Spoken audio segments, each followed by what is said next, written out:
Okay, cool. We are live. All right, awesome. What's up, everybody? It's your boy, Salty Shrimp. Back at it again with the bad takes, same as always.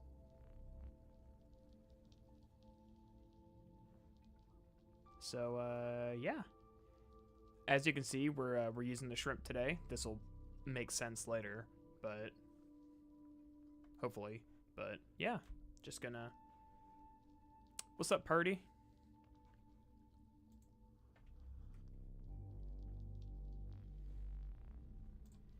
Just gonna wait for some more people to get in here.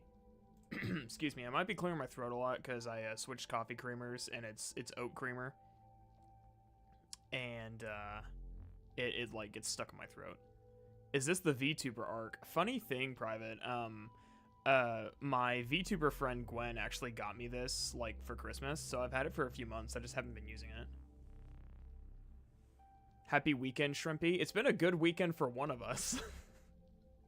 Not some other people. But yeah, so I just, I need to use the shrimp more often because I feel kind of bad that she bought it for me and I'm not really using it. And it does look really good. Oat creamer, what are you doing with that? So my local grocery store is trying to like get rid of all their seasonal flavors. So they have it discounted for like $1, and I like peppermint mocha. But they're out of regular peppermint mocha, and they just had the oat creamer. But I was like, I mean, it's $1 each. I can suffer. It's not that bad. I've had it before. It's just a little bit grainy sometimes. I think it just doesn't like melt all the way or something. I don't know.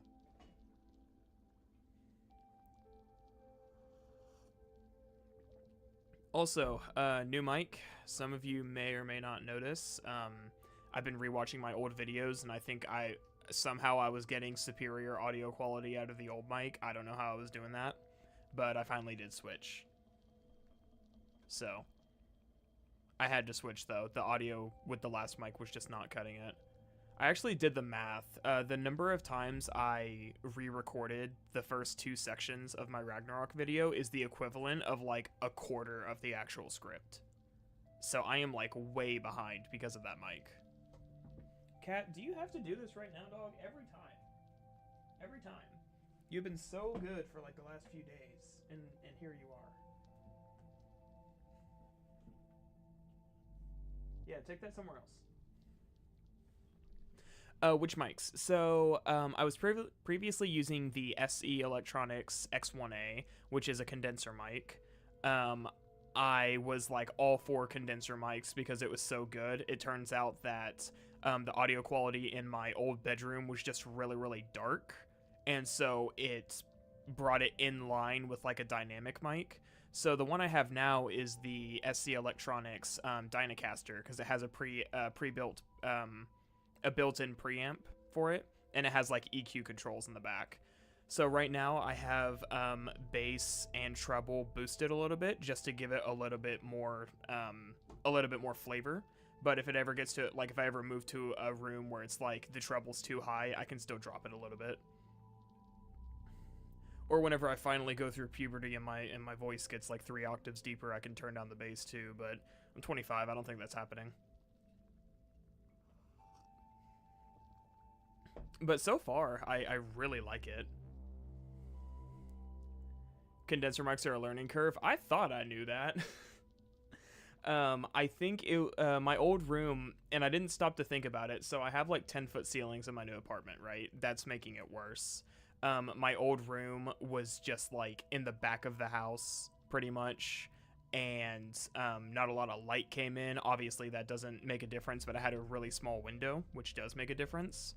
I had it like in the corner, and I would have a fan going in the background and a dehumidifier in the hallway, and just all these different things were like making the last mic sound really, really good because it was countering some of that brightness.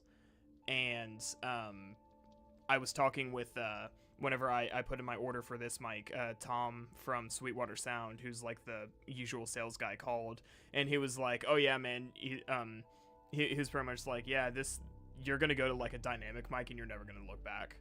I was like, cool, I've been like lying to myself for the last 4 years. You can smoke cigs, your voice will mature. I don't think frying your lungs is maturing. You gotta run an inline preamp with your current mic. Yeah, it's funny because I was watching their, because you have the, which mic do you have? Is it the Shure SM7B? Because I know that one's like really, really popular. But that one they did say, and also I agree, Sweetwater is the best. I almost shouted them out in my video, but I think I'll put that at the end of it.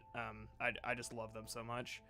But yeah, even on their like little test video of the SM7B, the guy was like, yeah, you need to use a preamp. I'm using the SC Electronics Dynamite, and I'm like, okay, that's literally the one built into this other mic, so I may as well just get the Dynacaster.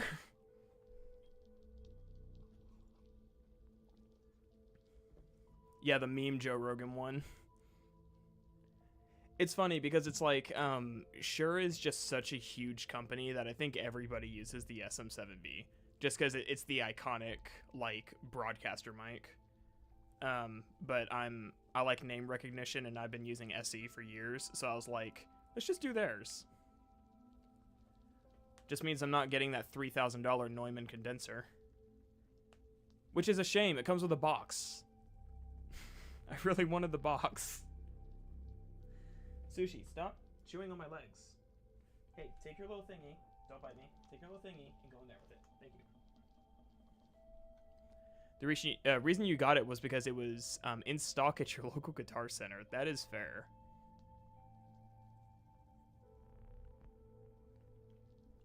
Yeah, I haven't. Man, it's such a shame. It's like, that's the only reason I'll buy from Guitar Center over Sweetwater is because Guitar Center will have it in stock and I don't have to wait for it. So I'm like, yeah, I could get this from Sweetwater and I could get them to like inspect it and it would be higher quality, or I can just pick it up now. And I always go with picking it up now. Are you going to ask your Bethesda insider if Fallout 3 Remastered is real? I don't think she knows. They're pretty tight-lipped within the company about projects. She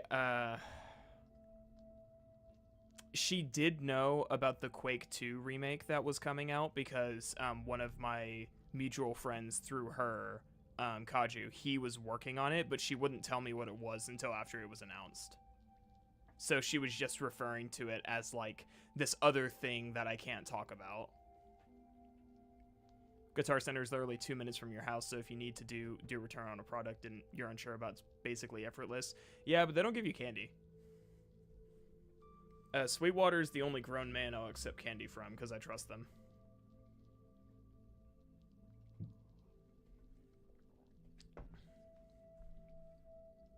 And you haven't had too much trouble with mics to roll the dice.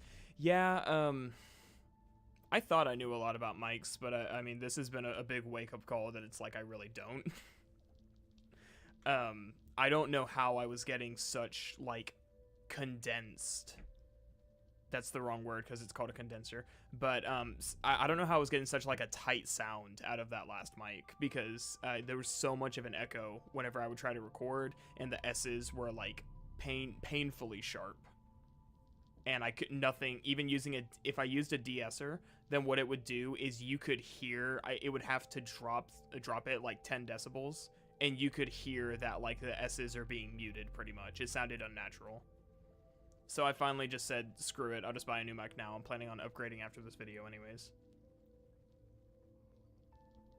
But then comes the learning curve of mic placement. So it's like the first first hour of this video is going to sound eclectic because I'm like, okay, do I want the mic over here? Do I want it directly in front of me? How far away from my face do I want it? Crap, I moved it. I don't know where I had it. Right there. I think it was right there.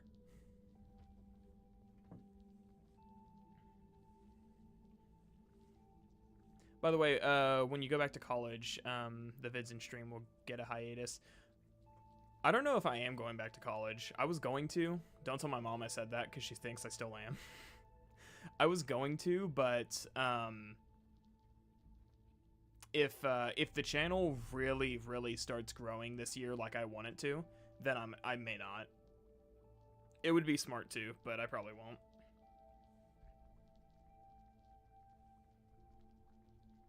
Also, shoutouts slash giving credit. The music we're listening to, because as some of you guys know, I'm on this like modular synth, like electronic kick right now. The music we're listening to is from a channel called State Azure. It's Azure.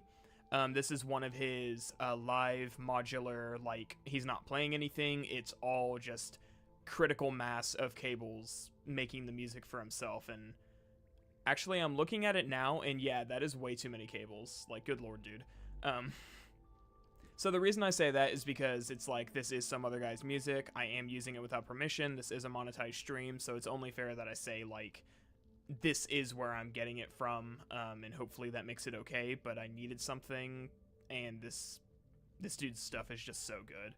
It got recommended to me by Indigo Gaming whenever I put up a tweet about, like, listening to this type of stuff right now, and he linked it to me. You're praying for me? For college or for what? Probably for the video. I mean, it's not really a secret. It's just not public yet, but I am like releasing creating a Patreon after this video. Like at the end of my Ragnarok video, I'm going to show my Patreon saying it's going live. Probably 3 days to a week after, there will be a standalone video talking about the Patreon, my goals for the year, my intentions with it, stuff like that. And then I'm just going to shill it at the end of every video. Because if I can make the equivalent hourly rate that I make it work now just through Patreon, I don't want to do a combination of Patreon and ad revenue, because ad revenue can be so inconsistent and unreliable. But if I can make like the equivalent salary on Patreon that I make now, which is not a lot, I took a really big pay cut from my last job, then I'll do YouTube full time. But I had to go from one lifeless corporation to another to realize that it's actually what I want to do.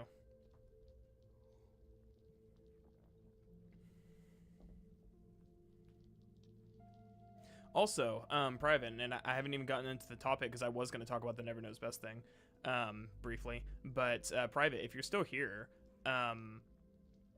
so you have a little bit of experience. I saw a comment from Pat that like you're concerned about Never's like mental state right now.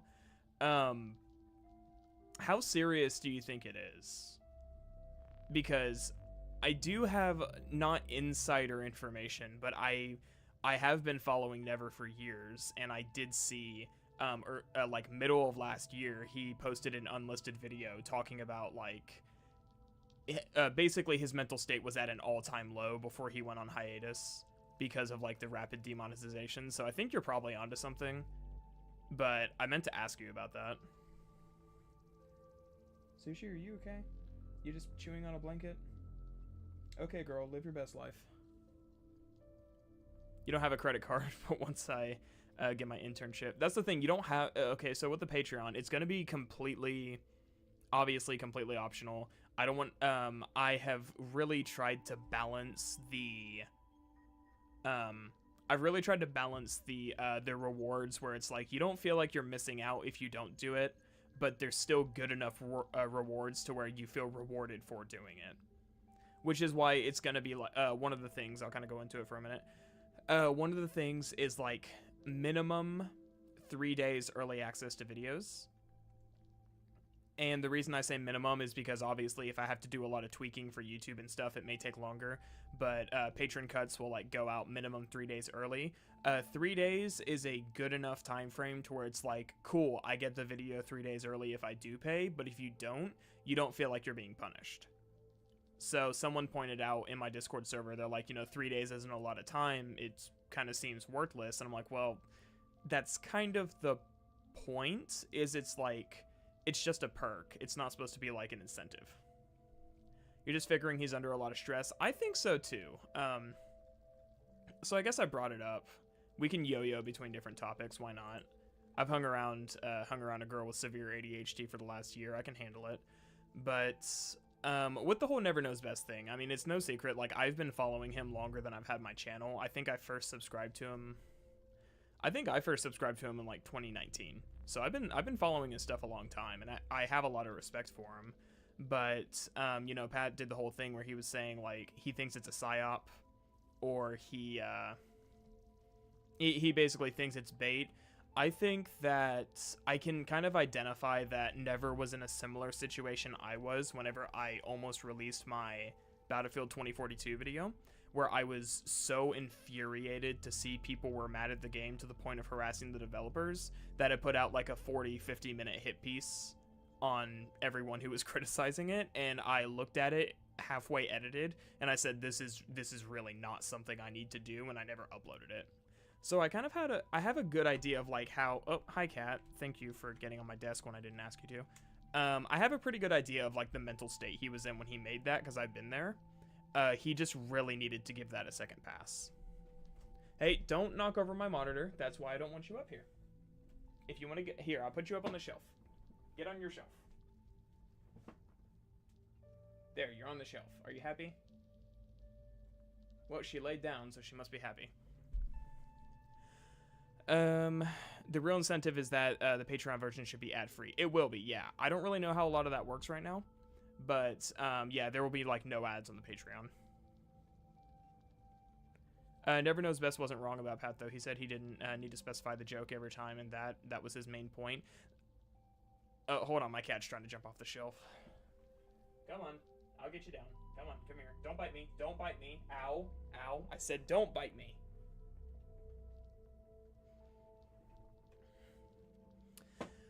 That's the thing. So my argument is whenever I first watched the Starfield video, I like implicitly understood that when he said there was no design document, he was not saying there was no documentation. Stop whining. I understood that. So, I didn't take it as like the way that Never took it, because Never really focused in on like what is a design document, why developers don't use it anymore, and how Pat is saying that he doesn't like that they use no documentation, but that's not true.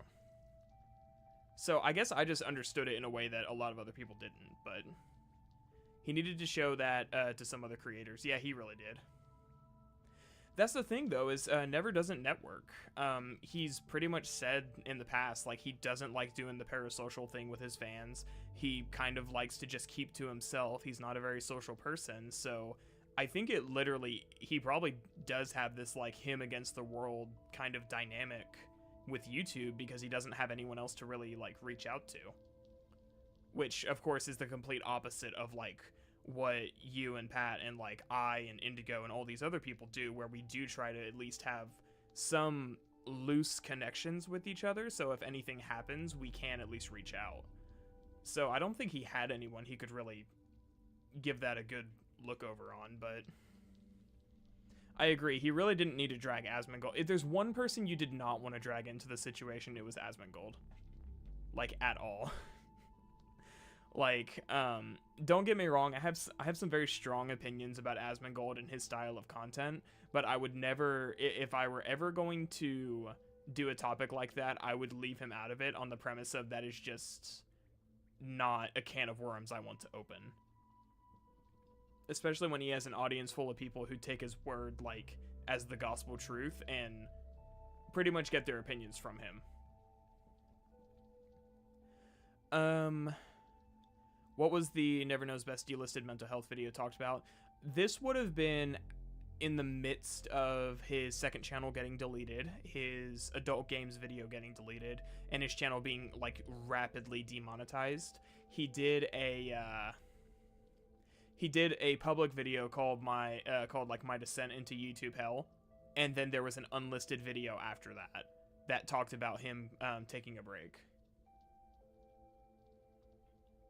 So it was a while ago. It's probably deleted now. I doubt I'd be able to find it, but it was not a good look for him, like, mentally. And he's British, and I'm sure that just does not help. I'm just gonna... I didn't need to say that. I'm sorry. Yeah, being solo in this is really dangerous, especially people prone to loneliness as gamers. Yeah, exactly. Private escaped the drama by not uploading the second part. He got loosely referenced. He got called Pat's podcast co-host, which I understand that in retrospect, if you're not keeping up with like everything in the community, I'm gonna call it, it's kind of hard to understand or to realize this, but it's like Pat did not say that Private's Skyrim video was the best because they were like doing a podcast. I think that was around the time that they started. I think that was even before LARP, wasn't it? Because you guys kind of first connected over the Oblivion video. And I think that you were still pretty like loosely connected at that point. You weren't married yet. Private escaped the drama by... Oh, I already read that. What's up, Mother Shrimpers? Oh, did you guys get an ad break? Crap, it's not showing me the countdown in my little scene. I'm sorry, I did not know. Yeah, I think it's just not going to show me.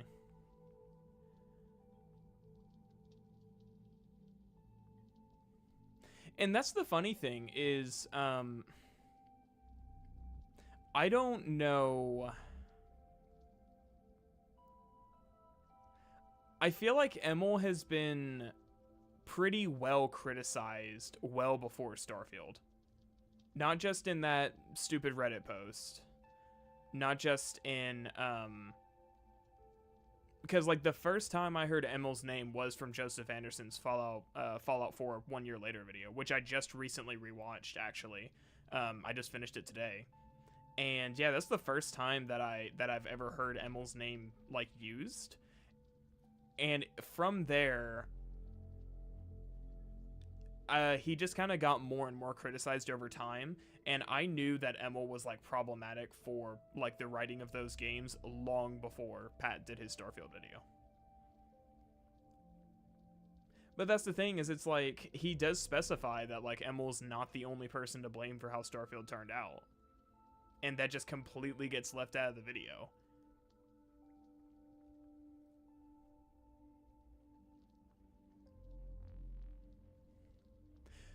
I will say though, Emil did put out a tweet where he basically said like, guys, I'm not that important. And he literally looked at the entire situation and said, oh no, anyways, and went on with the rest of his life. I think that's how I described it in a tweet to Indigo. Because Indigo, like, indirectly was, like, calling out Never, but didn't actually say anything. Or didn't actually say his name, I mean. But it's like, yeah, he basically, he looked at the situation. He was like, oh, it's kind of weird to know that there's, like, videos about me right now, but, come on, guys, I'm not that important. He did give the perfect response, exactly. Also, hi, Aaron. I didn't see you there. No, he did give the perfect response, because it's like, what else are you going to do in those situations? But I will say, I'm trying to find some meaning in this whole situation that I can take away from it. And what I've taken away is that I need to be more careful about publicly criticizing other creators. Anyone who's seen these streams knows that I am very, very openly critical of like Under the Mayo specifically, just because his Ragnarok videos gave me an aneurysm. And I think I could probably be a little more careful about that, because really kind of reflecting on it, I don't know the guy. I don't know. Oh my god, my cat's getting into the trash, isn't she? You know what? I'll deal with that later. I don't know Mayo. I don't know anything about him besides his content. I disagree with like how he presents himself in his content, but I do think I kind of let things get a little too personal while criticizing him. So that's what I'm that's what I'm taking away from it, is like, what is looking at this, definitely try to avoid direct callouts. With that said, no, Purdy, the random black guy edit is staying in the video.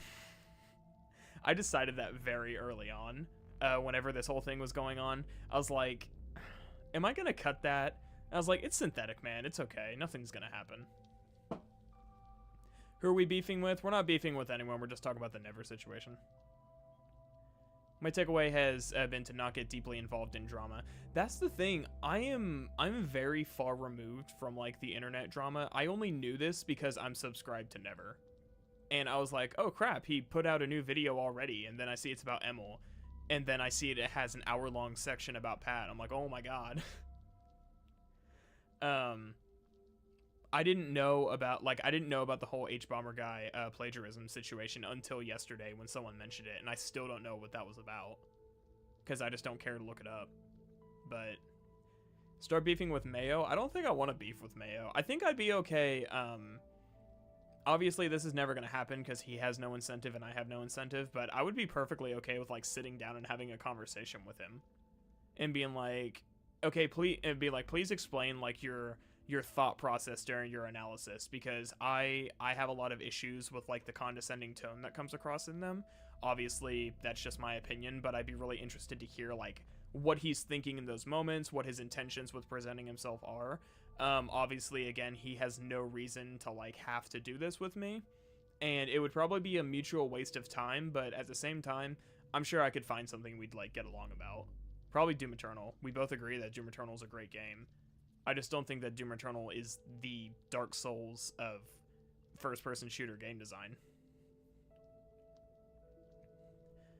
Dude, that's the funny thing, is like I also, I cannot cut the Hilda Svini, like, random black guy comment.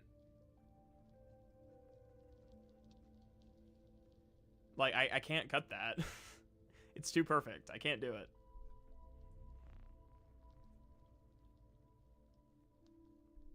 Mayo Movie Club with Shrimp discussion. The end of Once Upon a Time in America when? Huh? Okay.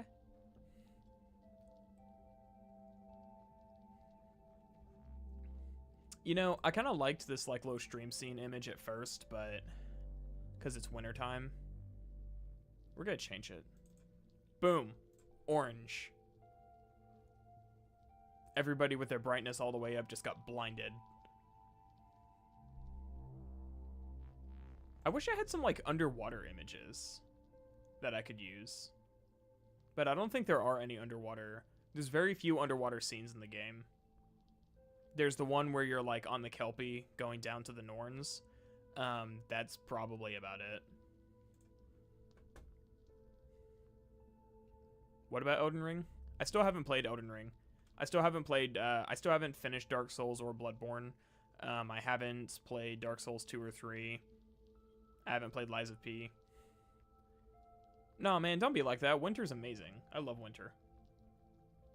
Granted, this winter has been kind of crazy in my state because it went from like 60 degrees to 2 overnight, but that's just where I live.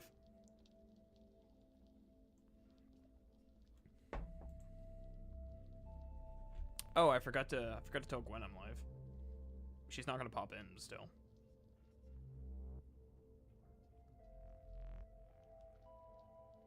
She might, you never know. You went hiking yesterday in a small snowstorm. That sounds dangerous. The last 2 days of my life have been consumed by this drama situation. But it's time for me to really move on from that. You just hate when it's dark early. That's fair, but okay, that's fair. So yeah, if it's just, that's the thing is oh, so it does tell me that there will be an ad break in 54 seconds for some of you guys. Brace yourself.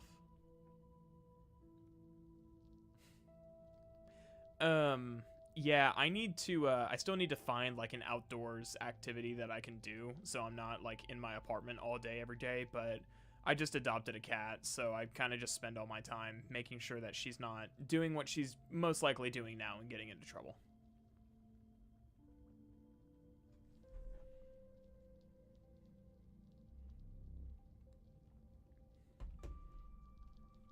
But yeah, so that's kind of my very, very, very brief take on the Never situation. I don't think it was a psyop. I think that he actually was, like, trying to defend Emil against what he perceived as, like, unfair harassment, which, in fairness, there likely was. But, yes, look at the shrimp. It's beautiful. It's funny, she just joined and she probably got, like, an ad, like, 4 seconds later. Because she joined, like, on the 10-second countdown for an ad. Oh no, my viewership dropped when that happened.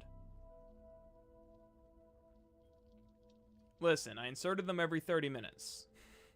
It's the most I can do.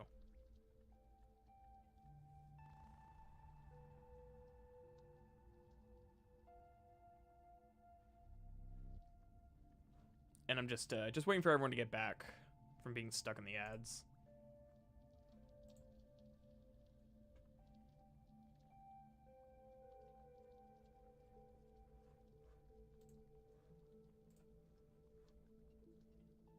See, I told you. It's funny. Okay, it's funny you say that because I literally just said that you just joined and you probably got an ad like immediately after because I was watching the countdown and you came in like 10 seconds before an ad played. So I'm going to play with the Hades armor skin. If you mean the Ares armor skin, yes, I am going to keep using that one. But today we're actually going to be watching some interviews that came out since the last stream series. I realized while I was, because I didn't want to record any audio yesterday, I was a little bit like sick of doing it at that point. So I just kind of went through and started redrafting the section I was about to. Oh, is it running unskippables? Oh my god. Cringe. I can't control that. I'm sorry, dude. It literally says, like, do you want ads on or do you want ads off? And I'm like, I want ads on, but I want skippables. And it's like, well, you can't do that. It's like, well, freaking why not? YouTube basically took away your control over that. Yeah, I'm just gonna have to,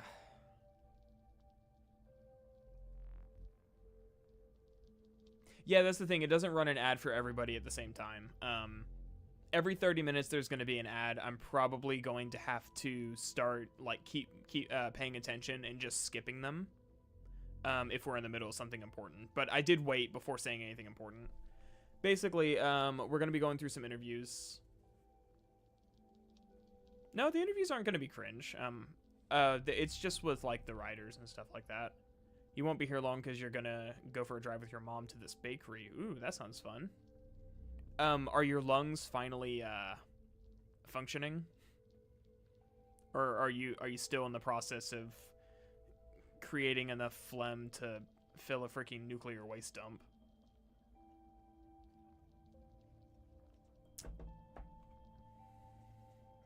Yeah, I do not blame anybody for using ad block, like, on this stream. If I do see an ad coming and we're in the middle of something important, I will try to skip it. Otherwise, sorry. If I could, I had unskippable ads turned off until YouTube took away the ability to do that. But yeah, anyways, got sidetracked. We're going to be watching 3 interviews and like a 2-minute video with Christopher Judge, basically. It's going to be interviews with the writers.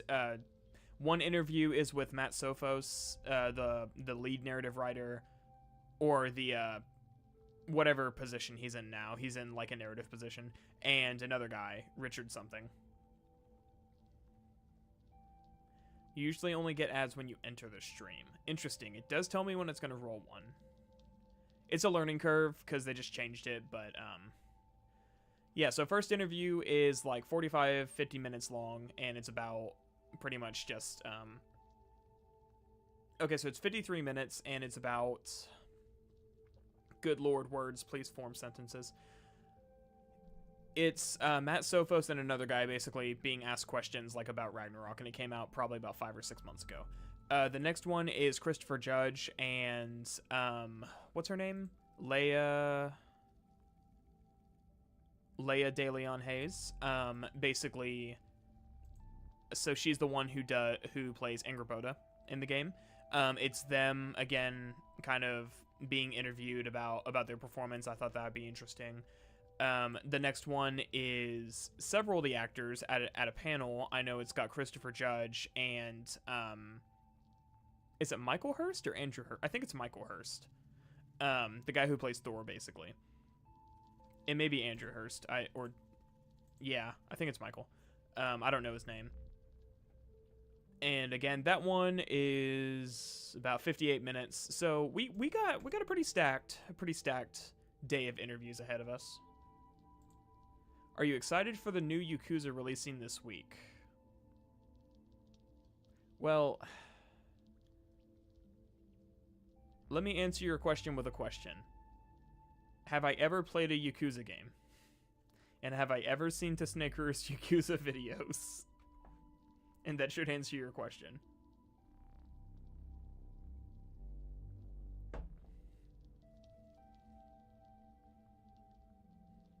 I'm glad you guys are excited for Yakuza, but I have never played a Yakuza game. Maybe someday.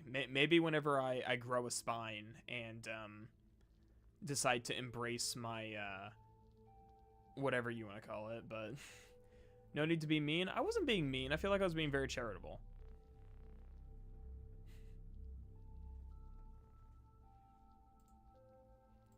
But yeah, so there's all that. Before we do get started, I do want to give it like another 10 minutes or so just to kind of talk and chat, because it's been almost a month. Or it's been actually exactly 3 weeks since my last stream. What I can say, just kind of a brief update on the Ragnarok video for anyone who didn't hear or were stuck in the ads or whatever. I have recorded about the first 20 pages of the script. Mostly because I had to record and re-record. I think I recorded the introduction like 5 or 6 times. I will be charitable and I will round that down to 4, because I know it was for a fact at least 4 times, but I feel like it was 5 or 6. And then every time I re-recorded it, I had to turn around and re-edit that portion of the video. That went through about that many drafts until it finally settled on what we have now, and what we have now is, quite frankly, probably the best introduction I've ever made. Especially from a pure, because I started dabbling in DaVinci Resolve's like fusion effects and started doing some visual effects along with it. So the actual intro and then the last 20 seconds of the outro are like pure visual effects. It's actually really cool, and I'm very proud of it. So I only had the time to do that because I was in the process. I was tweaking it as I was like working on, excuse me, as I was working on re-recording everything. So introduction was 8 pages. I recorded it probably about 4 or 5 times. So I recorded the equivalent of about a quarter of the script just in the introduction alone, and I am like super set back because of that. But with that said, I did that. I recorded the next section where I'm moving my mic around probably too much. So audio quality is going to sound probably a little inconsistent, not super bad, but maybe a little noticeable. It's 15 pages. I'm not re-recording it again. I'm sick of it. I've done it twice. So add 30 on top of the 40 or 48 of the other one. So that's closer to about like that's closer to about a fifth. No, that's not how fractions work. I'm not a math guy. I'm a words guy. So basically, very behind this month. We will have to see where it goes. People, shrimp isn't a weeaboo BS. I am too a weeaboo. I started watching Invincible. That'll piss someone off. You only re-recorded because of the mic? Yeah, that's literally the only reason I had to do it. Because the S's were... I mentioned this earlier, but it was at the very, very start. Sushi, stop chewing on that. I... Pretty much, yeah, the S's were super, super harsh. There was a noticeable echo. The audio quality just sounded terrible, and I could not do it. Especially after I rewatched my older videos and was trying to get a feel for, like, okay, what did my stuff used to sound like? I noticed that the audio quality in my Jedi Fallen Order video is actually also pretty rough. I just never noticed that until recently, compared to like my Titanfall 2 video. It just sounded awful. So yeah, I had to get a new mic and re-record it. Also, hi Alex. Yes, Raid Shadow Legends indeed. Please sponsor me, Raid. I want to show your stupid gacha game. Says the person who actually enjoys a Genshin.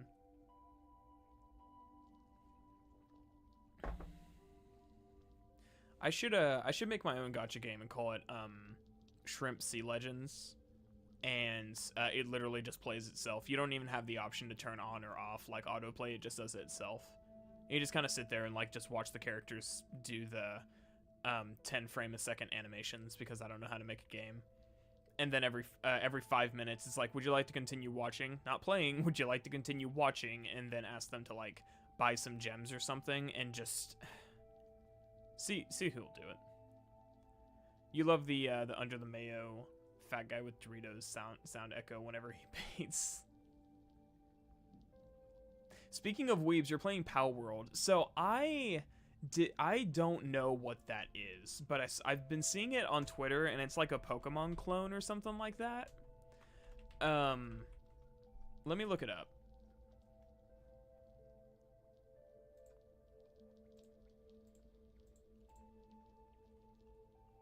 Wait a minute. Why do they have guns?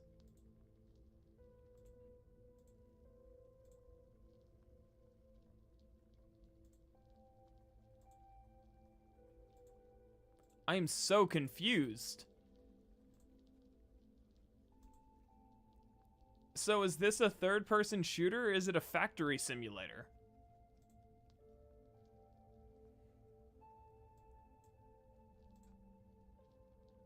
And why is the freaking...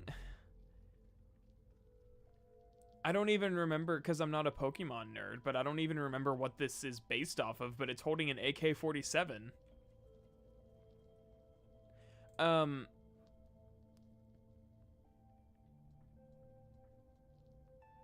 Okay, so of course Alex has played Pow World.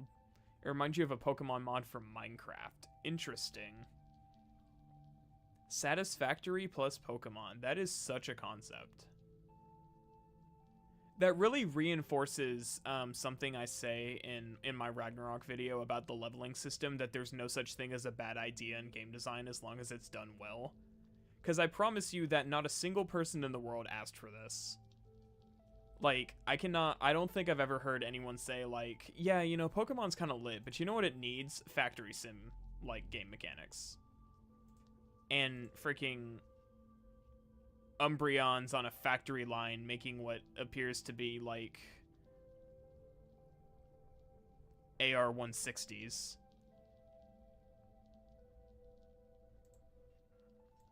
My cat is 100% getting into the trash, and I cannot do anything about it. Feels bad, man. This is so weird.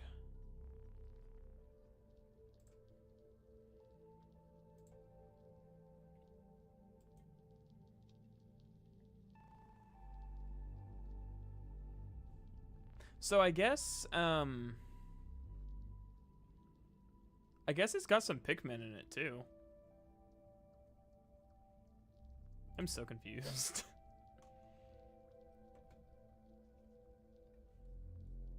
So Gears of War Pokemon. It's more like...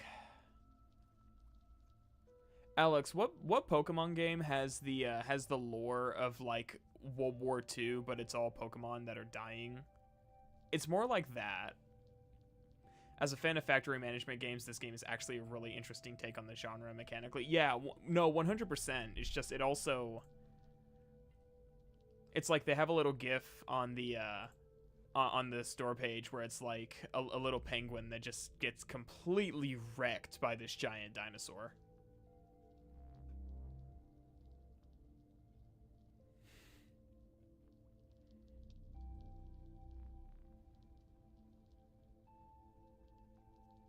You know what the funny thing is, though? You could totally make a claim that it's like an alternate universe of Pokemon where, like, all the villains win. Just all of them.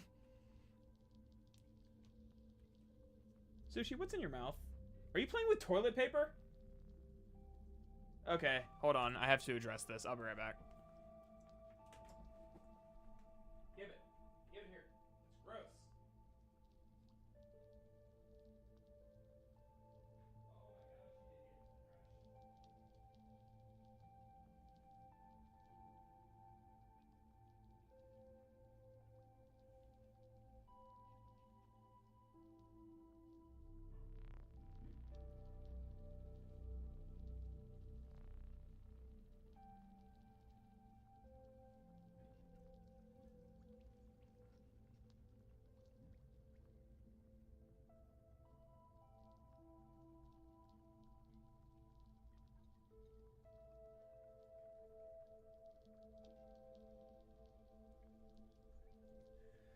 Oh, good lord. Leave her unsupervised for like 30 minutes. No, you're completely right, Private. My cat is a demon. She is a literal demon. Nobody warned me that calicos are like inertly or just by default stupid. I'm not communicating what I'm thinking, but yeah, they're like crazy by default. No one warned me that until after I got one, and my vet was like, "Oh yeah, calicos have this like specific gene that makes them crazy." I'm like, "Cool, really should have adopted a black cat like I wanted to." Like, yeah, it's a funny meme weeb game, but there's actually some surprisingly unique gameplay ideas. That's probably the best way to do it.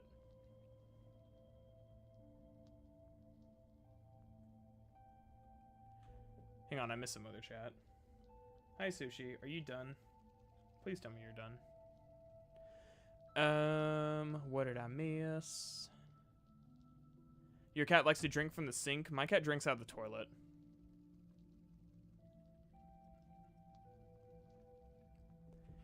XY or black and white. Okay, gotcha. I think I'm thinking of X and Y specifically. You don't play Pokemon, so you don't understand that reference. It's a cat, G. What did you expect? Not this. Calicos, orange tabbies, and Bengals. See, that's the funny thing. Not only is she a calico, she's a calico tabby. So like, her orange and dark spots have like tabby markings on them. So she very much is like hard mode cat. Black cats and tuxedo cats. Really should have gone with one. I really should have just like taken my mom's advice and adopted a 2-year-old cat as my first. One that's already out of the this stage. Your cat used to drink from the shower faucet. See, that's the thing. Every time I'm done taking a shower, my cat like jumps into like the wet, still wet bathtub and just sits there. All right, you got to work. All right, later, dude. Hey, if you do get a chance, at all, anytime, we need to do more Lethal Company. I can probably see if we can get Gwen like roped in for it. It wouldn't be on stream, but still, we need to practice. Everyone else is understanding the game mechanics and knowing when enemies spawn, and we're still just like bumbling around, not knowing how teleporters work. Or maybe that's just me. Your parents didn't want to have black cats because they're scary. I can't believe my own parents are racists. No, I used to have a Bombay. He had brain damage, but he was cute. Your cat is like a dog. My cat is like a dog. My cat is every type of animal, every type of wrong animal. You're down? Bet. Because I need to get over like the fear of thumpers like chasing me down in that game. White cat is the best cat? Oh my god, I cannot believe Purdy's racist. What a time to be alive. Then again, he is a Spaniard, so I guess that checks. And then there's me who jumps off the ledges. Dude, okay, so she just released her she just edited her own Lethal Company video, right? I didn't do it this time. And she just released it. It's like 45. Are you good, dude? Like, Jesus, chill. she just released like her own Lethal Company video. And so that made me want to go through like the footage of the last stream that you were in. And yeah, I was watching it, and it seems like multiple times you're like, oh yeah, I can make this jump. And then you just clip through whatever you thought you could jump on and fall to your death. I'm actually going to try and squeeze some like Lethal Company clips into the Ragnarok video just because they're so much fun.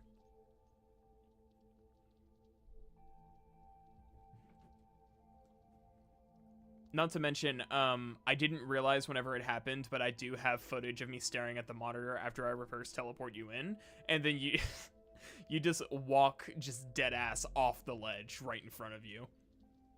I just didn't know what I was looking at the time, but now that I know what happened, it's like, oh yeah, that's what he did. It's a fun game. It really deserved Game of the Year.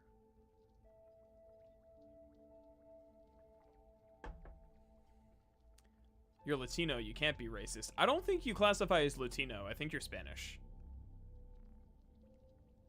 Because Latinos would be like Central South America. But you're actually like in Spain. What do I know? I'm white.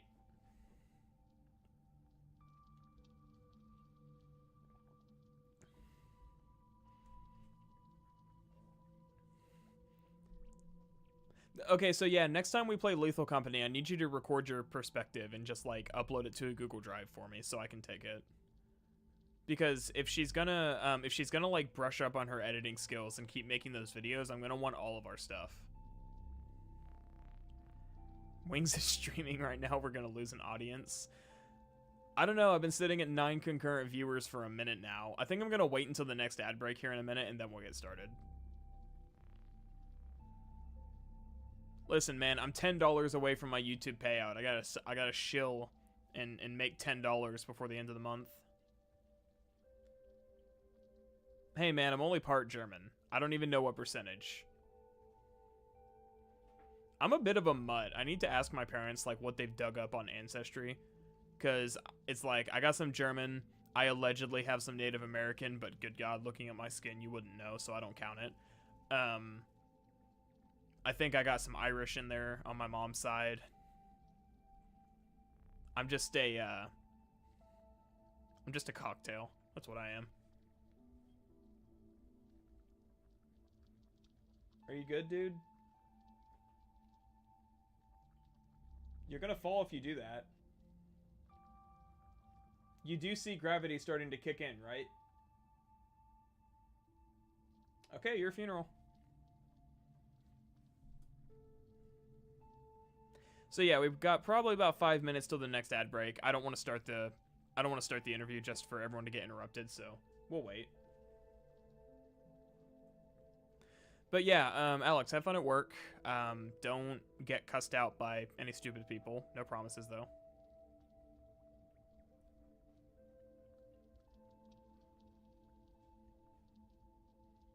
Most iconic cat. She is, yeah. I really shouldn't let her chew on my expensive jacket, should I? I really shouldn't. 1 second. Please don't do that. Gimme. Give it.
Okay. I have brought in the cavalry. I have scattered like 6 cat toys around the room. Let's see which one she goes for. Shrimp surname be like Wilhelm Schwentiger and say he's Native American. No. So I said I don't count the Native American because one, I don't have a roll card, and what is she? You know what? I'm just gonna leave it. She's eating a jacket. Yeah, she kind of eats everything. So fun fact. So real quick, my cat's name is Sushi. It was my sister's idea. I can't take credit, but yeah. So we're shrimp and sushi. But so I guess she had this toy that had like a 6-inch cord on it, right? And she, without my, unbeknownst to me, she ate the entire thing. Not the toy, but the entire cord. So I call out of work one day because I'm just not feeling well. This is probably about 2 weeks ago. And at like 2 o'clock in the afternoon, she comes out of the bathroom, and she has about like 4 inches of cord just sticking out of her ass. So naturally, me being the cat dad, I had to like go over and investigate and be like, dude, how did you even manage this? And help her like remove it. So it's a good thing I didn't go to work that day, because she probably would have hurt herself. Speaking of, do you have to be up here? No, you can't play with my guitar pick. I don't trust you not to swallow it.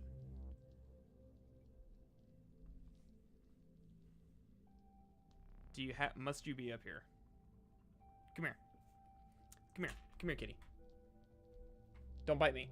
Don't bite me. You're already biting me. Ow! Good God, stop.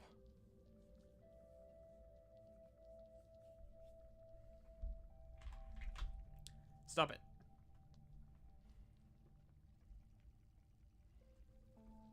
So this is my life now. And yeah, she actually bit me like really, really hard right there.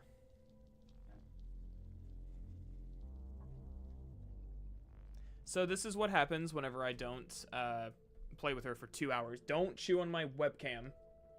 Stop it. This is what happens when I don't play with her for like 2 or 3 hours before I start streaming. She's probably pissed because I got up at 9:30 instead of 9 today. Sushi, do you see this? Do you see this? Go get it. You can do it. Go ahead. Embrace your inner liquid and get out of here.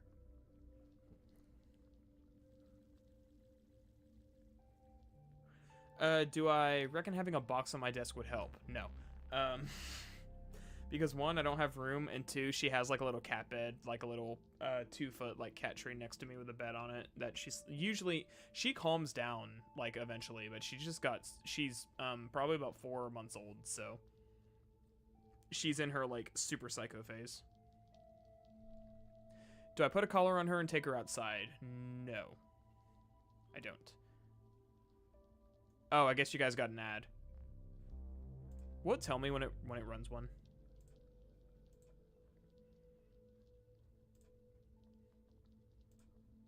No, it doesn't tell me. Okay. Well, if you guys just got the ad, I'll give it another minute and then we can get started. Are you watching her eat me alive? You're listening to her eat me alive.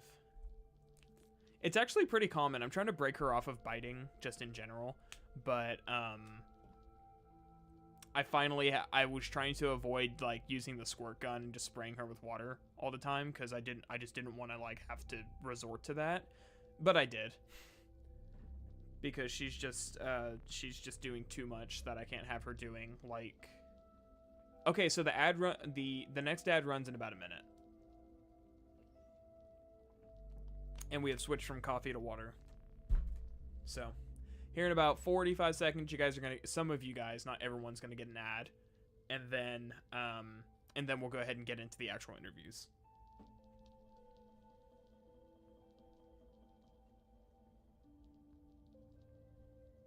Which unfortunately means we just can't have a conversation right now.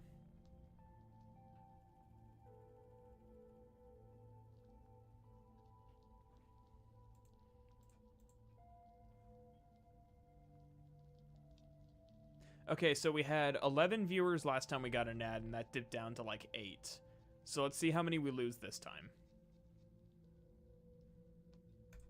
Because YouTube likes to be annoying.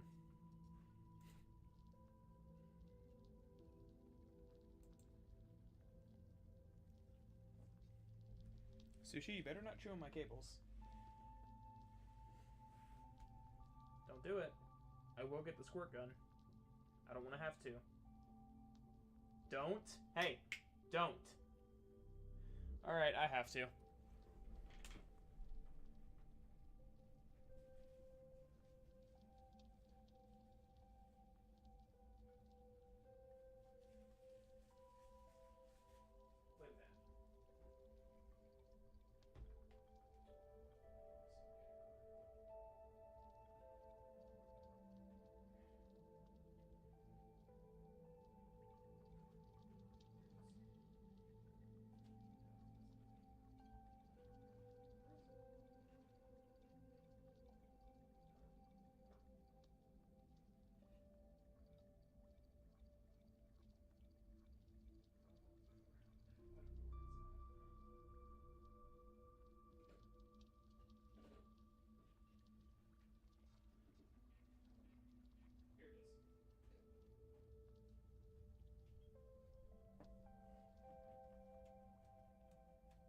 Okay, 1 second, guys.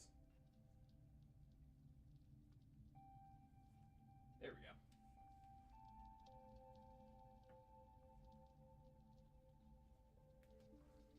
go. Okay. Are you catcalling her? I guess technically? I think, maybe. Okay, so yeah, she kept getting behind my PC and chewing on like my USB cables, so I had to go get the squirt gun in case she starts doing that. Except I'm an idiot and I left it in here. You can play with this. I got this for you. Alright, so I have two brings a shotgun. No, I have yet to get to the point where I actually want to kill her. Because she's just a baby and it's not her fault. But she needs to chill. And it's also because it's been like below freezing temperatures lately, and apparently cats just like chill out and mellow out when it's cold because they're trying to like conserve body heat. So it's starting to warm up above freezing today. So she's got like all this psycho energy right now. Okay, ad should be finished. I think we've had our little first hour chill session. Let me kill the music and switch over to display recording with shrimp. I may need to move the shrimp a little bit, but that's fine. We can see how it goes. I'm gonna turn it down because I think it was like really loud last time I tried. How loud is this? Hello everybody and welcome to a new interview from MinMax. MinMax is a place about games, friends, and getting better. Yeah, okay, that was pretty loud. So, baby Sabretooth, that's pretty much what she is, yes. Don't chew on my... Dude. Hey, don't chew on my freaking charging cable. Stop it. Stop it. 1 second.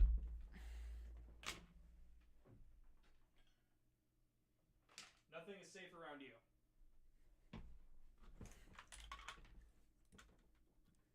So as you guys can see, this is why I can't just sit down and record like 20 pages of the script on a daily. I kind of got to deal with this all the time. Okay, anyways. First video here. God of War Ragnarok's writers reveal new details. It was an interview held by MinMax. Never heard of them before now, but it's got Matt Sophos and the other guy who unfortunately I don't know his name yet. And I just thought, because I'm about to start going through, and I was going through, I was recording the audio, and I was like, starting to since it's been a while since I've wrote these sections, I occasionally have to jump back into the game and make sure it wasn't patched. So I was fact checking the whole like NPCs talk too much during puzzles, and I was checking to see if they finally coded in an option to fix it, and they hadn't, and then I found this interview in the process of looking into it. So that's where this whole started. This is kind of impromptu as of yesterday. The other 3 interviews that I've got here, the other 2, it's like 2 interviews and a 2-minute thingy with Christopher Judge. Those other things are basically just stuff I found that has released since we did the last stream series that I wanted to go ahead and include. We may or may not get something useful out of it, but that's part of the fun. So, without further ado, because I can ado for much longer than you think. Hello, everybody, and welcome to a new interview from MinMax. MinMax is a place about games, friends, and getting better. Thank you. Didn't I record it in the closet? I am in the closet. My entire setup is in the closet now. I have like a walk-in closet. Just Sushi, stop. Hey, stop it.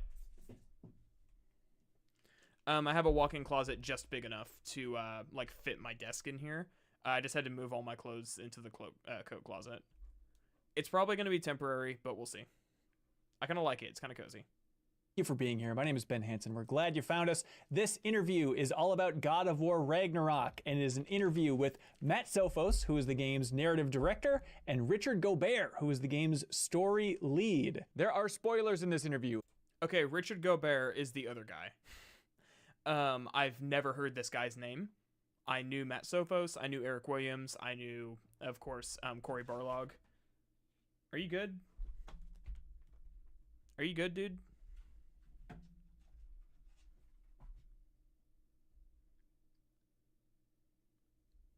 Are you good? Okay. Yeah, anyways, so I knew a couple people. Richard Gobert, I did not know was like the story lead. So, interesting. But, stop it. Heads up, we talk about everything in God of War Ragnarok, and we talk about cut content, alternate ideas, why characters solve puzzles so quickly for you. Also, you guys may just intermittently hear me spraying like my cat with water. That's because she's chewing on stuff that she shouldn't be. We cover a ton of ground, and for your convenience, we put it all in the timestamps below. If you enjoy the fact that we put timestamps for every MinMax interview, or if you enjoy long-form interviews like this with developers, you can always help support independent games media by subscribing to MinMax's YouTube channel. We deeply appreciate it. It's a little click for you. It's a huge thing for us. You can also unlock the podcast version of this interview and all of our other interviews and a bunch of other content by going to patreon.com/MinMax with 2 N's. You unlock the bonus podcast feed there, and you help. So, quick thought. Hey, get down. Oh my god, you just shifted my freaking webcam. She's fine back there as long as she doesn't break something. This is just a random thought I had. I've considered trying to figure out if I can convert my videos into podcasts and upload them on Spotify or something. I don't think that's possible because a lot of what I do requires like visual reference. Even if you don't watch it, people would listen to it, and it would just, I would have to like record 2 versions of the script to, it's not like this dude's doing an interview. He can easily just, they don't have to show visual references for stuff. I think it would be way too hard to make podcast versions of like what I do. But random thought. I'm also gonna like undo that so I can like more easily click and pause. Sushi, stop chewing on that. Help support independent games media. We greatly appreciate it. And if you're here, you're probably a fan of God of War Ragnarok, and we encourage you to check out the deepest dive on God of War Ragnarok that MinMax did. This is the best, most thorough discussion about the game on the internet. We have Kyle Bossman, Jill. No, it's the best, most thorough discussion about the game on the internet so far. Grote, Serial Vasquez, and I unpacking the game along with the community. It is a gigantic game club discussion, but it's on this very channel, so please check that out if you want a very thorough dissection of everything in the game. But without further ado, here's Richard and Matt. Matt and Richard, welcome to MinMax, guys. Hang on, guys, I'm blocking Matt. I'm going to insert myself into the podcast. Oh crap, I got OBS on the... Let's move that. Bring that down. There we go. I am now a part of this podcast. Guys. Good to see you again, Ben. Yeah. Thank you. Yeah, thanks for being here. It's nice to hear your voice. Yeah, we did a big kind of spoilerific interview back at Game Informer, and it was fun to go back, and I rewatched part of that just to try and refresh my memory, and it was like, okay, There's a lot of questions already covered there. So we got your history, all that stuff is in that Game Informer interview. Give them some views if you really want to, because we want to dive into God of War Ragnarok with spoilers in this. So heads up for everybody watching or listening. We're going to dive into spoilers here. But first off, congratulations. Hell of an accomplishment from you all on the team. How are y'all feeling? Do you feel like completely different people from when you shipped God of War 2018? Well, God of War 2018 was certainly a lot more hair and a lot less pounds ago, so I feel different in that respect. But and I think both our sons are older, and we're in different places thinking about different things. But yeah, we're kind of the same idiots that made that one too. Okay, yeah, idiots, yeah, exactly. That's the angle we were taking for this interview. Just so you know, man, just insult territory soon. Richard, do you feel like was one harder than the other? Now looking at both of them in the rearview mirror. I feel like this one was harder than the last. Yeah. Some parts were easier, because we knew what the game was. What's up, Dank? How's it going? You just got back from the hospital seeing your uncle. Oh dear. Hope everything's okay. I feel like you've gone into that before, but it's been a few weeks. But I feel like this one was much bigger and more ambitious, so... Also, we may be able to speed this up a little bit. Sushi, stop chewing on stuff. Stop it. Oh my god. I gotta move her. 1 second. Come here. Come here. Come here. Come here, I says. Come here. Stop fighting it. Learn to let go.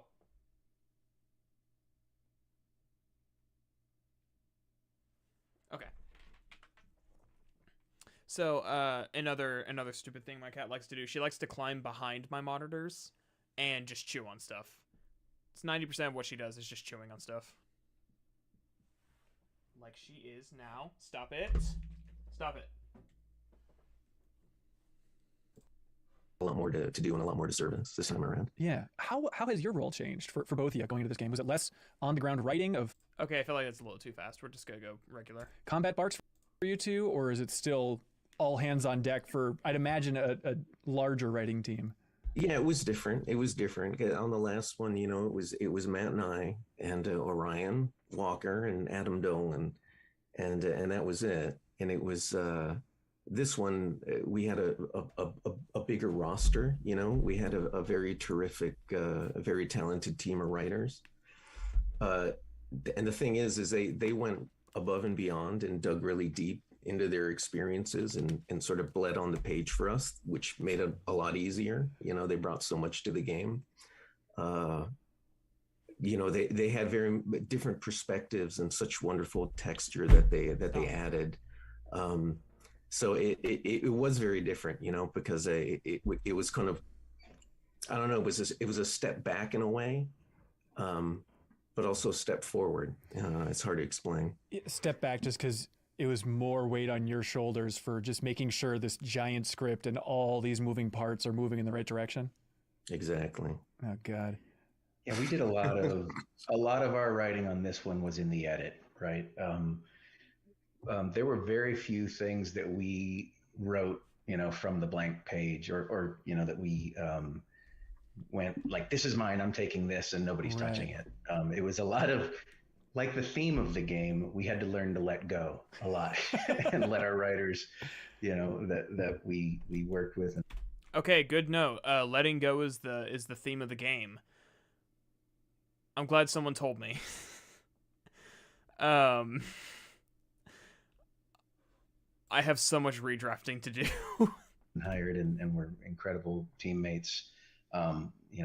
Take the first steps on a lot of things. Yeah. Which was, that's a difficult thing to let go of. I think it's also,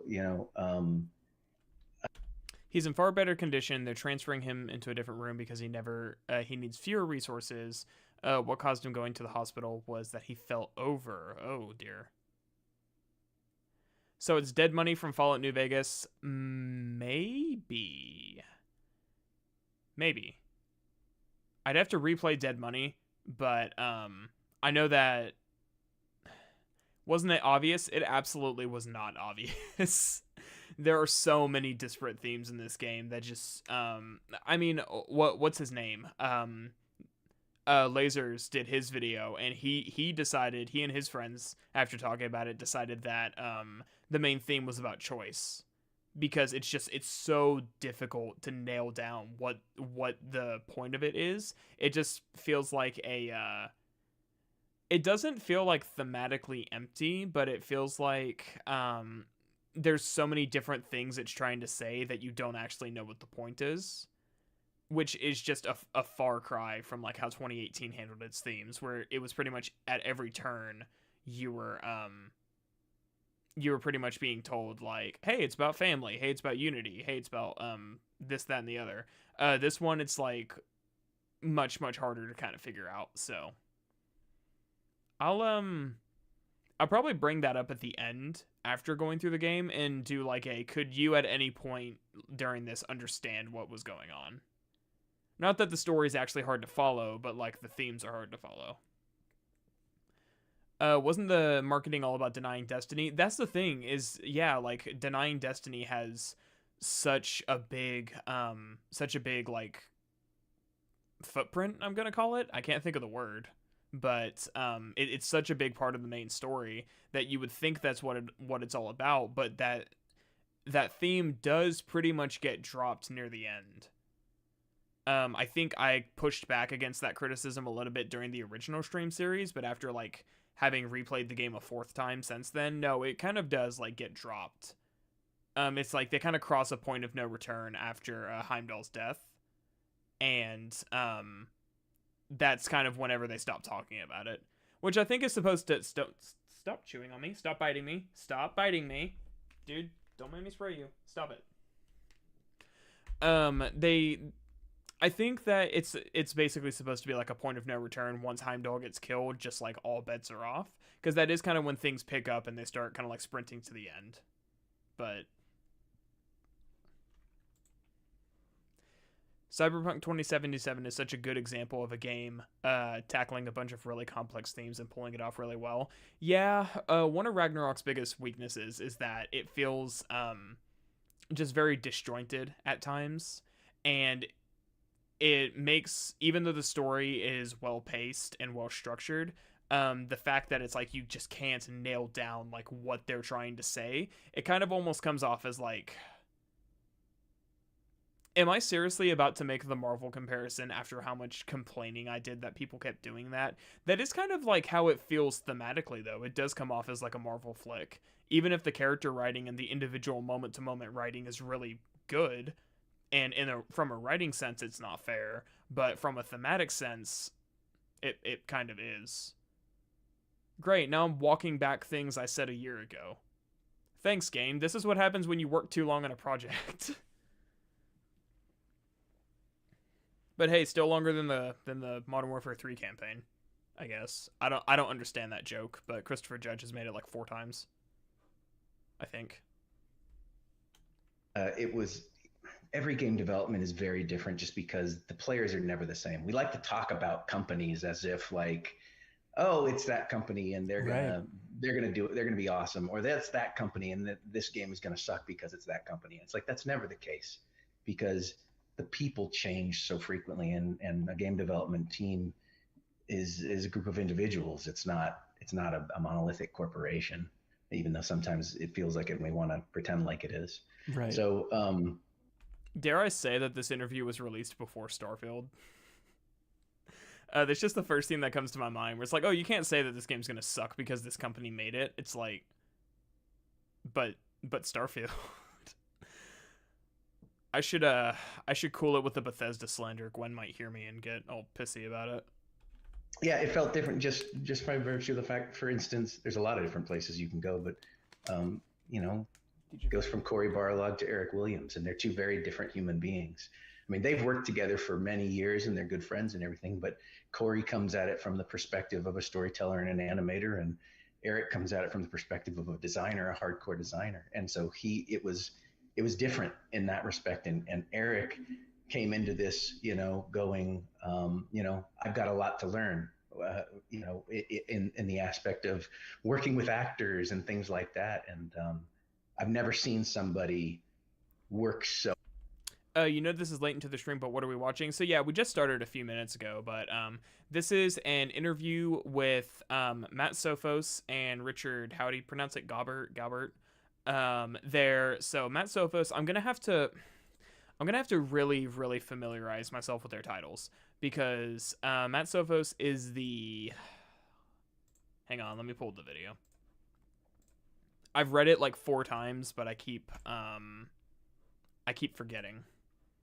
Because his title changed between God of War 2018 and Ragnarok. I think he got promoted. Here we go. This one. So, Matt Sophos is the narrative director. Richard Galbert is the story lead. I think that... I could be wrong, but I feel like Matt was just like lead writer in 2018, so...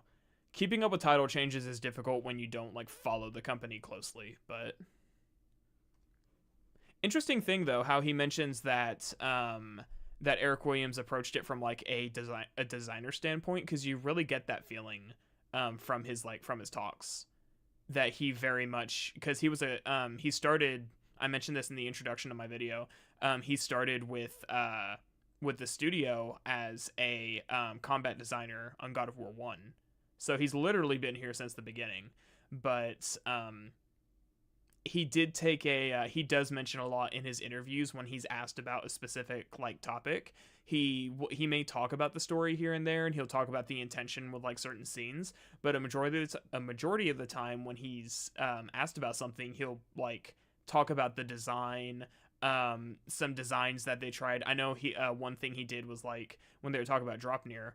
And he was like, yeah, it had this, it originally had this whole thing where, like, you could take the spear and, like, scrape the ground and, like, spit rings at people, basically. And it was going to be, like, a whole, like, Sonic type, like, throwing rings at people. And he said it just got too noisy, I'm going to say. Not his words, but mine. That it made the combat too noisy. Things were just getting, like, too cluttered. So they cut it. But stuff like that. He talks about the design of stuff. So it's interesting for them to kind of recognize that. Every time I kept hearing this Disney cringe universe, it makes me want to either leave the planet or blow up the planet. Let's be honest, if they had like a Mars outpost, we'd be going there. I'd be uploading my videos to YouTube from Mars. Be like, it's the new year here. It's Smarch over here on Mars. Sonic, no, yeah, he made that comparison when he said they were like looking for a sound effect of like what like hitting people with the rings would sound like, and everyone was like, oh, just make it sound like the rings in Sonic. Like that's an actual like quote from him. Anyways, I got way off topic. So hard at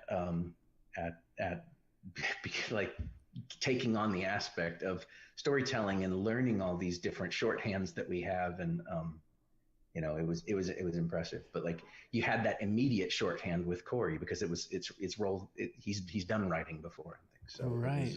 But he Eric was instrumental in the plotting. He was a very generous collaborator, and he made narrative a priority. Not that Corey didn't, he also did, but that's not always the experience at game companies. So it was a very happy marriage, and he contributed so much to the story. It was very personal for him, and personal for all of us. Yeah. So Eric's the point person for this game, the director. I was struck, like, I feel like in the first video with the unveiling of Ragnarok, it listed Corey as like studio creative director. And then I thought it was interesting in the game, in the credits in the beginning, it's like, oh no, just creative director of this game is Corey Barlog, which I understand. Creative director for every studio is different. For a Naughty Dog, it's different from a Santa Monica. But I mean, how often were you working with Corey on this game? Was he in regular? Yeah, the creative director at Naughty Dog isn't very creative. Sorry, had to get my obligatory dig in at a Naughty Dog. I've been thinking about The Last of Us 2 a lot recently. Mostly because I've been going through my older videos, and it's like, hey, we're almost like we're going on this July, it'll be 4 years since I started the channel, or started. I've talked before, I had the channel before, but I never did this type of stuff. But basically, since I started the channel, It's about time that I do eventually do a deep dive on The Last of Us 1 and 2, track down who was responsible for what, actually find out about the situation as opposed to just tearing the game apart. But the words Naughty Dog and The Last of Us are just a trigger for me. It just triggers my PTSD. Their meetings, or was he more doing his own thing and occasionally checking in? Corey was more doing his own thing. Like, he Okay. was our gut check a lot, especially in the very beginning, making sure that we were servicing the franchise in a way that he wanted us to. He also started out by kind of giving us a few puzzle pieces that is like, you're using these. And we're like, okay, Right. we'll figure out how to make those make those work. But yeah, for the most part, he has a lot of respect for Eric, as Eric, just like Rich and I, who have worked together now, off and on, but mostly on for over 20 years. He has that same relationship with Eric. And I think he wanted to give Eric his space to tell the story and to make the game that he wanted to. So, yeah, Corey was great at knowing when he should, offer his opinion, and other times to kind of step back and let Eric do what he wanted to do, and let us kind of run free a bit. Yeah, in interviews that Eric has given, he's talked about how Corey's 3 pillars, and we're not just going to talk about Corey the entire time, I promise, as much as we all would love to, but how he talked about Corey would love it too. So, that wallflower? No, but he talked about the 3 pillars of like, okay, Ragnarok has to happen, Brock has to die, and Atreus has to leave at the end. And those are coming from Corey, or was that work together amongst all of you, or those were the 3 pieces on the back of a napkin that he handed to you? I think it was stuff we talked about at the end of the last game. When Ragnarok, I mean, not Ragnarok, when 2018 was wrapping up, those were conversations that Corey and Rich and I had, and kind of where it felt like things were going. Obviously, the Brock piece, it was not like, it feels like it needs to go here, but like, because Right. we could have done anything with that. But yeah, I think it was as much a reminder from Corey of like, remember we talked about this, and this is what I want to make sure you do. As it was, I don't know, just kind of where we thought the story might need to go. Yeah. It was very the Atreus leaving, I remember, was controversial. Like, we all agreed that it needed to happen. That felt emotionally honest. But if he leaves at the end of the game and you have post-game content, then you have to write a whole other set of things for, the companion that you have left. We're doing spoilers, right? Yeah. Oh yeah, go for it. So, you had to write a whole other set for, you were going to have to do a lot of that anyway, but there was just more to service. If the question had come up, like, can he say he's going to leave, but then he doesn't, so that, we Right. don't have to kind of do that. And it was like, no, he's got to leave, because you have to get that sense of him being gone. As a player, you're used to him, and now he is gone, and that absence was important to us. Yeah, narratively and also for the larger IP, you think? Yeah. Yeah, I think so. And I think, one of the things that, I know this isn't what they're saying, but it would just be so funny for someone to like interpret this as them saying like, see, they hated Atreus too. They wanted him gone. they had to write in that he was gone because everyone hates him and nobody likes him. I can easily see someone like interpreting it that way, and obviously that's not what they're saying. But it's really interesting because it's like after you get your chance to like have Freya in with you instead of Atreus, and then Atreus comes back, it feels like a downgrade. And that's really harsh because Atreus is still really useful. But no, it's like Freya is just infinitely more useful in combat. It seems like she has more ability. She does have better abilities, not just more. We're gonna skip the next ad. There, ad skipped. You're welcome. She has better abilities. She has more utility. Atreus has like a couple interesting moves here and there. She has moves where she'll like pick up rocks and throw them at enemies and throw enemies across. She'll hold enemies in place and it'll put a poison debuff on them. She's just more useful. So whenever you get Atreus back halfway through the game, it's like, oh yeah, hey, can you go again? I want the debuffs back. But then the script, Mayo would say, get the drama started. I don't want to start any drama with Mayo.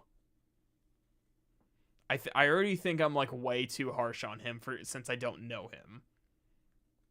But who knows? Maybe the YouTube drama will benefit me. Mom said it's my turn on the internet drama.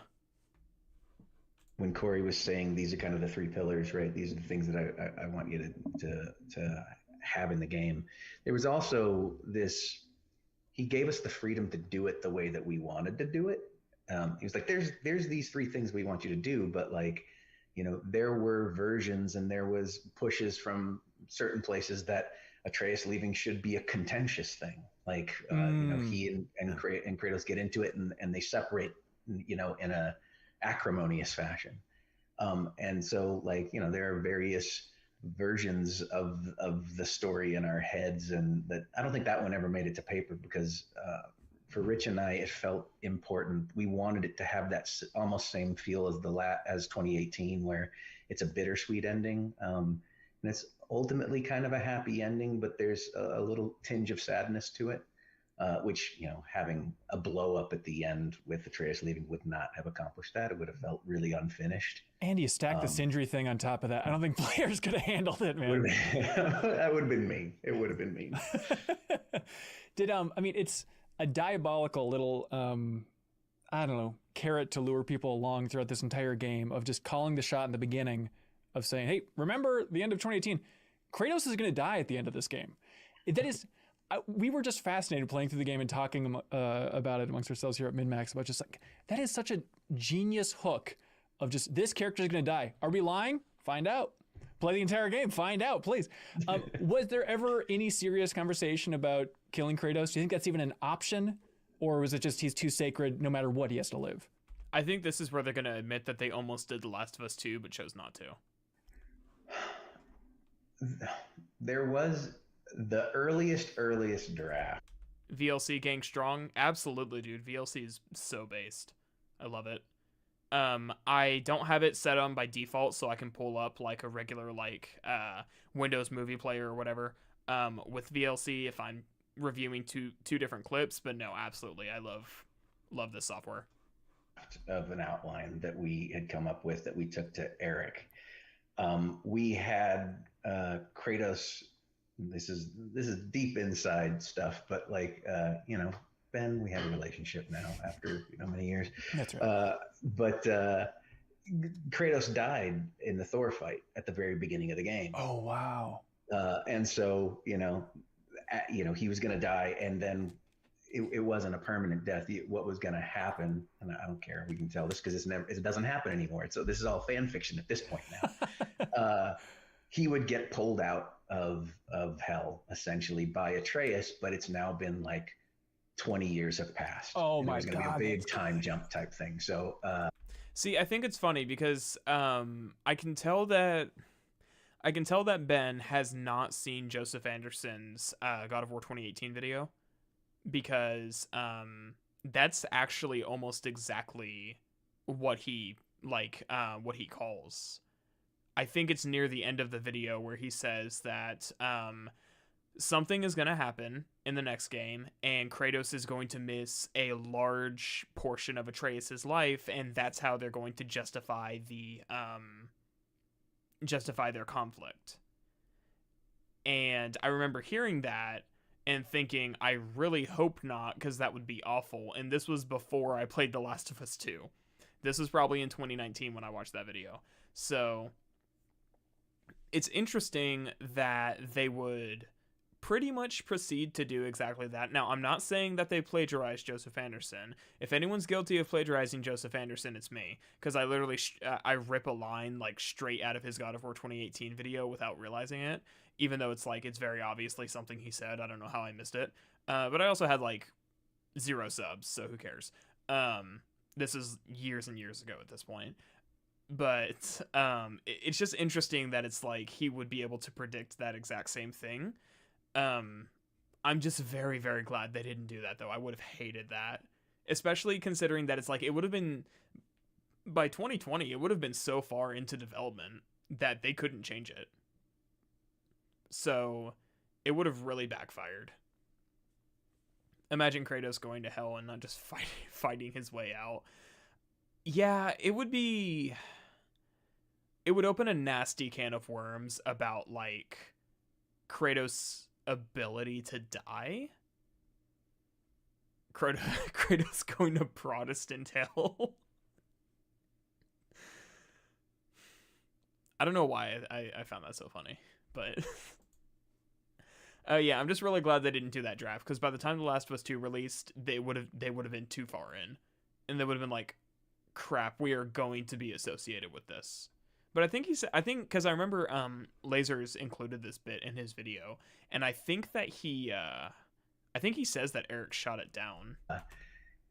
That was a version of it, and it didn't ultimately feel right. Eric was like, I don't want to do that. Kratos has died and come back from it too many times, and it'll feel a little bit too, oh, you said he was going to die, and oh, you just killed him, but he came right back. It's not going to feel, the hook, the emotion isn't really there.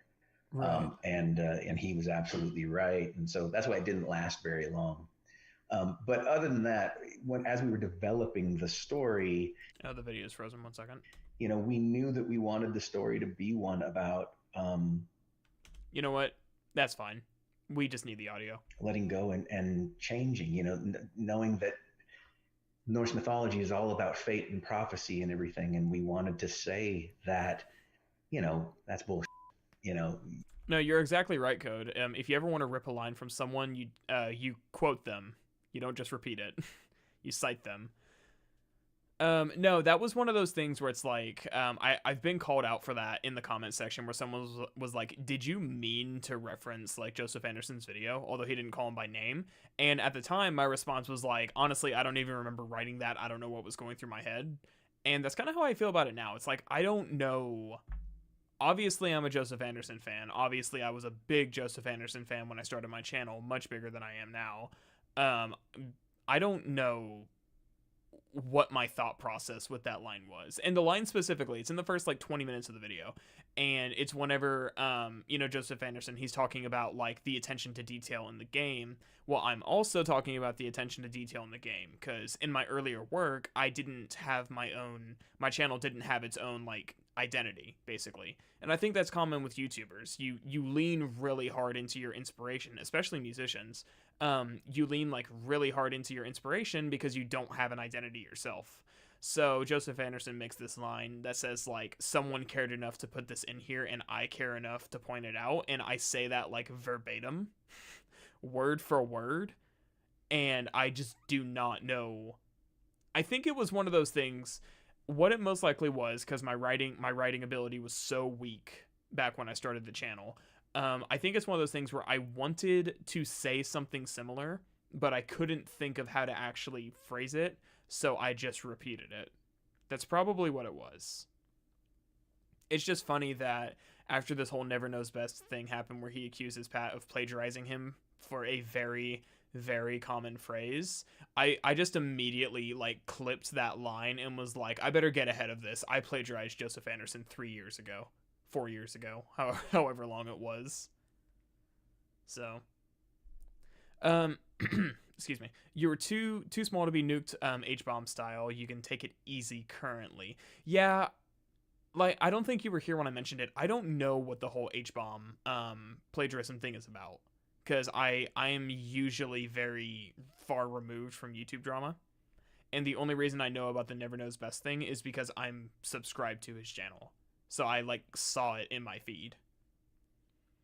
So, I mean, if I ever got in trouble for it, which, first and foremost, Joseph Anderson does not care. I can say that, like, 100%. Like, I can go on my YouTube analytics. I can point out how small of a channel I was, how few subscribers I had. But on top of the fact, he has actual, like, books that he writes that I guarantee he cares about much more than a line in his YouTube video. Everyone rips off Joseph Anderson at this point, yeah. pretty much. So I seriously refuse to believe he cares. Not only that, he does not know who I am, and he is probably far more concerned with his Witcher 3 video that's in development hell and his actual family than what someone on the internet is saying. He's got his own like little circle of hell with his community that that keeps him preoccupied. Not to say anything bad about the people in his community. I mean, it's people on the internet. He has had to like smack them down a couple times though. He put out a Reddit post not too long ago where that was basically titled like, "Some of you are acting weird and you need to stop." A gay man did gay erasure by stealing and plagiarizing and being wrong. H-bomb got him. His takedown vid got 14 million views in 1 month. The thief has 330k subs. Gay erasure. I don't even know what that means, if I'm being honest. I have an idea. But yeah, interesting, I think. I'll have to watch it. I usually don't like H-bomb because I feel like if I were to be a little bit harsh, I feel like he's the type of person who thinks that yelling makes something funny. And I watched a lot of H-bomb's content when I first started getting into like YouTube analysis, just the entire genre before I started my channel. But then I went and tried to rewatch his Fallout 3 video like last year, and I was like, this is rough. I cannot sit through this. Soon as Witcher 3 video will be in development for 3 years. I think you can make a strong case that it's going to be in development for closer to 5. Because he announced the Witcher project back in, 2017? When he launched his Patreon. And if you consider that that's when it started,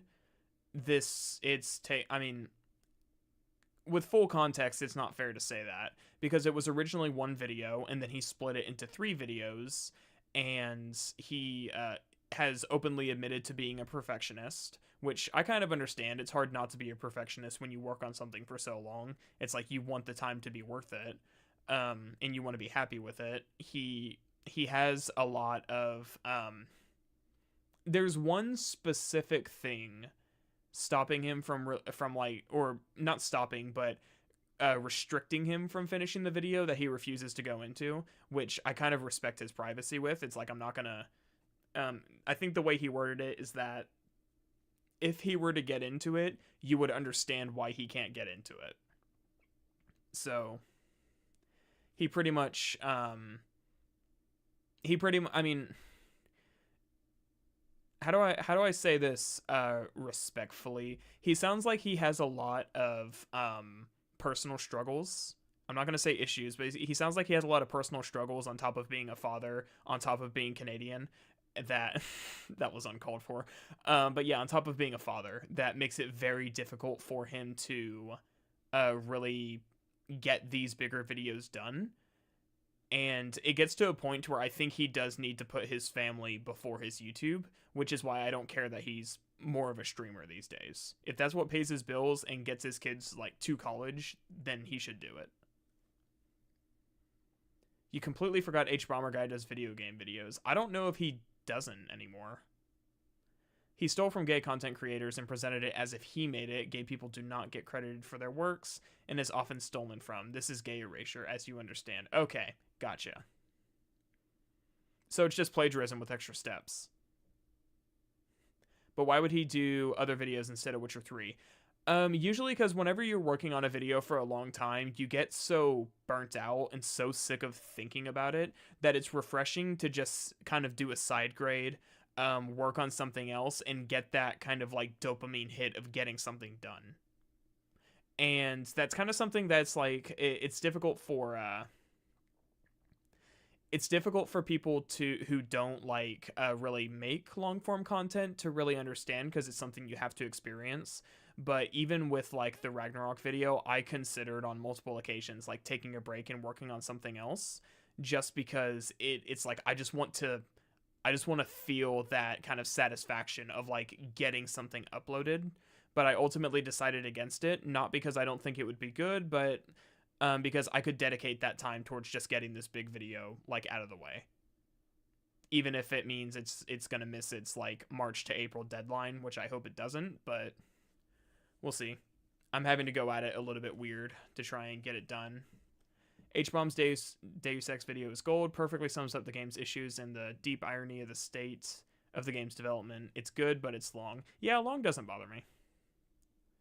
Top 10 shrimp quotes that you can take out of context.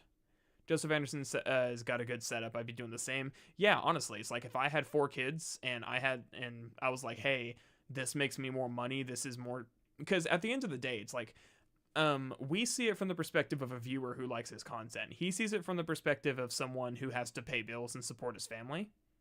And I've noticed that even with like some of my personal friends when we're talking about it, the few personal friends I have that like watch his content, I've kind of had to like try to reel them in and be like, dude, you have to remember, it's like, you know, paying his bills has to come first.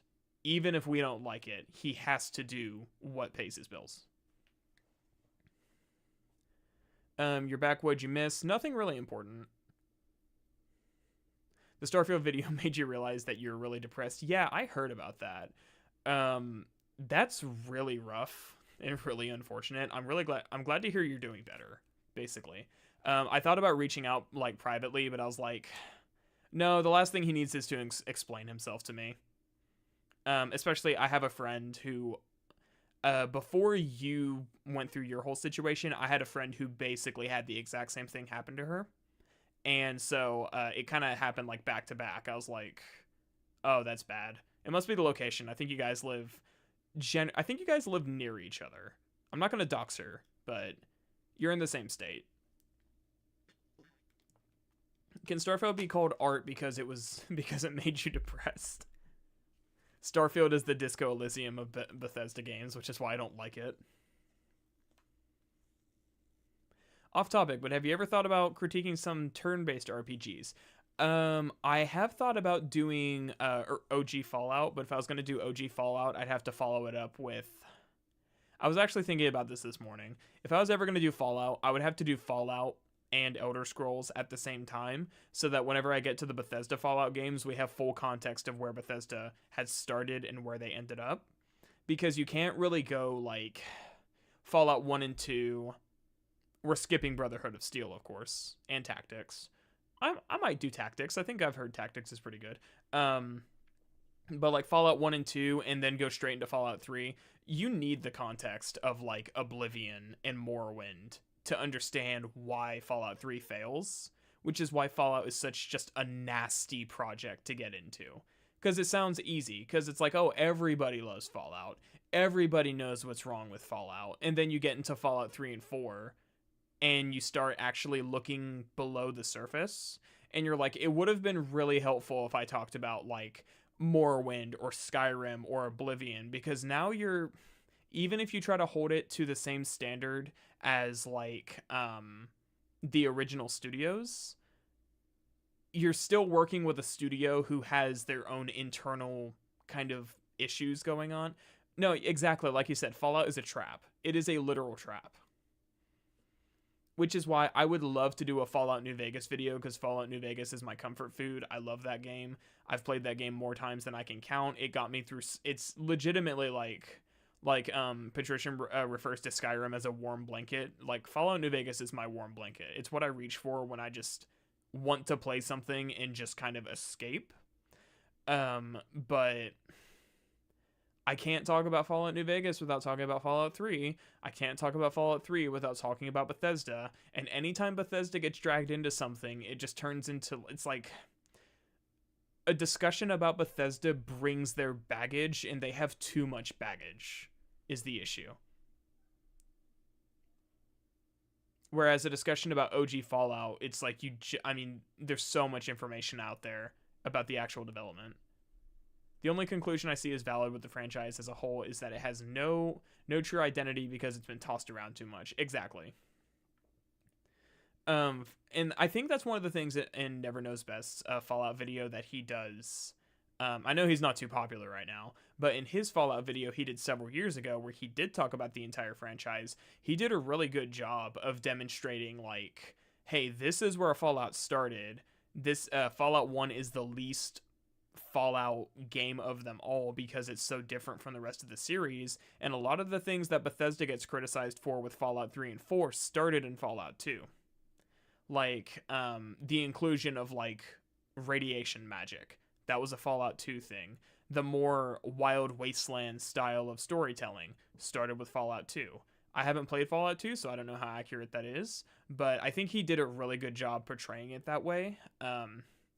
But then there's the unfortunate fact that Never Knows Best content is the best when you don't have context for what he's talking about, which is something that I've known for a long time, and I kind of just get over because I think most of what he does is pretty good. But that's the unfortunate truth. That's why I've only watched his Gothic video once. You would think as an avid fan of the Gothic series at this point, I would have watched it multiple times, but he also fell for the first playthrough Gothic trap. We can't get into Gothic. We're not allowed. I cannot get into that tangent. I have to play the games again because it's been over a year since I've played them. So that's gonna be fun. Unironically, I will enjoy replaying Gothic 1 and 2 because I do love those games. Replaying Gothic 3 is actually going to make me cry. Like, I might actually cry. To quote your setup, too many skeletons in the closet. TBH as a wannabe indie dev, I love Bethesda. If their bare bones stuff can be so popular and successful, I should try to. Currently trying to revive vehicle combat games in nuclear post-apocalypse. Yeah, I heard about Piranha Bytes. Now, Piranha Bytes today obviously isn't the same Piranha Bytes that made Gothic, but they still had an audience. Elix was very popular. I don't know if it was critically acclaimed popular, but people liked it. So hearing that they got the freaking Embracer Group axe is so disappointing. What I hope they do, and this is really what they should have done. Now, obviously, Embracer is cutting them because they can't afford to keep them. But Alchemia Interactive, which is the studio who's working on the Gothic remake, is still hiring. So it would have made more sense if they would have taken the Piranha Bytes staff and merged it with Alchemia and brought those people onto the Gothic remake. Again, these aren't the same people who worked on Gothic, most likely. I don't know any of their names. I don't know if they did, but it doesn't seem like they are. But that would have made the most sense is to merge the company and keep these people's jobs as opposed to laying them off. Tim Kaine has a YouTube channel where he's spoken a lot about Fallout. Yeah, that's another thing. Fallout requires so much research because there's so much you have to soak in. Would I stream Gothic? Probably not, because it would be so hard to get it working with OBS.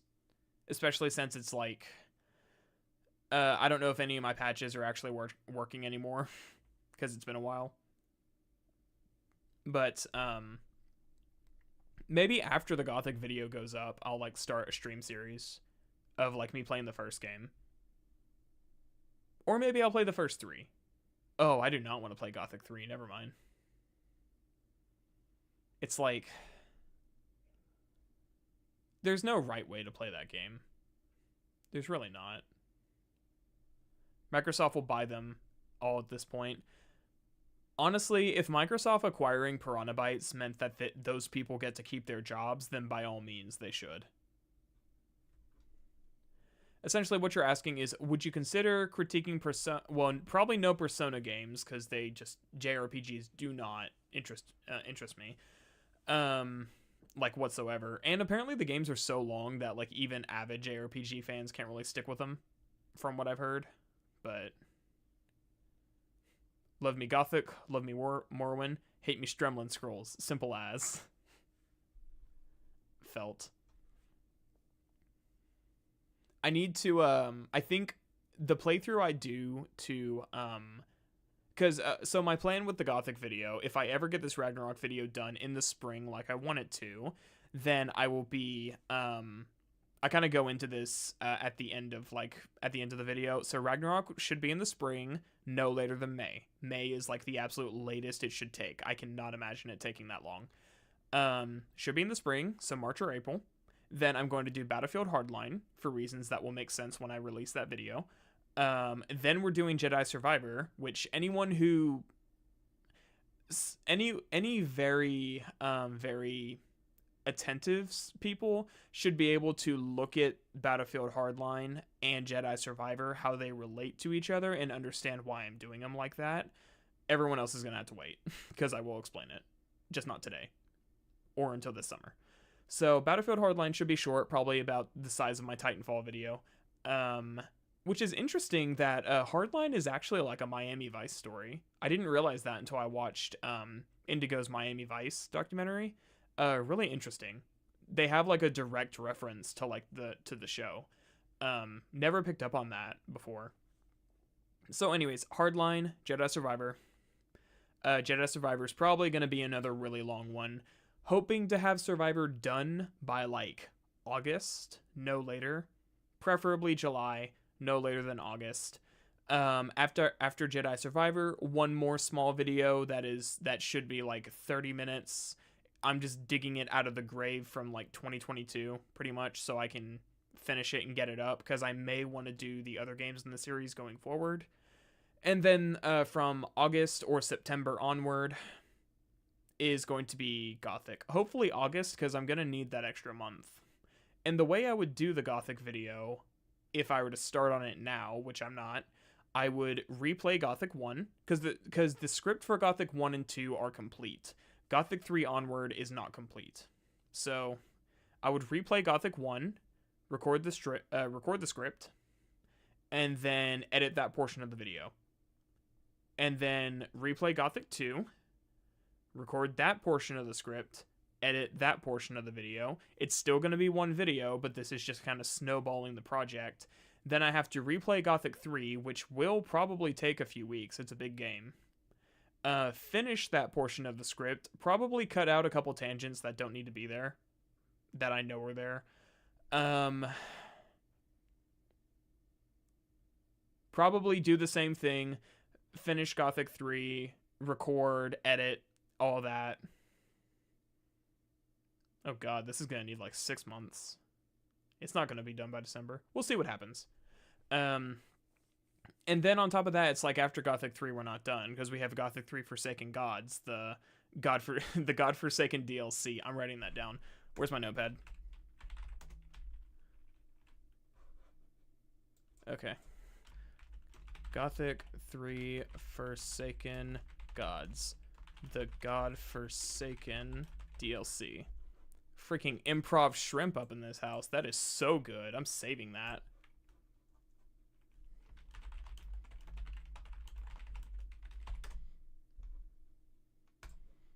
This is why I just talk. I'm actually really, really proud of that. Because that DLC is awful. Forsaken Gods, which I don't know how long that's going to take because I haven't actually played it. Then I have to do Arcania. Arcania, I've already played once. I'm going to have to play it 2 more times. 3 playthroughs each for each playstyle.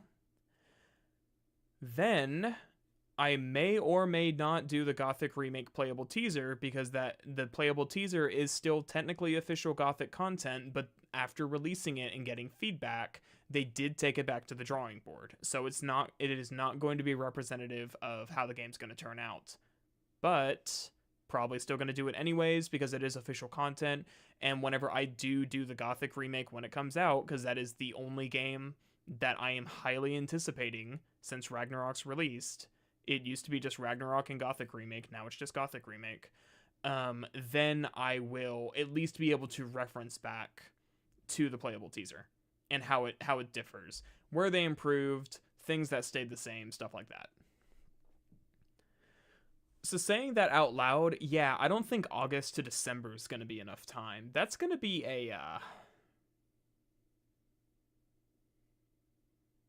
that's going to be like an August to February. Huh.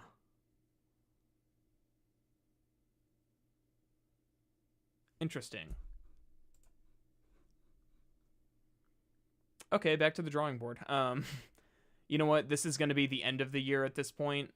I think I can probably justify taking the extra 2 months, as long as I maybe, you know what, maybe after I finish the Gothic 3 section, I'll play Rain World for like 2 weeks and make a Rain World video. No, because then I'd have to play Downpour and talk about Downpour. I'll figure something out. Do Gothic 1 and 2 and release it. Make Gothic 3 its own video. It is too long. No, it has to be too long. I want to have the de facto, the Gothic franchise critique on YouTube. I say that mostly as a joke, but no, that is like that is the vision for the project, and I don't want to compromise on that. Death Stranding has eaten 50 gigs on your SSD, and you don't know what to do with it. Do I play it? Uninstall it? That's like a console game issue. Like, yeah, COD's taking up 200 gigs, but what if my friends want me to play it?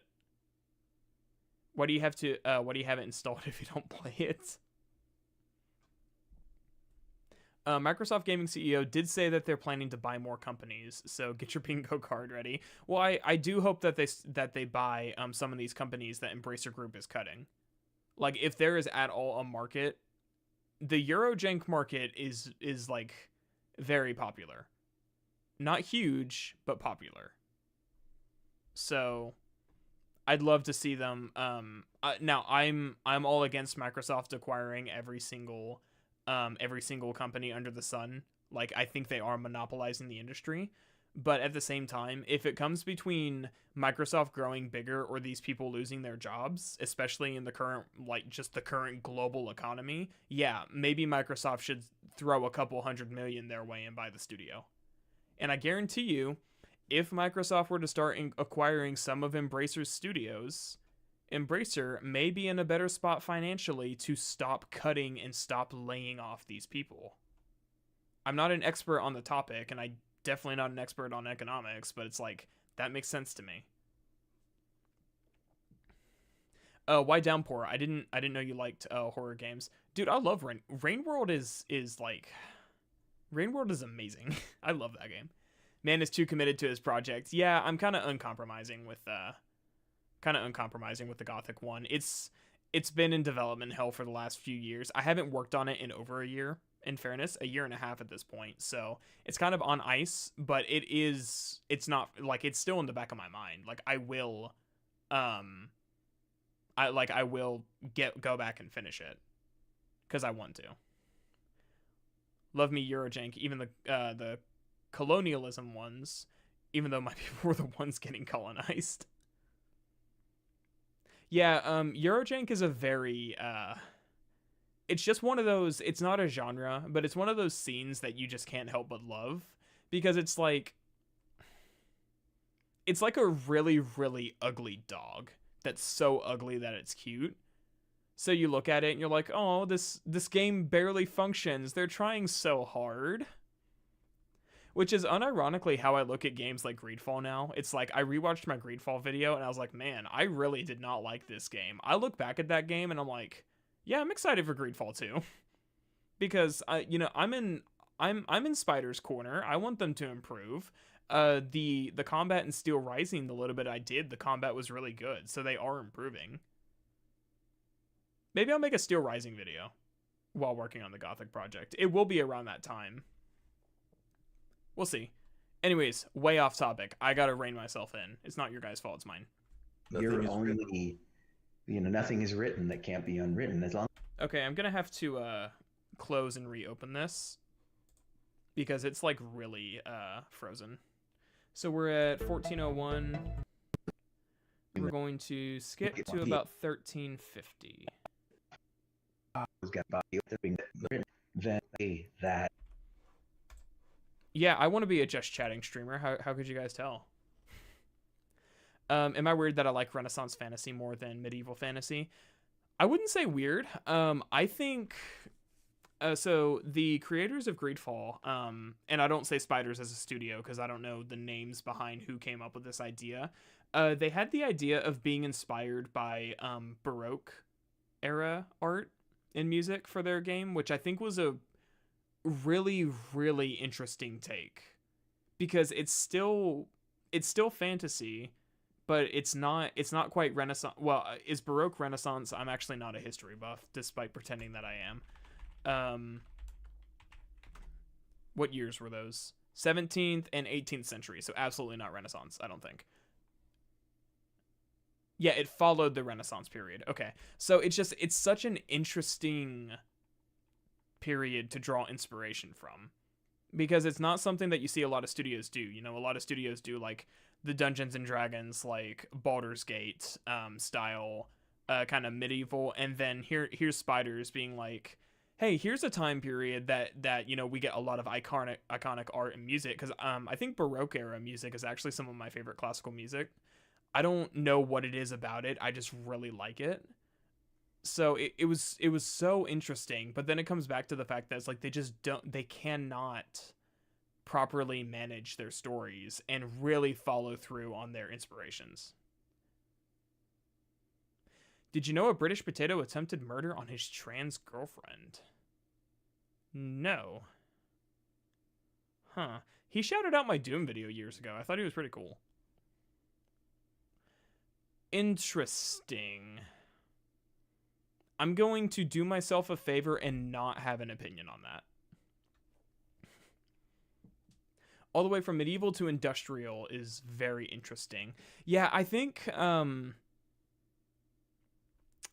the Arcanum, it's Arcanum, right? That's like the Industrial Revolution in a fantasy setting, where Mandalore did his video on it, where it's like, yeah, you could like magic is usable, or you could just shoot them, pretty much.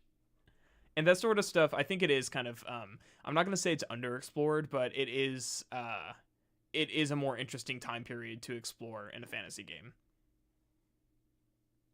Which is another reason that Elix, it's such a shame that we're probably never going to see Elix 3. I haven't played it, but even years and years and years before I started the channel, when I was just looking for RPGs to pick up, I almost picked up on Elix, because it was just interesting that it was fantasy.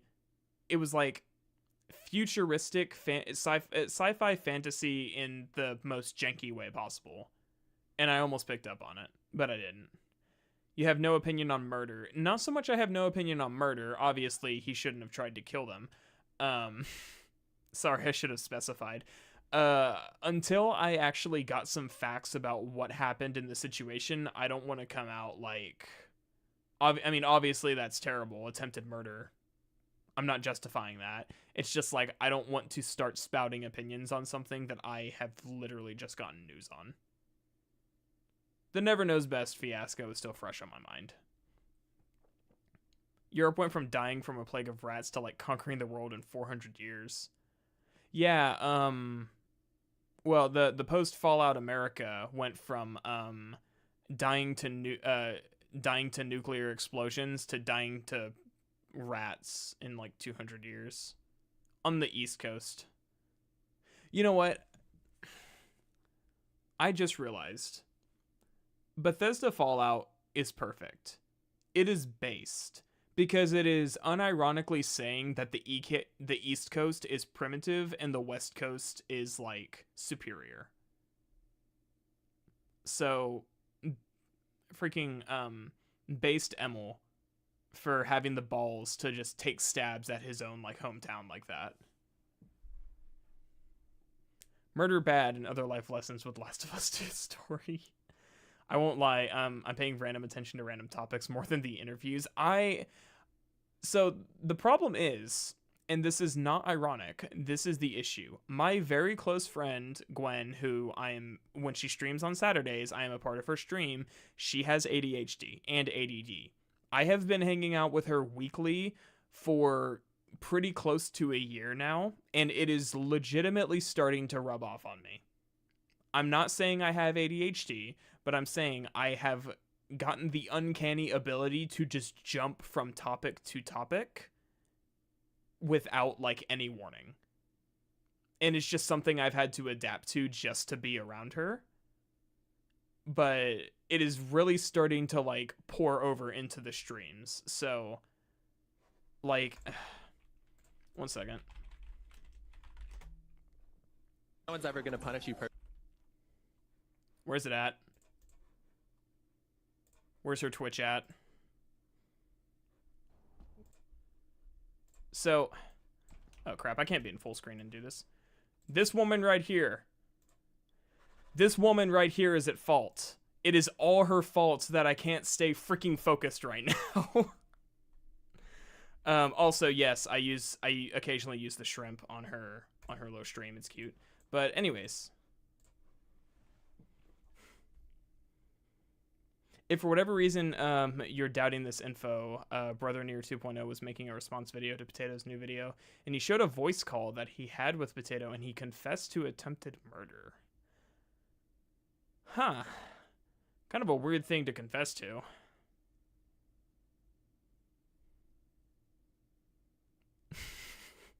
That's the thing, though, Code. I don't have ADHD. I have just, like, acquired that behavior from her.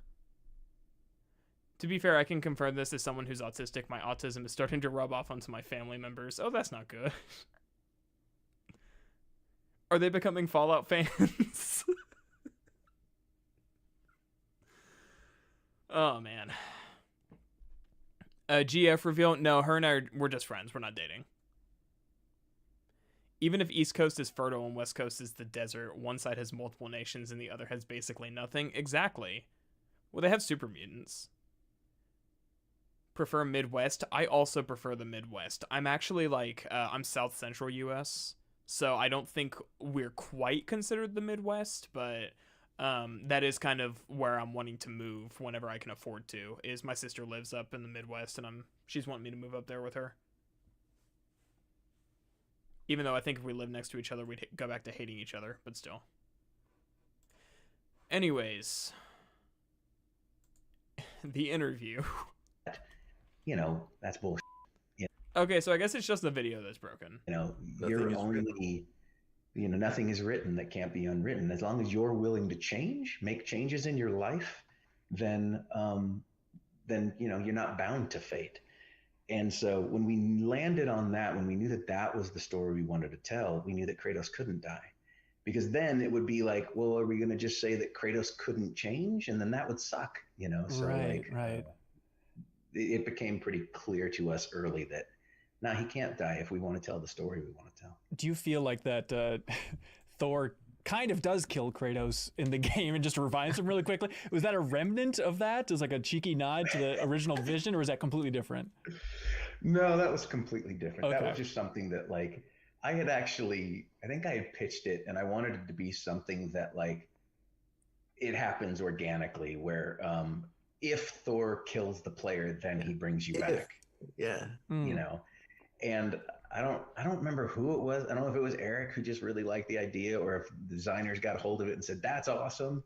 And they just said, no, we want this to happen. It's going to happen for everyone, instead of it being just a thing that could happen. So that was just we thought that would be fun. We thought the electricity defibrillator thing would be fun. Why not? Yeah, Richard, in our last interview, you talked about how, like, there was an early version of the script for 2018. So to make up for lost time, we are going to suffer through 1.5 times speed, because VLC won't let me do 1.25. Oh, is it VLC that's broken? I think it's VLC that's broken. Okay, desktop reveal, guys. Okay, where were we? We make fate. And so when we landed on that, when we knew that Kill Kratos. No, it's definitely VLC that's breaking down at this time. I don't know why. Anyways, we're gonna go through 1.5 times speed just to make up for the sheer amount of time that I have wasted. No, it's worse. They're becoming anime fans. Oh god, it is worse. Am I mistaken, or is he saying that the theme is denying fate? So far what we've got is letting go and change, which I think change was a much easier one to kind of grasp. So letting go is kind of the one where it's like, so I guess maybe this just proves the point. There is no one central theme. There are multiple themes, but there's no one that rules over the rest of them. No, Kratos shouldn't have changed. We need more kill, and F, that's alpha male way. Well, thankfully, this interview is with Matt Sophos and not with David Jaffe. Otherwise, yeah, that's exactly what they'd be saying right now. Is like, oh, why does Kratos need to change? Why can't he be a static character over the next 20 years? Are they really going to go to Egypt next? I think so. Based on some like very, very loose interviews that were had, I don't remember who had it, but somebody with Santa Monica said that like the poses that Tyr does and his little Easter egg locations at the end of the game are important, and people have picked out most of the poses to be of like they narrowed it down to like some Asian cultures. I don't want to put a pin on where exactly, if it was Japanese or Chinese mythology or anything like that, but it was basically some form of like Asian yoga, which is a very, very, very broad statement, but that's the best I can do.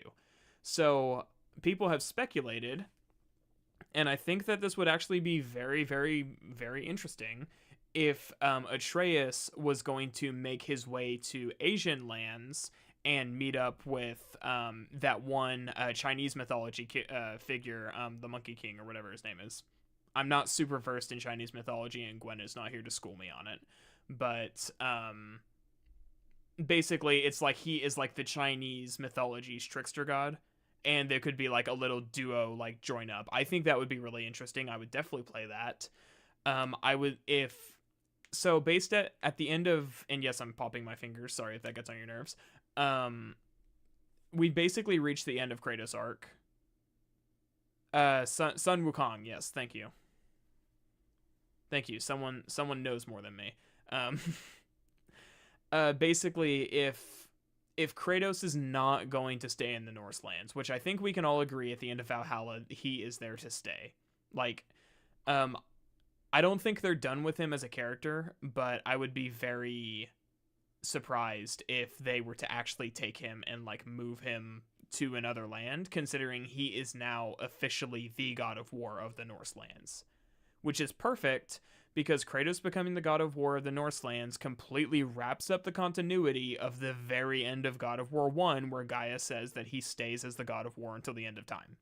Like, probably unintentional. Finally, that plot hole has like come full circle, and it's not a plot hole anymore. It is what I consider the end of his character arc. But I don't think they're done with him, so based on the number of references Mimir makes, I would not be surprised if they go to Scotland and do some I forget what it's called. It's not Scottish mythology. It's I'm drawing a blank, but Scotland forever, basically. I would not be surprised if they went down and did that. They will do Egypt eventually, because the weapons that Tyr uses in the DLC, one of them is a shield and spear that appear Celtic. Thank you, Celtic. I was completely drawing a blank there. So the weapons that Tyr uses in the DLC, he uses a spear and shield that appears to be coming from either Greek or Sparta. I've seen some debate about that, but that seems to be what it is. And then he has his like little double swords that do appear to be Egyptian, so Egypt is not off the table. And then he has the Ulumulu. There's your Gothic reference for the day. He has his little like club weapon that I believe people have pinned as Aztec, which makes sense because I recently watched Road to El Dorado, and they also had those in the animation. Obviously, perfect. What's it called? Like perfect reference. Freaking animated movie. But that appears to be like an Aztec weapon, and then he has his little Virgil katana, right? So,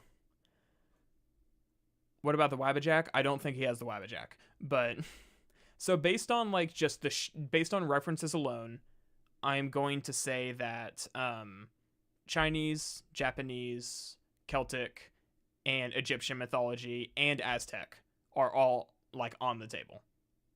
So we got pretty much 5 different places they can go.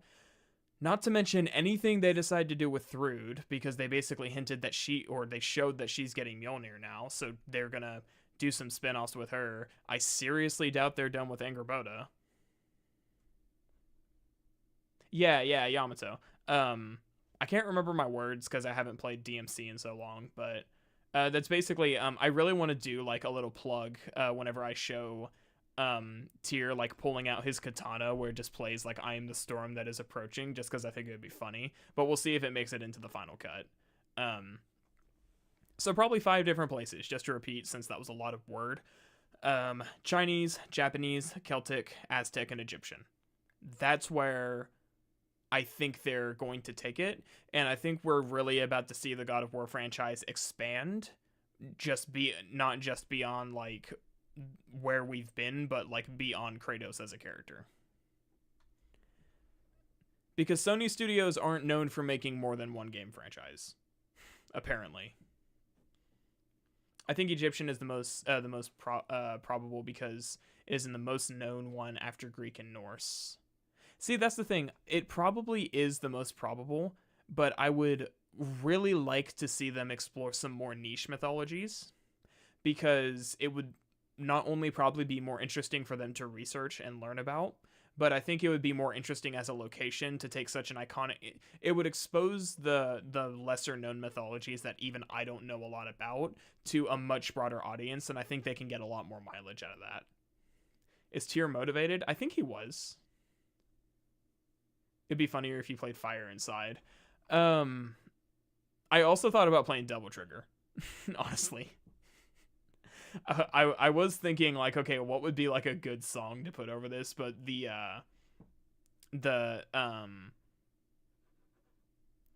one that I mentioned is like the one I know the most.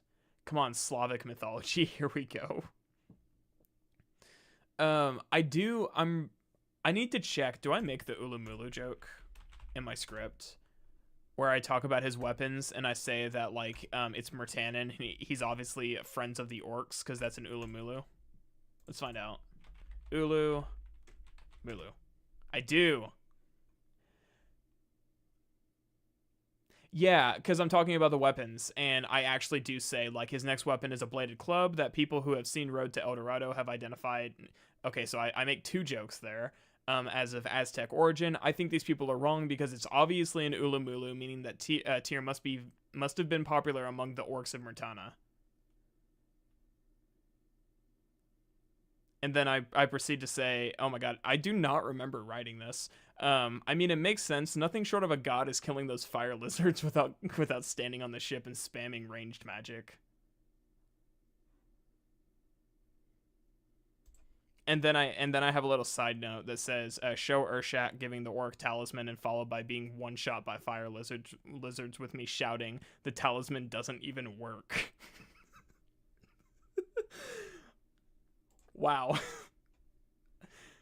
I think we just discovered like a new layer to my gaming trauma, because yeah, those freaking fire lizards, man. And you guys who never played Gothic don't understand a word of that. Which, you know, it's kind of funny. So in Strat-Edgy's like Gothic video, he quits right before that quest, so he doesn't get to experience the pain of trying to kill the fire lizards. Because you can't kill it's not like you can kill just one, you have to kill all of them, because once you hit one, you're gonna aggro the entire group.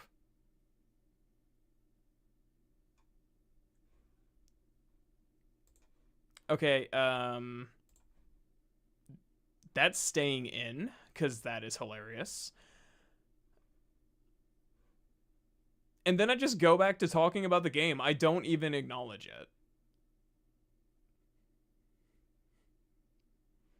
Can I do that? Can I just drop such an obscure reference to a game that I guarantee the people watching have never played, and then just go right back to talking about like his moveset during the fight? I guess I can. It's my video. Do what I want. There's no cheese strategy in Gothic. Okay, there's always a cheese strategy in Gothic. But the way that I got through the encounter. So for reference, you're sent around the map to kill like all these super like high level end game enemies, right? One of them is a fire lizard. It's a giant lizard that runs up and spews fire at you. You're given a talisman by the quest giver that gives you like a plus 20 fire resistance buff or something like that. So you put on the necklace and you walk up there being like, "Oh, it's okay. And he has the audacity to say it will protect you from the fire lizards. You put it on, you walk up, you get hit by fire, you get one shot. And there's like 9 of these things on the beach. So my strategy was always like climb up onto the top of like this little wrecked ship where their AI breaks, and then wait for them to come within range for your spells, and then just like pelt them with arrows or spells until they die. I did that on all 3 playthroughs. About to be 4, because it's literally impossible. There is no way that you can get enough resistance to actually fight them normally. It's broken. Anyways. Or they can sort of nostalgia bait with Roman mythology, because they could do that too. But it's my understanding that Roman and, at least from the limited Greek mythology research I've done, it's my understanding that Roman and Greek mythology are pretty much the same. Like Hades and Pluto are the same person. Because the Greek mythology book I have uses the Roman names for them. You could have the part where Tyr unsheathes the katana in the lyrics "Buried Lights," and I have hidden all my shame. That might work. I always wondered what happened to the Greek gods that Kratos did not murder. Like, what happened to... Oh, I cannot read that. To Hecate. Hecate? Is that a T or an L? That's a T. Don't know. Anyways, wow, I do not remember writing that gothic joke. That is amazing.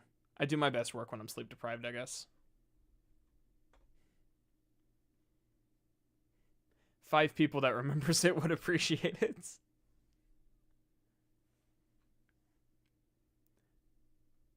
Okay. Seriously, we're 14 minutes into an hour-long interview. We're just not going to get through all these. That's fine. That's okay. Revives him really quickly. Was that a remnant of that? Is like a cheeky nod to the original vision, or is that completely different? Okay, so we heard him say 18, that. where you're kind of starting from scratch. No, for a lot of these we ideas. started over at that point. Okay. Yeah, we had to kind of respond to what we had done with 2018.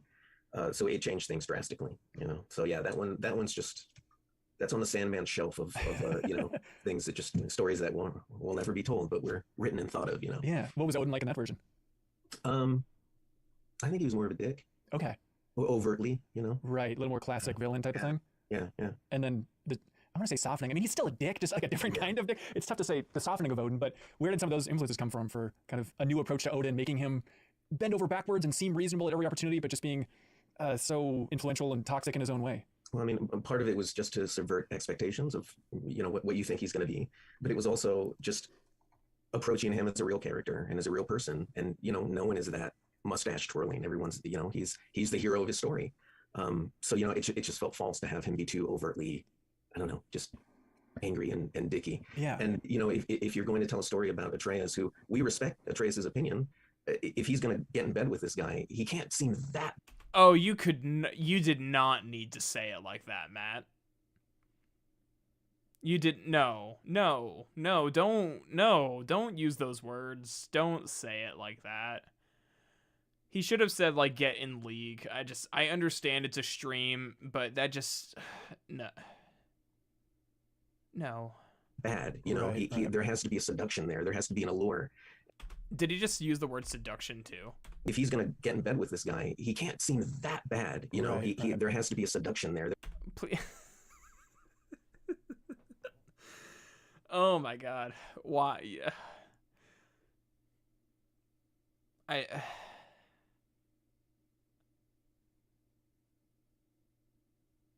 Anyways. He did not need to say it like that. Do you think he rewatched this and he was like, okay, my choice of words could not have been more poor.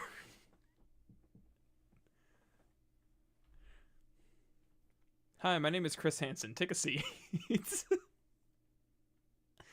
Yeah, see, even Lust has spawned dozens of trashy novels. Thank you for the top tier Never Knows Best reference.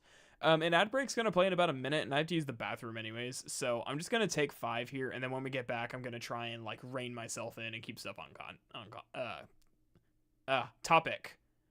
I kept wanting to say on content, but I'm brain fried words. I'll be right back. I'll turn the music back on though.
Okay, we have returned. By the way, please link this epic Blade Runner soundtrack. Bet. I am always willing to share my little modular obsession. It won't actually let me paste in chat. Will it? No, because I have it popped out. Oh, I can just restore it. There we go. Let me remove the little tracking of the link. Boom. That will take you to this live stream. It's called Snowdrift by State Azure. Again, it's just modular ambient stuff. I know I said I was done with the tangents, but modular ambient stuff is so cool. I have recently been trying to get into synthesizers and modular synths specifically, just because they're just so cool to me. And the fact that you can just you can take like a basic like waveform, like a sine wave or something, and you can run it through so many different processors and sequencers and get something actually like not only musical, but something that writes itself out of it through what has to be in this video about 100 cables. And it really is, it's something I want to do. Do you prefer OG Blade Runner? I haven't actually seen Blade Runner, so I don't know. It's just a similar like style apparently, but something I really want to do eventually is I want to do a video on what I'm going to call the gameplay of modular synths, where I basically take the actual instrument itself, like a digital modular rack, and I kind of just equate it to video games, and I talk about how it's like you kind of just it's like playing Factorio, which I've never played, but I'm going to use the example. You don't start out with a massive like 50 by 50 kilometer factory or whatever. It's like it starts out with just one little thing, and then you run it to another thing, and before you know it, you got a monstrosity. So it's something I'm really obsessed with right now, especially since we have nothing to do at work. So this is all I'm like consuming my time with during my actual 8-hour job. But anyways, I promised I would keep it on topic, so we're gonna keep it on topic. Back to it. Also, I grabbed a Dr. Pepper because I hate my kidneys. There has to be an allure, and Odin became all about appealing to Atreus' what he was looking for, his sense of self, you know. So that kind of changed the character a lot. Yeah. Was the mask always a factor? Oh no, That's more recent thing too. that one came late. We knew we needed. Yeah, it really is a cool video idea, and I think it's something that it's something only okay. This I don't say this to sound arrogant, but it's something only I could really do. Not because I don't think other people are capable, and there certainly are other people who are far more qualified to talk about modular synths, but I feel like I am the only person who's dumb enough to look at what is otherwise an extremely versatile rack of hardware with quite literally limitless opportunities and say, oh yeah, it's like City Skylines 2. You know, you just kind of start small and go from there. But in reality, I mean, that is the appeal. If you like factory sims, and if you like super overly complicated systems, and if you have like kind of the willingness to jump into the abyss of modular, that is like who it's geared towards.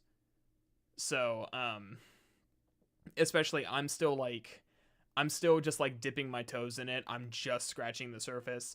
I don't even fully understand how to wire everything correctly, which is why I'm doing digital instead of like buying like a module, because if you go analog, I think the analogy I was gonna make is that like modular is like D&D, that it has like a limited form in video games, and then you have like a tabletop version that's way more expensive and even more complicated, because whenever it comes to actually building a modular rack, you have to get into it to know how to do it, but you have to know what you're doing to get started. It's a really, really complicated topic. So I just think it'd be a lot of fun, and I would probably do that sometime next year. Making music is your favorite part of making games. It's like fresh water after a lot of bug slaying. Yeah, I can imagine too. Hold on, I'm getting a hazardous road day. Oh, cool. I'm working from home Monday. Awesome.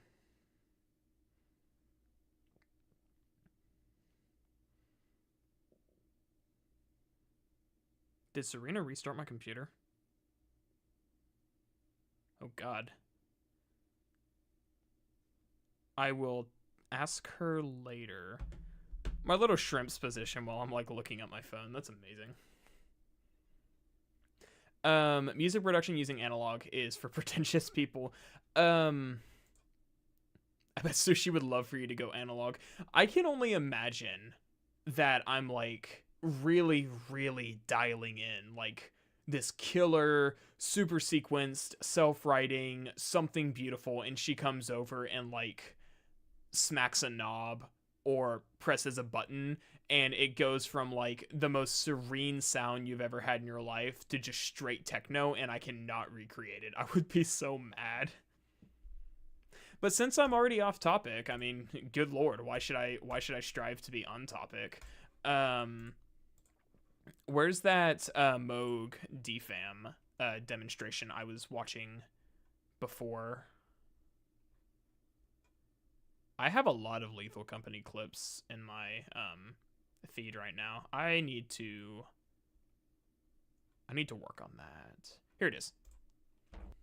So this is not a modular system. This is a analog synthesizer, but this is kind of what like a single module on a modular system would look like anyways. So this is so there's a company who makes synthesizers called Moog. They've been around forever, right? I'm just learning this stuff. And they made this specific unit called a DFAM, which I don't actually remember what it stands for. But it's basically like a techno module. And I've been kind of watching through this little demonstration, trying not to spend money. But sorry if you go silent. You're currently playing P5R. No, you're good, dude. Who's Serena? She's my coworker. She is your cat. No, Sushi is my cat. You're gonna go silent, or this 30-minute interview gonna become a 3-hour one. So, anyways, just here's a demonstration of this little system. I can turn this down, turn the oscillators down. By the way, I have different wave shapes for the oscillators as well, both square, which is what I was playing. Cool is then where the patch bay comes into play, because having these two 8-step sequences makes for very powerful per step modulation possibilities. Because the outputs of the sequences are available to you, this velocity here is the output of this sequencer, and pitch is the output of this sequencer. Cool, but make music. So the noise GF mod is pretty great. There we go.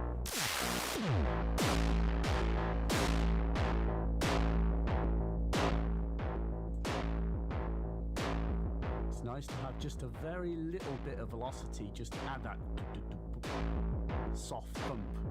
You will be needing to wear headphones to hear this. Anyway, this is what's consuming my life.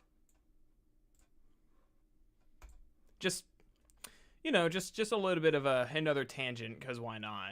Why stay on topic when I can have much more fun being schizo for a few hours? Anyways, back to the interview. Did something, and the mask came up fairly late, and I think it. Oh, hold on, someone in chat said something. I gotta pause.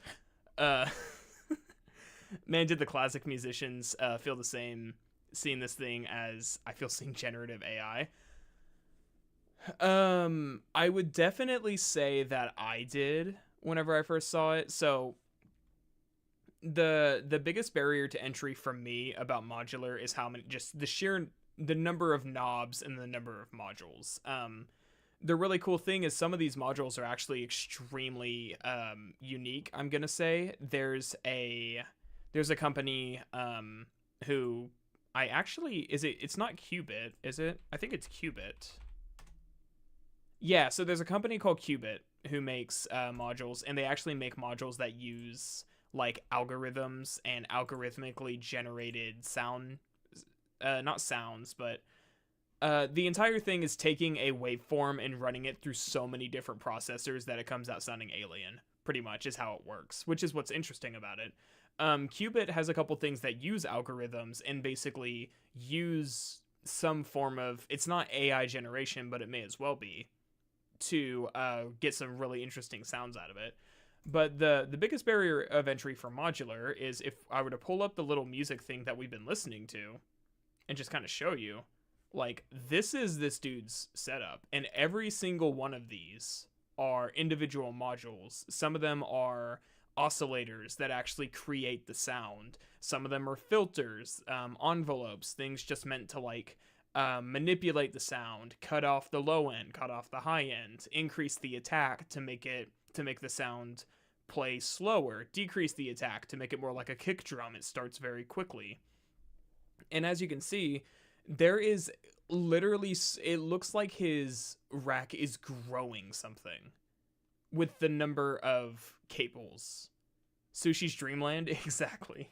She's sleeping right now. She's being a good girl. She's being a good little baby. Yeah, she's sleepy. She's a big sleepy cat. But no, yeah, it's there are so many cables, and this would probably be a rather expensive. Most racks are probably table sized. They're pretty small. This is a really, really expensive one. This probably cost this dude thousands, if not tens of thousands of dollars to put together.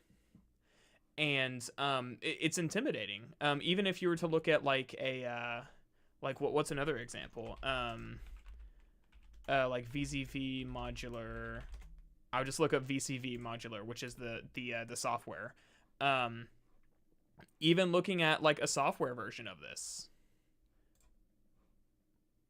If I can actually get the get the image to pull up. Like, I mean, there's so many knobs, so many cables. What does any of this do? And I think for even people who are so far down the rabbit hole that modular is their entire life, I guarantee you when they're actually constructing a sound, by the end of it, they don't know what everything is doing. It's just a matter, again, that's why I equate it to Factorio. By the time your factory is fully built, you do not know what everything does. All you know is that you started with an oscillator. You started with a sine wave. You decided, I want the attack to be a little bit longer. I want it to have a slow build up into the sound, so you added an envelope, or it's referred to as an ADSR. It's attack, decay, sustain, release. All of this is stuff I would have to explain in that video if I ever did it, which is why it's like such a daunting but would also be a really rewarding thing. Also, VCV is completely free. So that's another reason that I like it, is like I have an iOS version of this that I paid $15 for just to find out the PC version is free. But it's just slowly kind of like stepping stone, building blocks, putting together your Lego set, to the point you get something at the end that sounds like that techno, super bassy, stabby like synth that we just listened to with the DFAM. So it's interesting, and I do not know nearly enough about it to really like have a detailed discussion, but it's like a different world of music that is very daunting to get into. Like, if you've seen, to use a good example, if you've ever seen Never Knows Best's like Chinese indie game video where he played like some indie game that he just absolutely did not understand anything that was going on, that's modular. Is this the kind of stuff that Kraftwerk pioneered, or are they too old for this? I can Google that and I can tell you.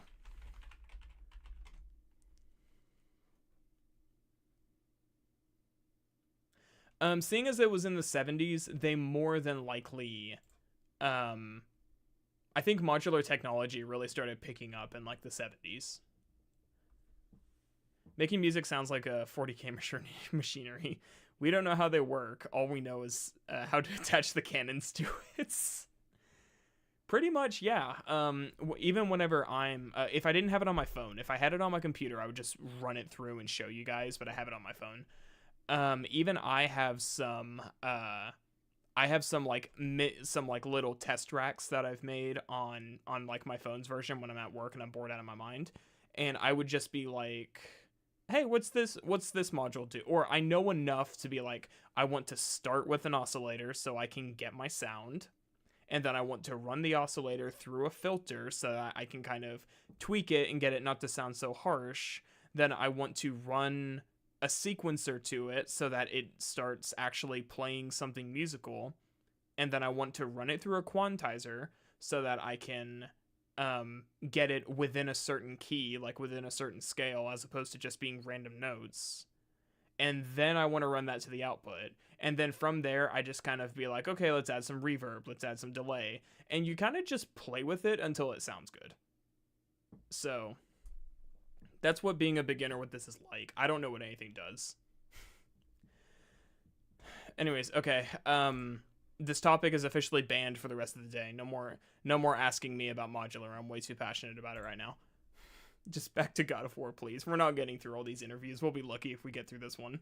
You know, it came out of Atreus's search for identity, you know, and the idea that Atreus he's Kratos, but he's also Mimir, and he's also Freya, and he's also his mother. Right. And we wanted to make sure that in all the scenes, he represents one of those characters. He wears a mask, you know, he takes what he's learned from them, and he kind of propagates that, and it's part of his life. So I don't know, the mask felt right, because the mask is identity. And the different masks that we always wear in different situations. It just cut out the video and let's talk. Tempting, but I actually do I do need to sit through this. I am trying to get information like for the video, context for some of my criticisms basically, but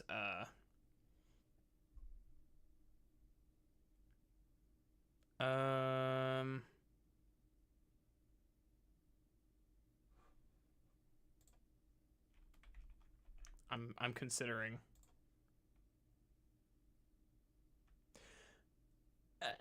We did almost 19 minutes. I think we're good. Yeah, I think we get the gist of it, don't you guys? Okay, let's take a vote. How do I do a poll?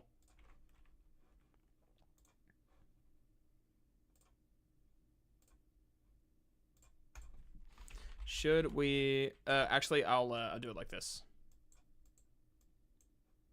We'll add an option. No.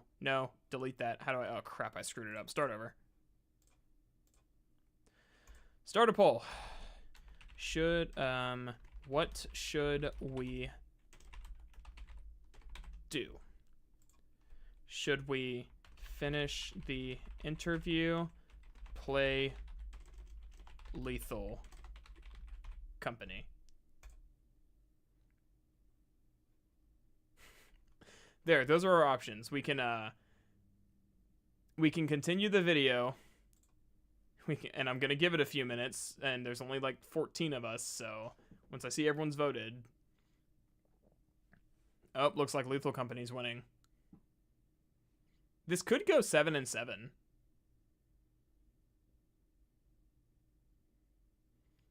And then we'd have to do a coin toss.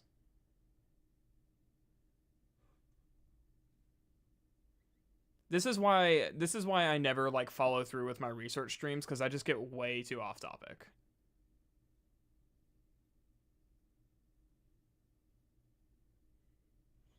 Okay, guys, I see there's 14 of you.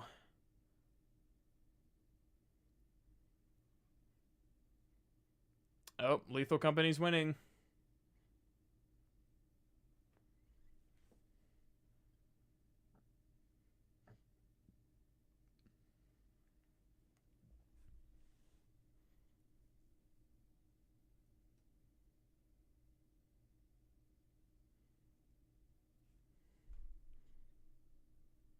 We have gone off the rails. I think we're too far gone.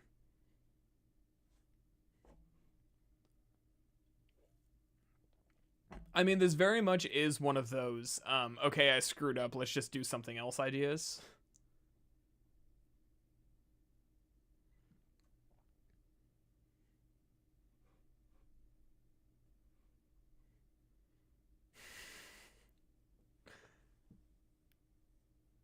Gwen, you can't come in here and be the freaking devil on my shoulder, okay?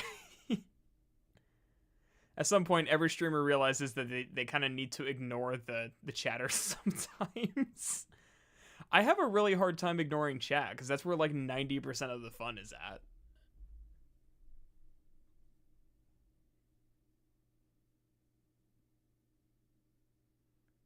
Speaking of, are you still out?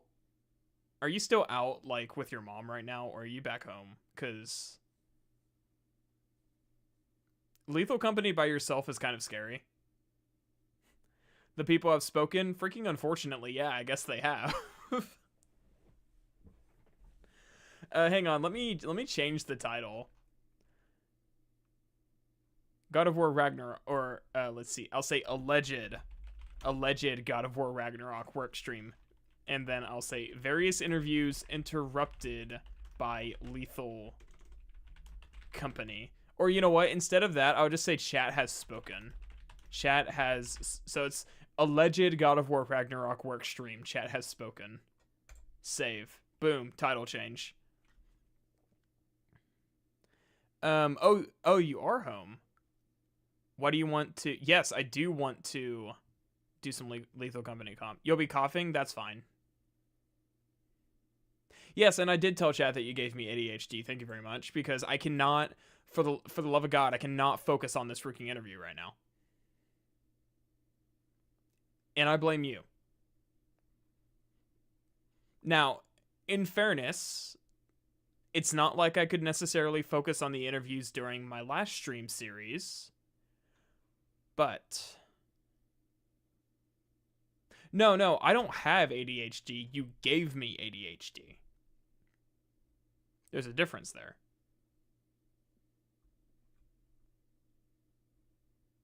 It's your fault. Okay, chat has spoken. Looks like a Lethal Company wins.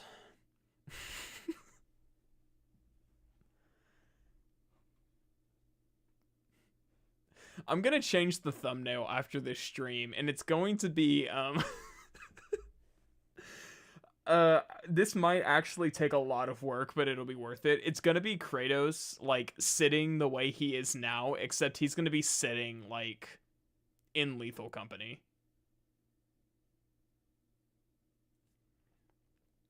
Yeah, unfortunately, I will finish the interview. It just won't be on stream. I'm sorry, guys. I'm sorry for anyone who was here to actually see the interview and hear my thoughts. I just cannot, I cannot, like, get a handle on my own mind, apparently. So somebody said, hey, you should turn it off. And I was like, you know, I kind of do want to play Lethal Company right now. Oh, good God. I'm a mess. I am just a hot freaking mess.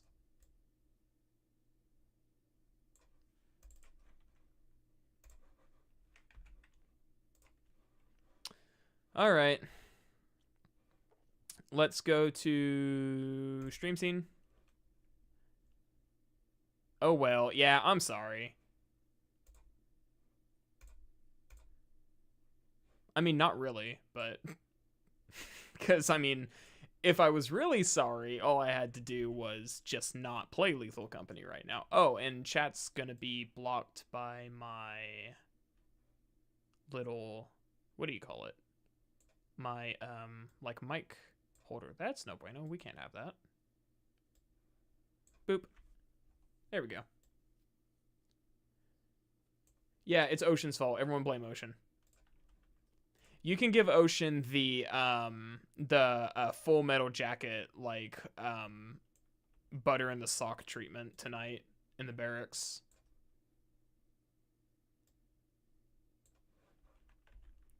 Okay, I need to, like, figure out something for chat, because it's, like, too far away on my other monitor.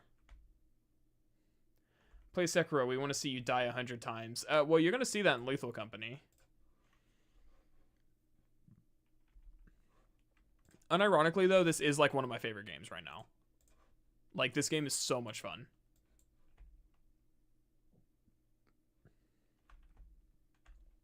No, you don't have to boot up the model. And yeah, we can go ahead and Discord. But you don't have to boot up the model if you don't want, because, I mean, it's fine. It would just take up too much screen space. And then I would, like, have to really explain to everybody why there's an anime girl on my screen. And as far as everybody knows, this is still an anime-free zone, so, according to my... That is the current shrimp canon. You watch... Hold on. You watch Full Metal Jackets. I haven't seen the entire movie, but I have seen the first little bit of it. Oh, I'm getting a call. Except I can't actually hear you. That's no bueno. Do-do-do. Why is Discord always changing my settings? It might be. Oh, no, it was your... Yeah, it was your fault. Okay, never mind. I didn't do anything yet. How dare you make me think that I did something wrong again? I didn't do it. I didn't do it. You were so quiet, though. I think I may have turned you down on the last stream because you were so loud. Wow. Hang on, it's not letting me do my thingy. Not letting you do your thingy. It's not... Yeah, okay, there we go. Try talking. Blah, blah, blah. Little bit more. Testing 1, Okay, 2, that's 3. good. Check, check. That's good. Mic check. And yeah, my little, like, mic holder is, like, in the way, so I can barely read chat. But you know what? I'm kitty cat. Hi, baby. Oh, is Chairman with us too? Yes, Chairman has joined. Don't kick me. That's rude. See, you missed the part of stream where Sushi was being Sushi. Being a hellion? Yes, exactly. Being Thank a you. terrorist? Yeah, that Can too. I say that on your channel? I think so. It's really a question Always for the YouTube, anime isn't girl's it? Fault? I see you, chat. It is not always my fault. No, it is pretty much always your fault. Rude. And even if it's not, we're gonna say it is because we outnumber you. This is tyranny. Am I joining you or are you joining me?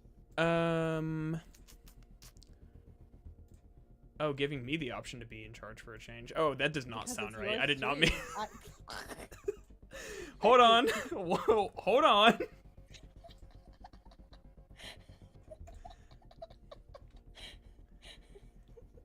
Excuse me, I'm harassment, sorry. I did not mean it extortion. that way. Bullying.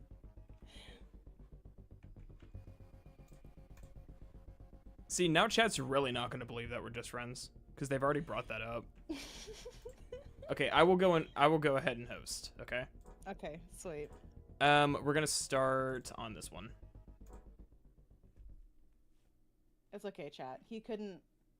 I would drive him nuts if we were actually dating. He'd probably go jump off a cliff. Last I checked, Like times 10. I was freaking killing you whenever we were hanging out a while back. First day on the job. That's fair. This is your I keep How do I telling invite I'm you? an introvert and you don't believe me. where you will eat You and sleep go for the open duration your of menu. contract. Okay. It'll say invite friends. Okay, I did that. It'll open Make Steam. yourself at home. It didn't To open Steam. complete the onboarding process, you will want It to should check have the open instruction Steam. manual It didn't, and sign though. into your ship's computer terminal. We trust Okay, you we gotta are do a this the great backwards asset way to the because Steam is a totally company. functioning Great platform. asset to the company. Great asset to the company. Invite to game. Oh There we go. no, they can hardly hear me. I can turn you up. That is a crime. That is a crime. They can't hear me. I wouldn't say it's a crime. You're right. It's a blessing. It's okay. Okay, You can turn me up in game too. Oh, now there's gonna be an echo. One second. Hold on. There, you're muted. Thanks. Hi. Hi, how's it going? I'm good. You know, it's a shame. Alex popped in earlier and he's at work. Otherwise, I would totally drag his ass in here too. Damn. That's unfortunate. This is that boring game about taking pics of ghosts. No, this is Lethal Company. No. This This is is way more fun. okay. Which moon do you want to go to? Wait. Any. Wait a minute. Hold on. What? It won't let me. Oh, you do have to type that one all the way. Okay. Oh wow. Experimentation is flooded. Assurance is flooded. Vow is foggy. So offense or march? March. Cool. Awesome. Let me go get my charger for my keyboard. I'll be right back. Okay. All right, hold on, chat. I gotta leave you to go get milk. I'll be With back. me.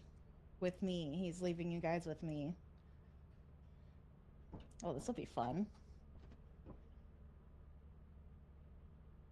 Now, Party, you're thinking of Ghost Exorcism Inc. That's different. We gotta get scrap for a company that will kill us on planets with things that will also kill us in this game. It's very fun. Charger for keyboard. Okay, Yeah, I'm back. for keyboard. Ah, hi. What I miss? Okay, I need to getting really, milk, rip I need to sushi. really move my mic because it is so in the way of my monitor. Oh. Charger for keyboard. Yeah, I have a wireless keyboard, but it needs charged every now and then. I buy Lethal I need you Company, to but I don't start- have people to play with. It is like terrifying playing by yourself though. Like solo Lethal Company is insane.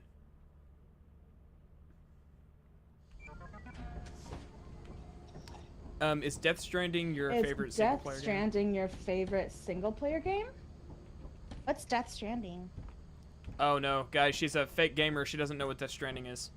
No, I don't. I'm a very niche kind of. It's game. it's Wait, it's what a is it? it's a Kojima game. Oh no, I've never played it. My favorite game of all time is actually We Happy Few. Hold on. Bye. I'm going to I'm gonna order us some flashlights, but they're gonna be the stupid flashlights, Okay. not the good ones. That's fine. Is this what influenced your Hey, downpour hey, video this is- idea? No. This is where you were chased by bees. Oh, it is. No, I wanted to do a Rain World video like for a while, but I just haven't. And Downpour is their DLC where it adds a bunch of new game modes, and it'd be a lot to get through. Hey, don't die. It's like right here. Okay, cool. Okay, grab your flashlight.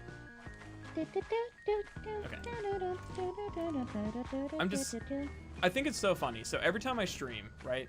Every time I stream, I'm like, hey guys, I really, really feel like I should stream on Twitch, not YouTube, like not on the main channel. And they're like, no, we're not gonna make Twitch accounts to go watch you. It's gonna be fine. And then it's like, hey, I'm gonna stream something topical. We're gonna like do something for the video I'm working on. And then literally like 3 hours in, I'm like, yeah, this is boring. Let's play Lethal Company. I just love in your titles, just like chat has spoken. Yeah, I had to change it. Otherwise, they would feel sociabated. No. Yeah, it's not Silent Hill Downpour. It's Rain World Downpour. You need to word things better. I'm dumb. No, I think I'm just bad at explaining stuff. Never do Twitch. Yeah, it's probably a good idea. Oh, Excuse me. Excuse me. Oh, we got a present.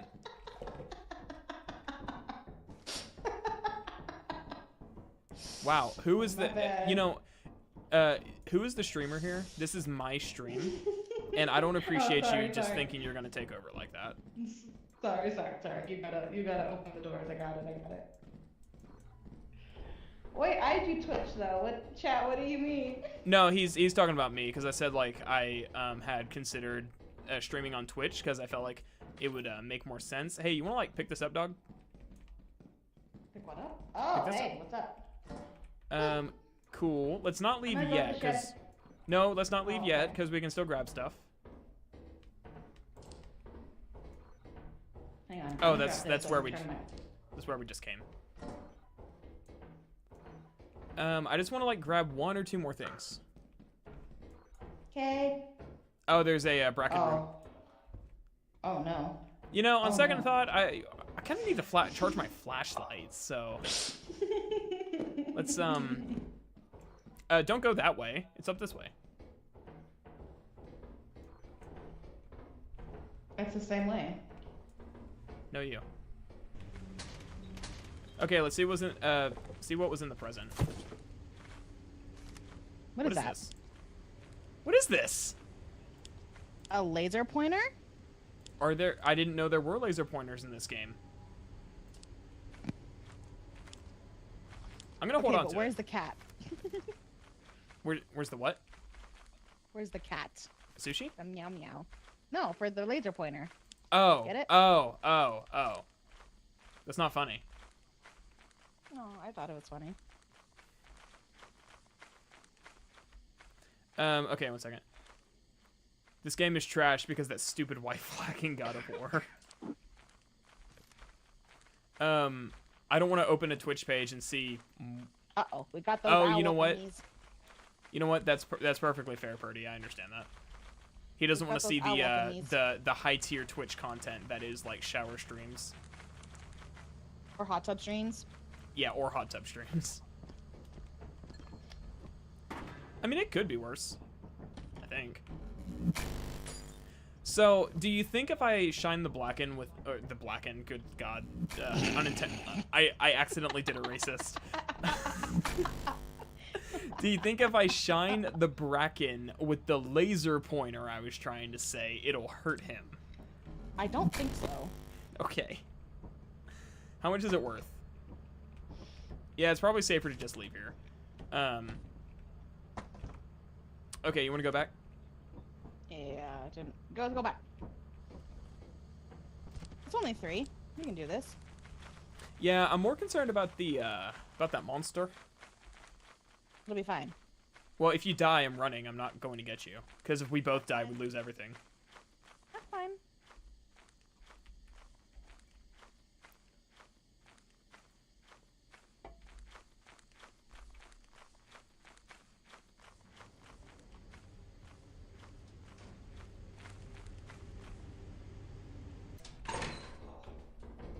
Okay, so I saw some... I think we can go... Not that way. Oh, this way. over here. This way. Oh man! I put the key in the ship. Well, way to go, dingus. Oh no. Okay, well, there's the fire exit. And there's stuff in here. You get the fish. I'll get the engine. There's There's a a fish fish. over here. There's a fish? Yes. I'll also grab this flask. Wait, where's the fish? Oh, I It's over see. there. Cool, let's go.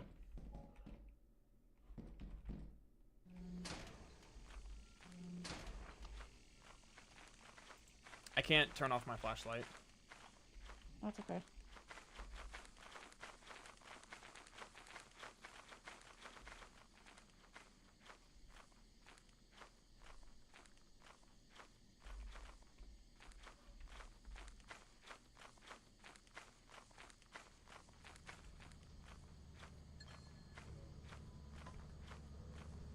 Boy, we're almost there. I sure hope nothing bad happens to me. Come on. There we go. Cool. Do shrimps have chests? I mean, I assume so. They don't really have chests. They just kind of have, like, the spot between their legs.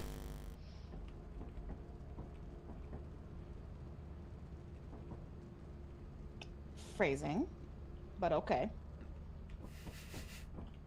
See, it's funny. Phrasing is really bad today because even on that interview we were watching, the writer of the game, or I already forgot his title, the like narrative producer or whatever, narrative director, Matt Sophos, he was like, yeah, Odin had to be like seem like a good guy if Atreus was gonna like get in bed with him. And I was like, oh, Matt, no, you cannot, you cannot word it like that. Experimentation or vow? Let's do Val. Chat, you guys lay vehicle I think you mean, like, do you like vehicle combat games? Not like World of Tanks, but like Mad Max minigun. So it's funny you say that, Code. I actually really do like Crackdown in the vehicles in there, especially Crackdown 2. So if you were gonna look for like a game that's just really fun with vehicle combat, I would check out Crackdown 2 on the 360. Okay, cool. What day are we on to? Yep. We already got a lot of stuff. I sure hope we don't die. It's only a hazard level C. We'll be fine. Okay, if you say so.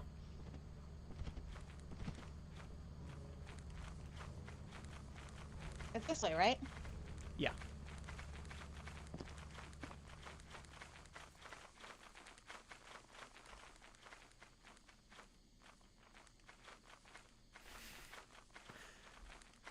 Yeah, see, Azaz, the funny thing is, he was obviously just trying to say, like, oh, if he's gonna, like, be in league with Odin, he needs to, like, in saying, like, in bed with blank is a legitimate, like, phrase for that. It's just he didn't quite think through that he's talking about a child and an old man, so it just doesn't work.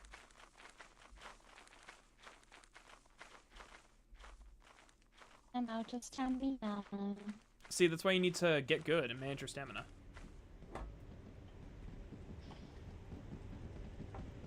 Save some for when the thumper gets you. Okay, cool. We will not speak our fears into existence. Isn't that all you do, ever?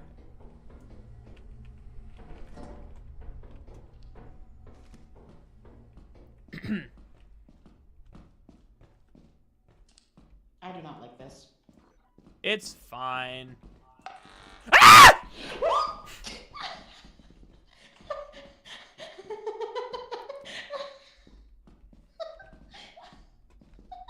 Hang on, I need to watch that on stream. Give me a second. I need to see. Okay, you have fun.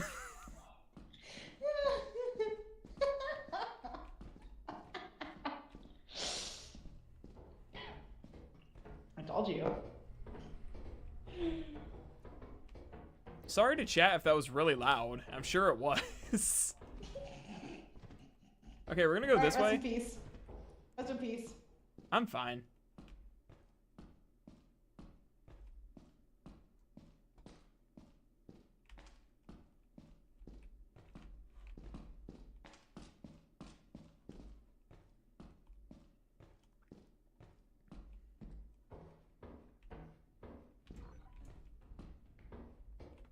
Oh god, there's something behind me.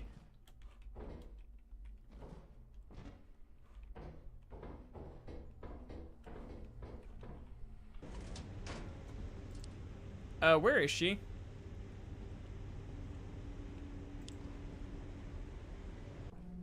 Oh. Good? I got like really worried because I heard something. I heard something behind me. Okay, yeah, chat. I'm very, very sorry. That was loud. Everybody should know at this point. By Shrimp shrieking. Everybody should I know at think this it's point equal. that I'm a scream queen. Yes, he is. Have they seen the clip? The clip? Are you talking about the bridge clip? Yeah, have they seen it? They have not. Oh my god, they have to. Okay, so what I can do, You can probably show it on stream, yeah? what I can do is turn down my mic audio so that it's not so loud next time. There we go. Sorry about that, guys. But hey, it's for the content, guys. What is happening in this game? So you go in, you grab a bunch of scrap, and you try not to die. You try not to walk face first into a freaking turret and almost get shot. Which is what almost happened to him. Yeah, that's what almost happened to me. Okay, so what we should do for the funnies is, what time is it?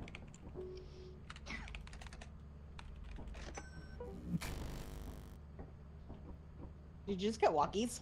I did. So it's only 1:53. But anyway, so Code, the purpose of this game is you go in, you get Capitalism.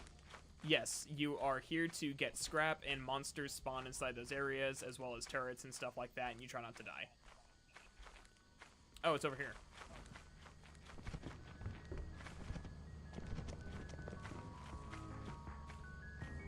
Don't leave! Don't leave! It's not gonna Oh leave. god, stamina. No, dude, Ocean, it's a lot of fun. Like, unironically, it's like It's my over favorite here. game right now. It's over here. It's just playing by yourself is not as fun. It's a little bit terrifying. Hey, come dance! Oh, God now. Okay. Also, we have a quota that we have to meet, and if you don't meet quota, then you just I'm heading you back die. in. It's basically a roguelike, where it's like if you don't meet quota, you die, and it just resets everything. There's a beehive. Do you want to get the bees? Yeah. Here, I'm putting these in here Okay, because I don't want to die with them. that's a good idea. Hey, do you think my neighbors hate me? Probably. There we go. Where was Okay. it again? When you look at it like that, it's just Among Us with extra mechanics. Oh, there no, it is. I mean, sort of, but You not grabbing really. it, or am I? It's okay. I'll lure them away. Okay. Okay, you lure them away so you can die. Yeah. Come on, bees. Come on, bees. Come on, bees. Oh, I think it's gonna be one of the ones where they don't actually. Oh.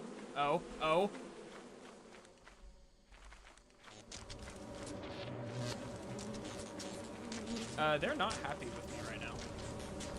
Ah! Ah! Oh my Oh, god, God. you bastard! You locked him in with us!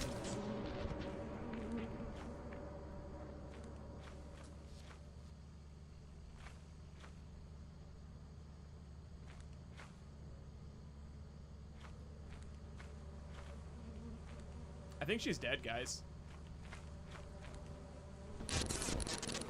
Yeah, we're dead.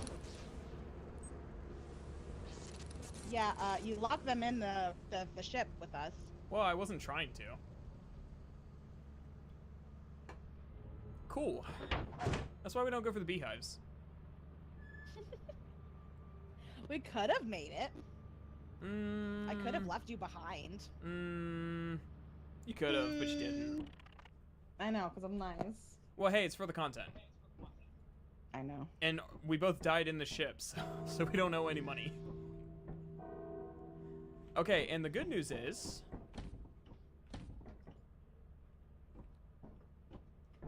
The good news is... we still have our stuff. Yeah, Okay. one day. That's fine. It's only 130. Oh, wait, crap. I forgot to... Oops.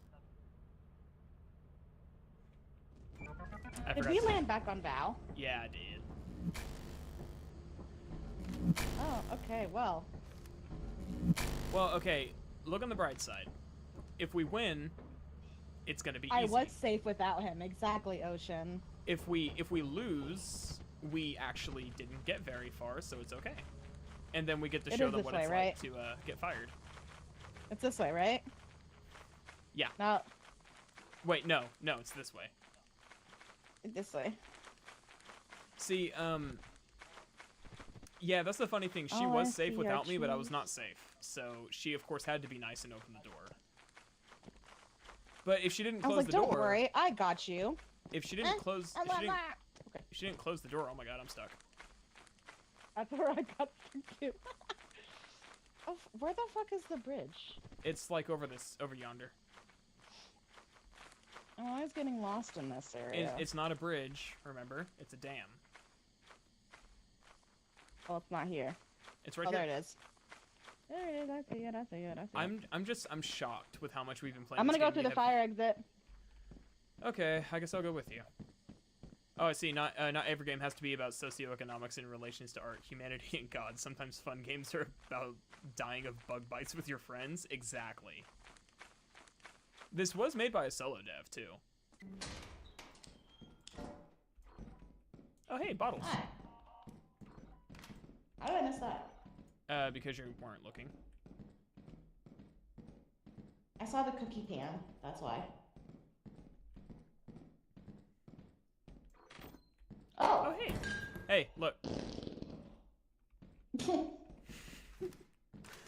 I love this game. Get the axle, I'll get the bottles. This should be enough. Okay, let's go.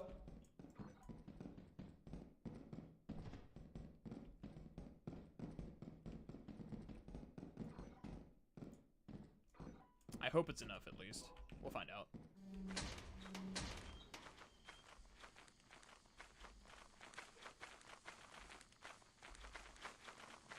See, but Code, the thing that makes this game so fun is just the number of different ways that the developer just trolls you with it.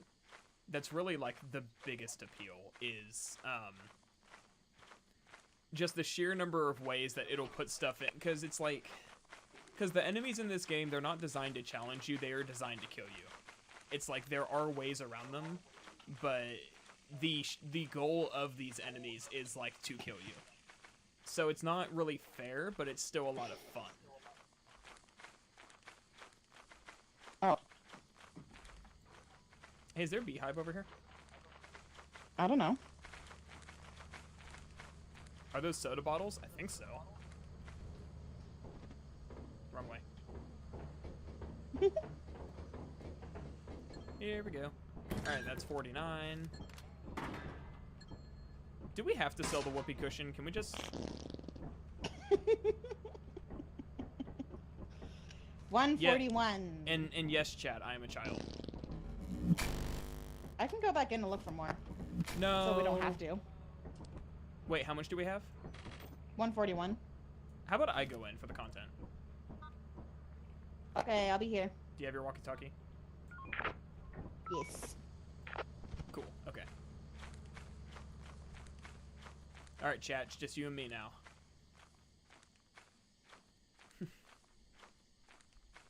It's the classic prank, not fart joke. It's basically, I mean, what's a prank except an elaborate joke at your friend's expense?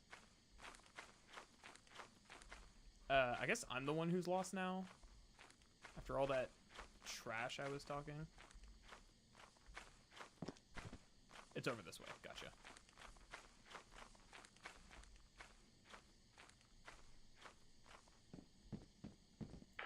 I just want you to know that if I walk in and there's like a thumper, I am leaving.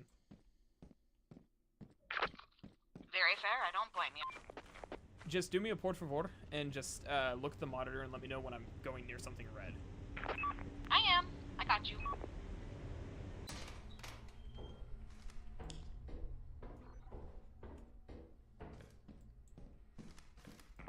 Am I safe? Yeah. famous last words, right? There's something green on your right in that entrance. Okay, there's No, a jump. not I'm gonna there. try not. Wait, what? No, you can do it. You can do it. You can do it.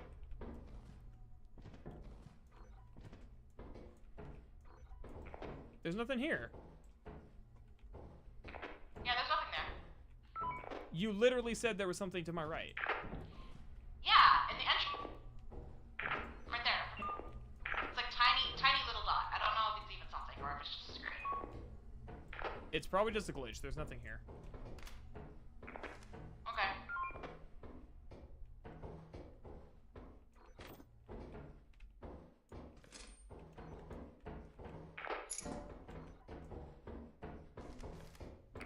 Well, my hands are full, so I'm getting out of here. Okay. I'm gonna take the rickety bridge.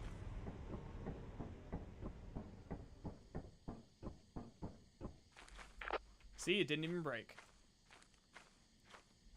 Just the Be two aware, of I us. thought I heard something near the ship, but I don't see anything. So you might want to be quiet. Nah, chat needs talking to.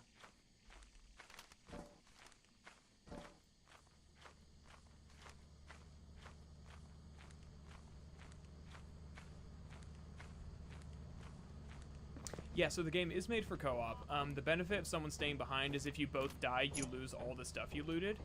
If someone stays behind and they escape, then like you lose money for not recovering your friend's body. But other than that, it's like you're fine. And yeah, it really is made for co-op because single player is really scary because you don't have any friends. I know, relatable, right? But it is a lot of fun. And something else to note, you have 3 days to meet quota, but if you try to... The quota gets higher every day, too. Yeah, every it time gets... you meet it. Yeah, every time you meet quota, it gets higher. So it is like a roguelike, basically. And... Oh, there was something out there, you're right. Uh-huh. And, Bye! basically, it's like if you try to sell your stuff on, like, day 1 instead of day 3, it's only worth, like, 30%. Day 2, it's worth 50%. So there's kind of a risk reward where we always go like full risks, sell everything the last day. Because the longer you wait, then the more money you make, but the more likely you are to die and lose everything. So it really is like very, very well designed for what it is. I'm the type of person who plays MMOs as single player. I can manage single player. It's just terrifying. Because like no amount of turning up the brightness is actually going to is actually like gonna make it not pitch black in there.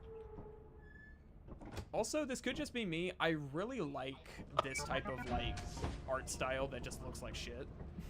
I just like games that look like this.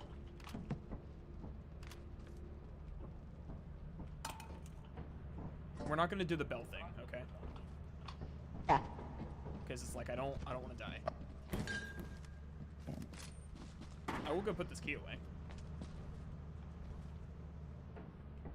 So you guys haven't actually had a chance to like see any of the monsters yet, but there's a couple monsters that I think are supposed to be based off of SCPs. I know in one case, the coil head, it is based off of a specific SCP, where like it's the one where if you look at it, it freezes, and if you look away, it like charges you.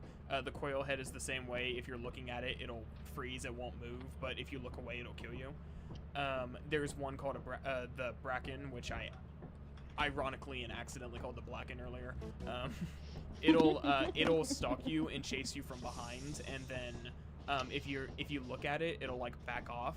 If you stare at it for too long, it will attack you, and if you're not looking, then it'll just run up and like snap your neck and drag your body off. Okay, did we meet? Oh, I thought I logged you out again. Yep.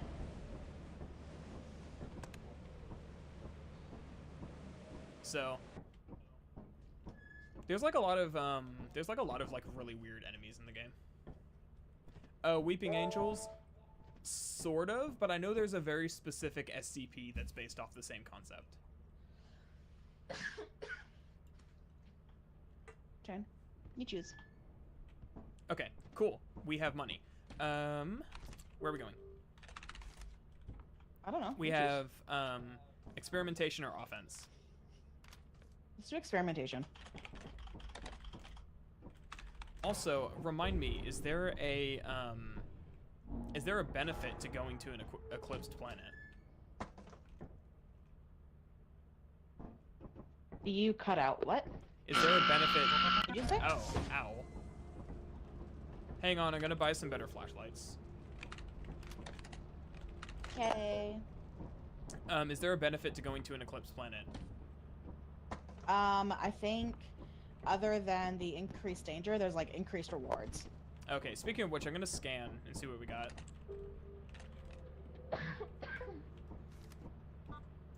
So there's like $790 of stuff here. Oh Jesus. Okay, and guys, Okay, an ad's gonna apologies, run. chat, if I'm coughing, ad- it's bothering you. I'm still sick. Yeah, she's still sick. It's fine. An ad is gonna run in like 30 seconds too. As someone who knows zero So crap you're about telling me SAP, I that's understand what you're the saying. time to really cough, right? If you need to hack your lungs out, yeah, 20 seconds. You'll have at least half people will be gone. I'll be fine. Shrimp and Gwen, this or God of War. I think most people would rather see God of War, but this is more fun.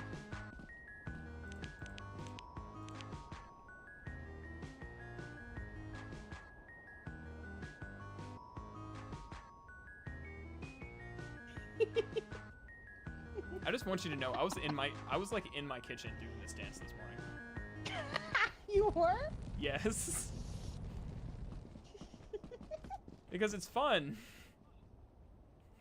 Ah, I ran into something.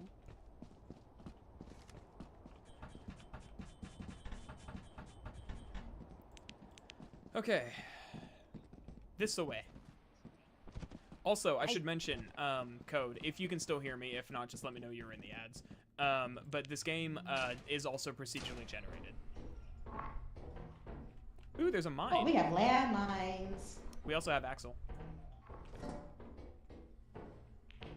Light, please. Well, it's not in here.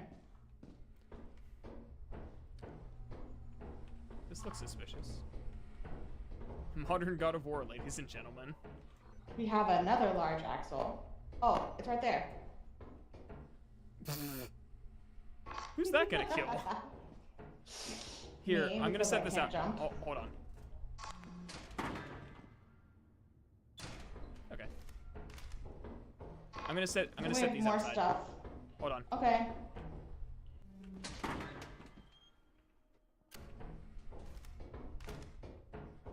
Okay, what'd you say? Oh, there's stuff. I heard dragging. I think we have a thumper somewhere. Oh, good lord.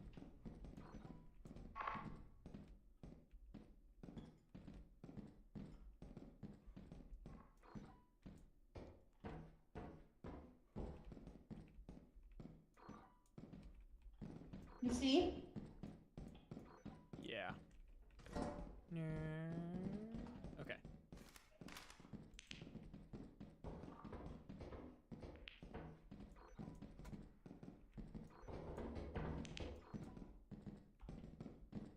How did? Oh.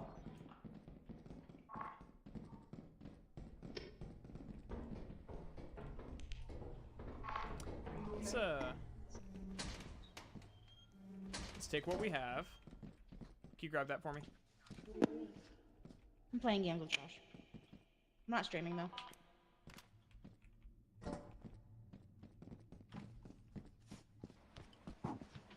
Yeah, I'm pretty sure we had a thumper in there. So the levels fit like models. Yeah, so think of Daggerfall dungeon design. That's basically what this. You know what? That's actually probably exactly why I like it so much. They're basically just Daggerfall dungeons. Interesting to make that connection.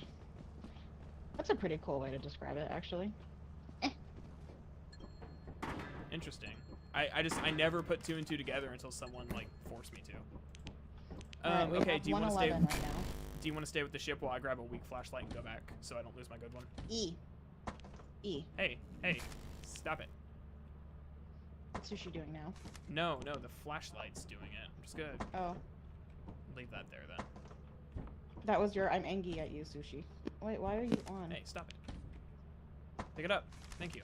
Why is it turning on when I store it? Yeah, that's what I was doing too. It's like I just dropped it on the floor. Bug. I'm neither a woman nor a man. I'm a shrimp. Exactly. Did Gwen just expose shrimp? For what? Expose me for what? What did I do this time? Oh. I should probably turn on my talkie-walkie, shouldn't I? My walkie is. I get the gist of what you're saying. Okay, guys. Scream warning incoming. Just in case.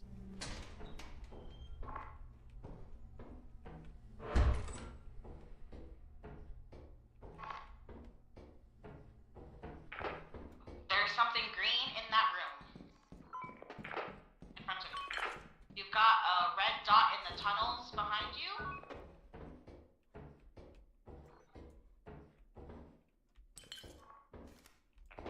How red of a dot? Your size dot.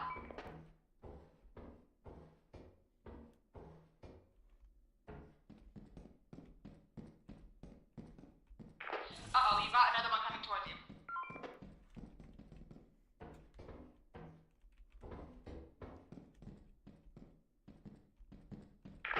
Okay, it's gone.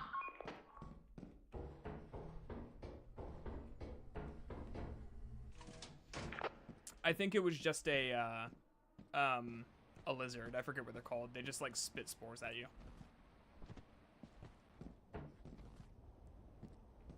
Or it was a spider. Yeah, it kind of just like looked at me and then just like hissed and ran off. So me in the morning before my coffee. Yeah, pretty much. Can you explain the Battlefield Hardline connection? No, you're gonna have to wait. Actually, yes, I will. Battlefield Hardline was the game that EA pivoted Visceral towards before they screwed it up and EA got shut down. So I'm using it as a connection to Respawn, since Respawn was also pivoted from first-person shooters to third-person action games, and they have repeatedly dropped the ball with like how buggy the game is, but the studio is still around. So it's basically like a cautionary tale before we talk about Jedi Survivor, because I think it would be topical. Where do you want to go next? Oh, I got a flask, by the way. It was not worth much, Oh, but thanks. hey, that's decent.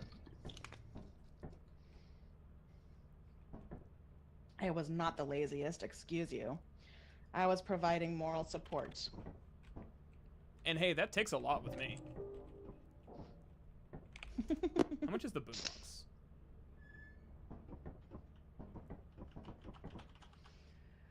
Did Gwen just expose shrimp? What do you mean? What'd I do? What'd I do? Yeah, it's a really obscure connection to make, but I kind of just thought of it like on a whim. Where's the boombox? Oh, also, it turns out you can get a loud horn and you can scare off the dogs with it. Ooh. It's a ship upgrade though. Okay, we have Vow or March. March.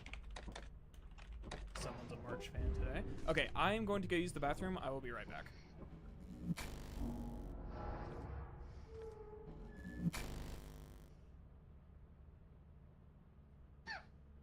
So, chat.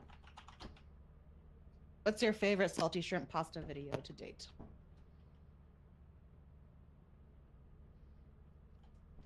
And why?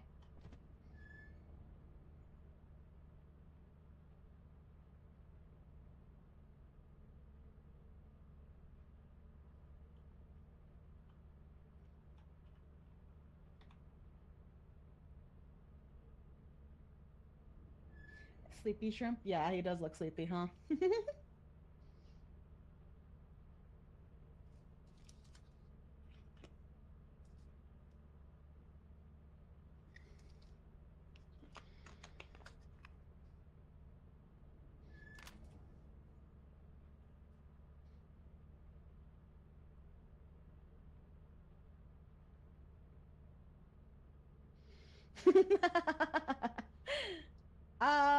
Sure, that works.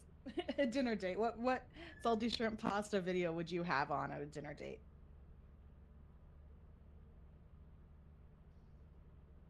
God of War videos. Yeah, they're pretty good. They're pretty good.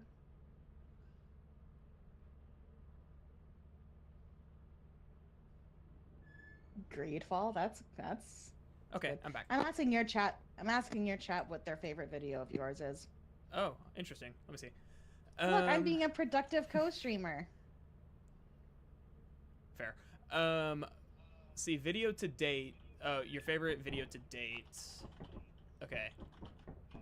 Okay, so your God of War video. Okay, which God of War video? Because I recently rewatched the first God of War video and I hated it. Greedfall is also one of my favorites. I agree with that. Probably Doom 2016 and Eternal. I really like that one.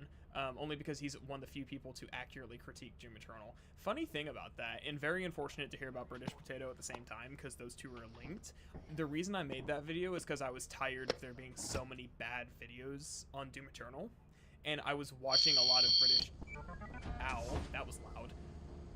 Your mic kind of frizzes out whenever you, like, load an area and it hurts. That is not my mic. It's an audio bug in the game that was happening the past couple times we've played. Yeah. I think it's whoever's hosting will hear that from everyone else. Maybe. But anyway, yeah, so I was watching a lot of British Potato at the time, and he actually shouted out my Doom Eternal video, which is why it's such a shame that, like, he did what he did.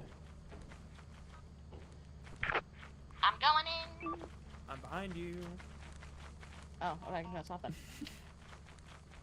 You watch the prototype vids, they're good, although Shrimp says that they're slightly better than ass. I think that's a good description of my prototype videos, yeah. Am I going the wrong way again? See, 9, I have also been playing this game a lot, and it is so much fun. Am I going the wrong way again? I don't know. I was reading chat and following you. I think Never we're follow me. I don't have a map. I need a map. There is no map. This is Starfield all over again. I think it's this way. Don't, Okay, quicksand. Don't read chat. Technically it's mud, but yes. Okay, so do the dab. You can't do the dab. Okay, my reboot video. That one's not that bad. I got us lost. You did get us lost. It's all your fault. I'm sorry. Oh wait, what's this? Hey, fire escape. Not totally lost after all.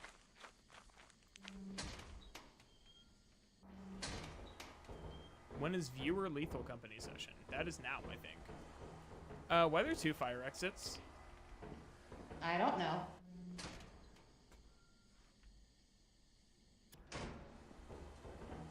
What template are we on? This is new.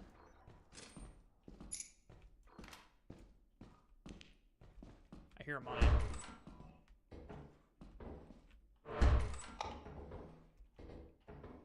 Was that you? No.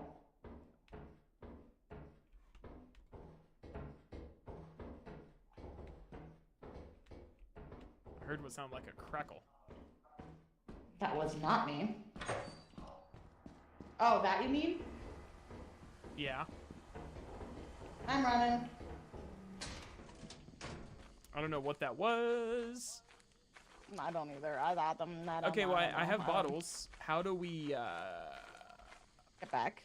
get back to the ship?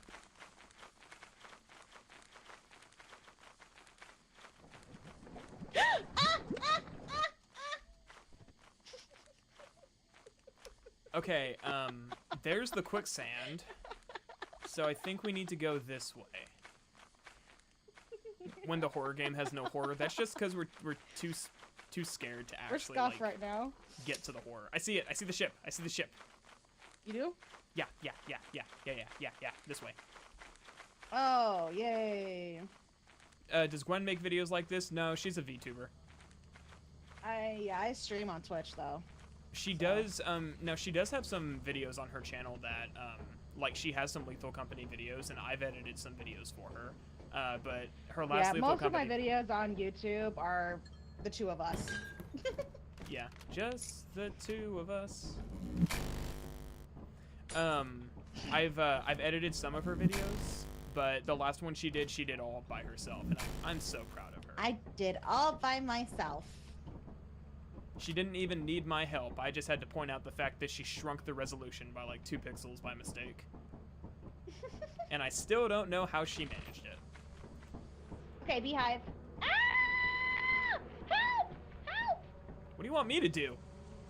I didn't even go near them. Okay, this again. Yep. I'm already Okay. hurt. Just let me go after them. I'm already hurt. Just let me. Okay.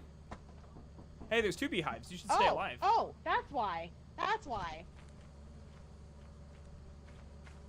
Go for it.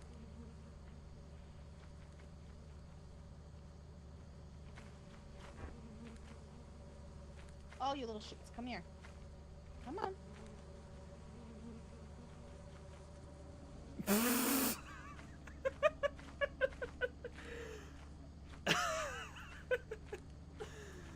Oh dear. I love this game.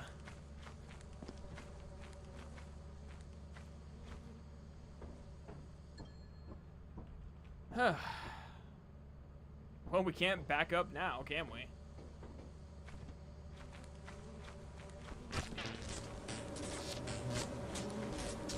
Ugh.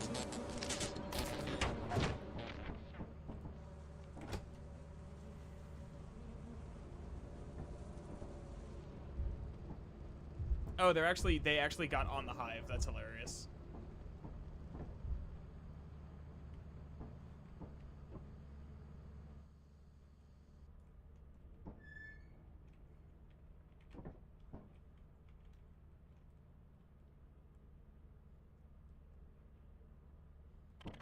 So I watched that happen on your stream, and it was fucking hilarious. You cranked that Soldier Boy kind of hard back there, didn't you?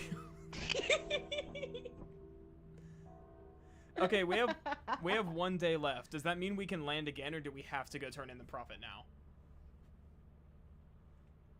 Because if we have to turn it in, it'll say 0 days left, and it'll tell you to go to the company. Okay, gotcha. It is So the my turn bees to are go the AFK villains. for 5 seconds. Okay, you said you're gonna I'll go be right AFK? Yeah, I'll be right back. Okay, cool. No, Purdy, the funny thing is the bees are the villains. You can unlock a teleporter in this game, and you can like pull your teammates back at the cost of dropping all their stuff. And on her last stream, she was being attacked by the bees, and I was staring at her on the monitor, just watching her die, and I was like, oh, I should probably pull her back, can't I? And by the time I got her back, she had like just died. So we only recovered her body. It was amazing. Anyways, I want to spend some money. What can we get? Can we get... Oh, we could so get a record player. Oh, she would be so upset if I bought that.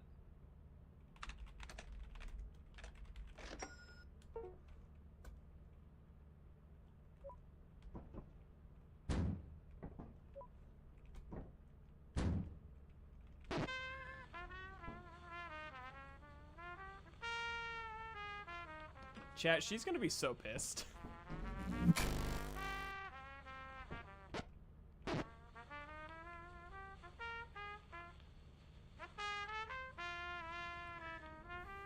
Best friends.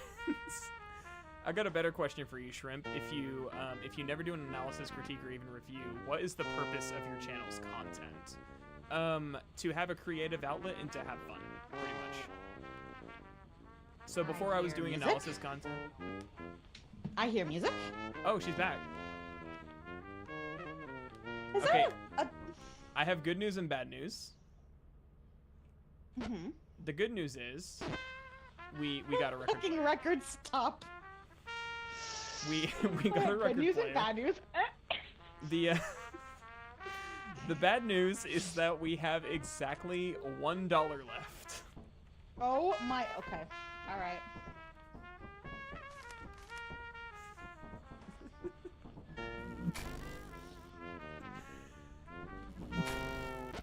Anyway, anyways. Before I did analysis content, I did like generic funny moments content, and honestly, if I wasn't doing this, I'd just go back to doing that because it's fun. We have 290, so even if we sell at 1 second. Too bad. It should tell us what the company is selling at. Company's buying at 77%. So we need 242 and we have 290. So what's 77% of 242? I have a calculator. 290. My mom laughed at me because she's like, "What was your math courses in university?" And I was like, "Oh, I took probability and statistics." And she's like, "Oh, same with me." I'm like, "No, Mom. I took probability and statistics for the liberal arts." And she's like, "Oh, so that's like dumbed down math." And I'm like, "And I still failed it." And she's like, "Oh." Yeah, what's the probability of you getting some bitches? Never. Actually, it depends on how much alcohol is in my system. Fair. Experimentation, assurance, foul, offense, or march. They're all fine.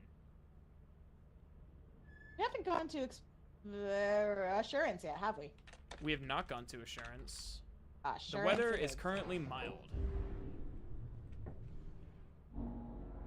Why you need math for liberal arts? That was my fucking question. I don't need math.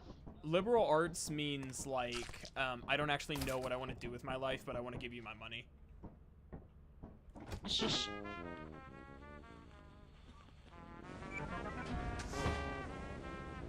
Okay, I'm gonna turn this off before it attracts the dogs. Yeah, thanks. Based response. We're going on an adventure. An eventer. Don't cough, you'll attract the canyon critters. Oh my god. Not with the canyon critters already. Oh! We're fine.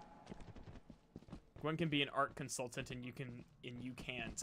Well, I can be a YouTuber and she can't. I mean, I'm gonna say something to trigger you, and all in fun and games, okay? Okay, so don't actually be mad at me. Okay. I post a video. I am YouTuber. Easy peasy. You have less than 50 subs. You don't even show up in the search results. I told you it was all in good fun. You know who I'm making fun of, right? I have a pretty good idea. Uh-huh. Pickles! Ooh, get the pickles. Oh, lots of things. Okay. Don't forget the pickles. I'm gonna drop the key because we have plenty. Yeah. Well, that alone is gonna be worth a lot of money. What was that? Sounded like a loot bug.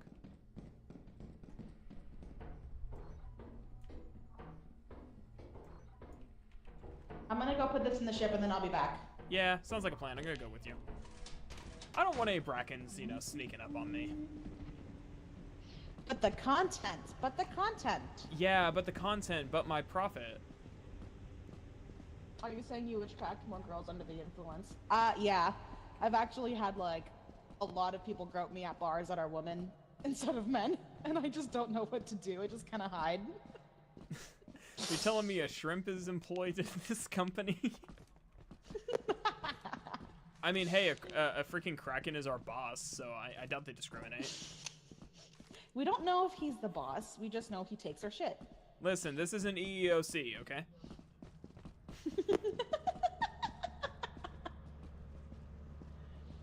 Alcohol sounds very unattractive to me. I haven't gotten drunk in so long just for that reason. I think the last time you had any alcohol in your system was like your company Christmas party. That's true. So, Mormon above, shut up, shut up, dude. Hey, that jar of pickles was only 58. I vividly remember the last jar of pickles. Oh, you know what? I think the last jar of pickles was like twice. No, well, this one only has 3 pickles. I know. I guess right? maybe That's a what bubble I'm bass saying. isn't around this time. All right, hang on. Let me just.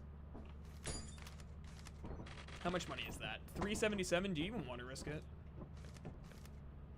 Yes, for the content. Okay, do you want me to go? No, I'm going. Okay. Keep your walkie on. Walkie-talkie is on. I'm turning on the music, and I don't care about the consequences. I can hear it in the background when you read. Good. I changed my mind. I care about the consequences.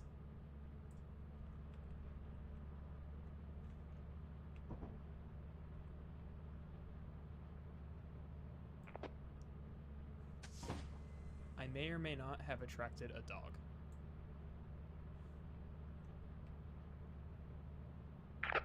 I swear to God, if I get killed on my way back to the ship instead of in here, I'm gonna be so mad. There is a red dot in that hallway you're about to enter, but if you go in and take a quick right, there is a loot. I have an idea. I closed the bulkhead so it can't get you.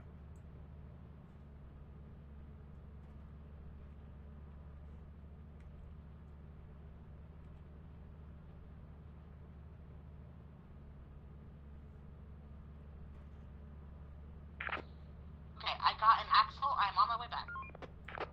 Okay, be careful.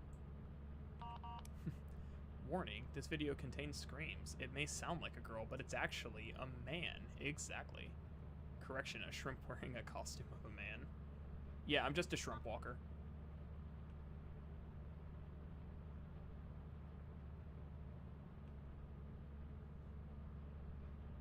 I think I might hear footsteps, so I'm gonna go radio silent.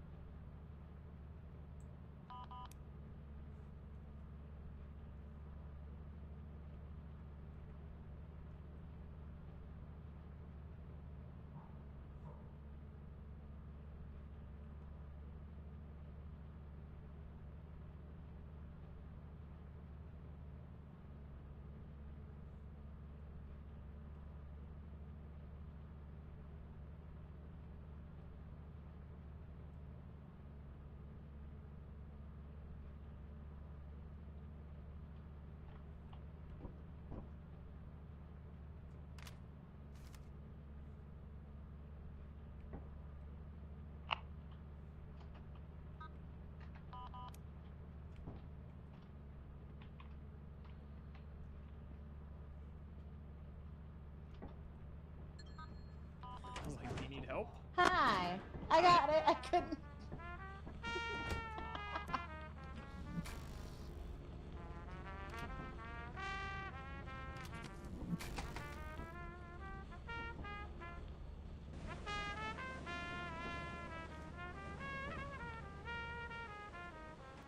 Can we turn the music back on? Already way ahead of you, KJ.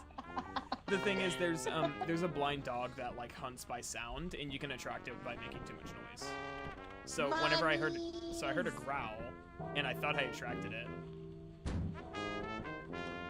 Can I rotate this?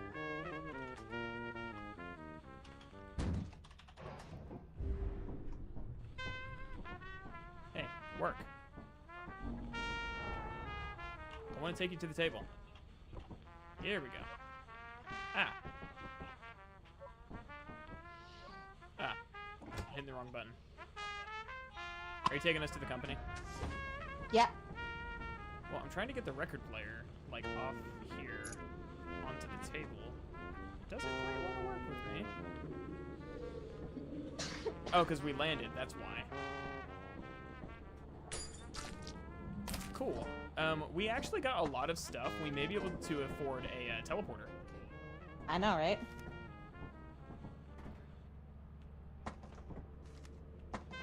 Are we keeping the keys? Yeah, we can't sell them. They're not worth anything.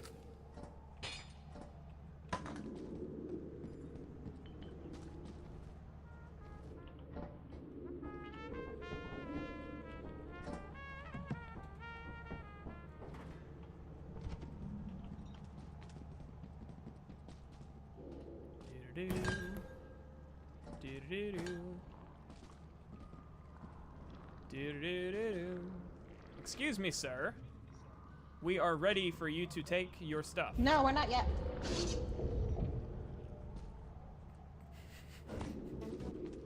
You are true professionals.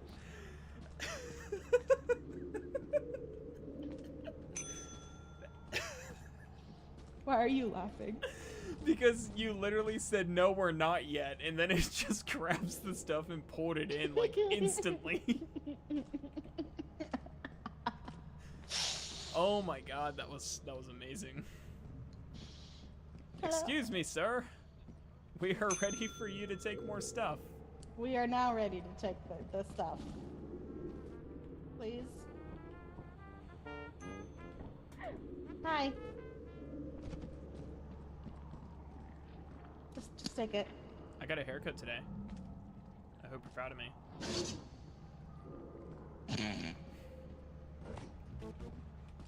Awesome. It's really catchy. I'm not gonna lie. This is the kind of music I play when I'm making dinner.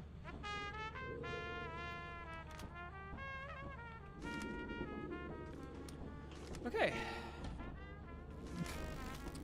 What else can I buy that's overly expensive? We have $484. Store.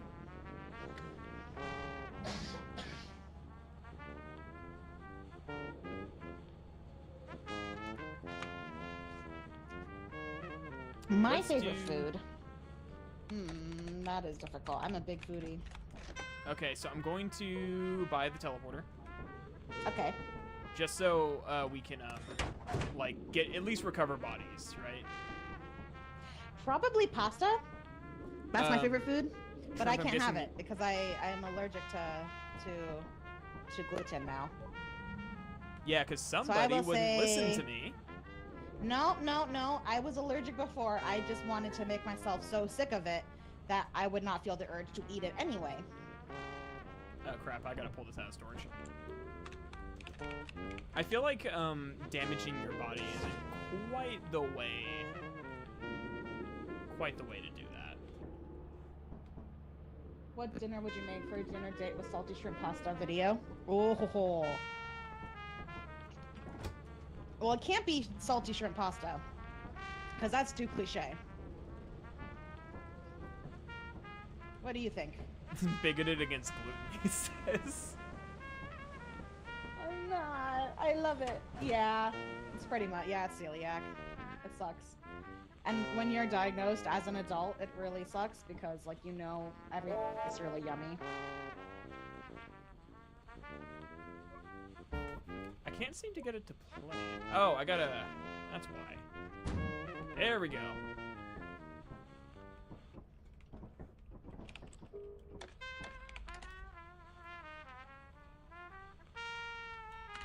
Prawn shrimp pasta? Yeah, that works. Here we go. Shrimp scampi.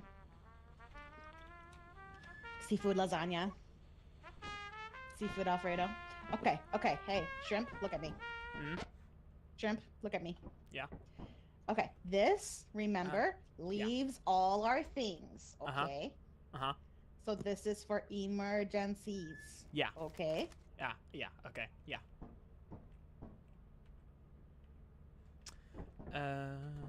How much you want to bet Oh he's wait, gonna forget? I'm Chad? stupid. I just blocked the button.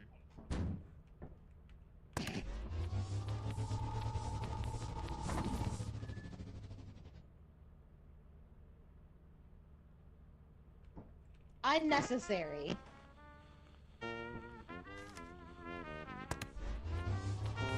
No!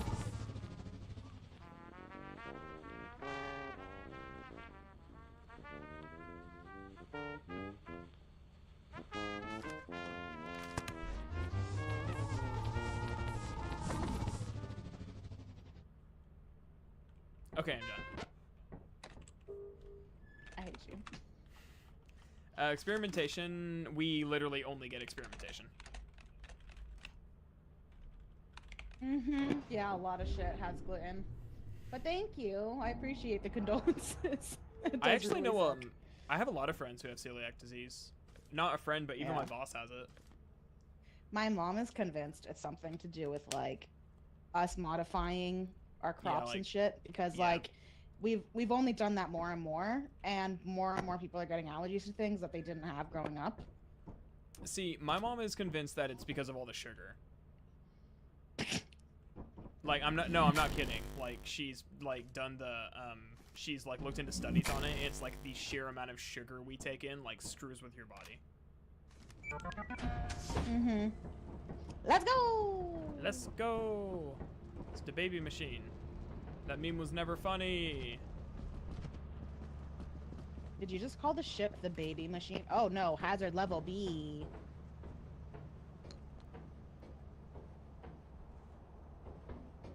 Is this... Oh, wait, where are you at? Is this one of those games where A is the worst and C is the best?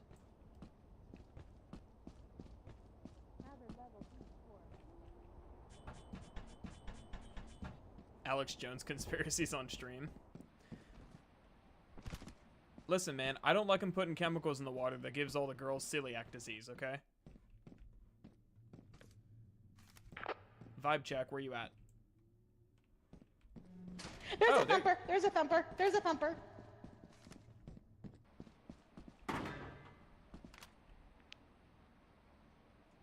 Hi. Take that back to the ship. I'm gonna go through the fire exit, and then you can just pull me out. You can beat me out if like we have an issue. Okay. It's funny because I was like, "Where's she at?" Just let me know when you're at the ship, and I'll go in.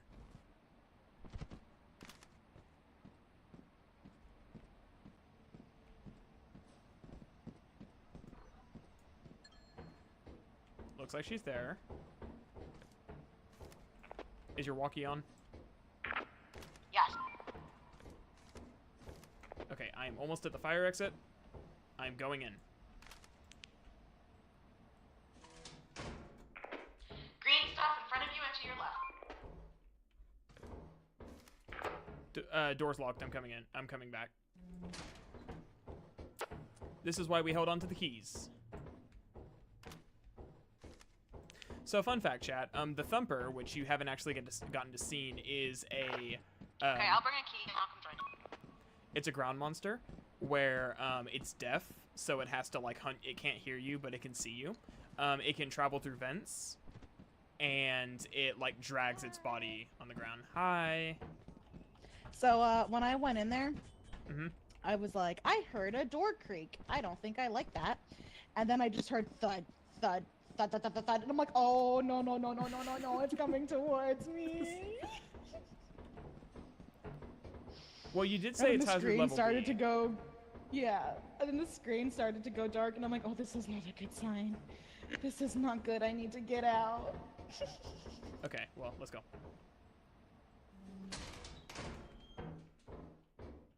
There was something green below us, too. Through Tattered mill sheet. Through here.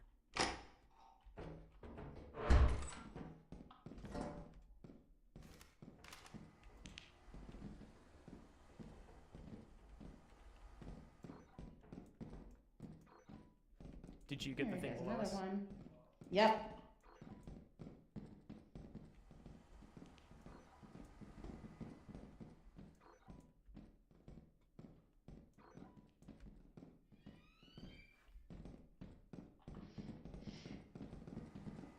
You see?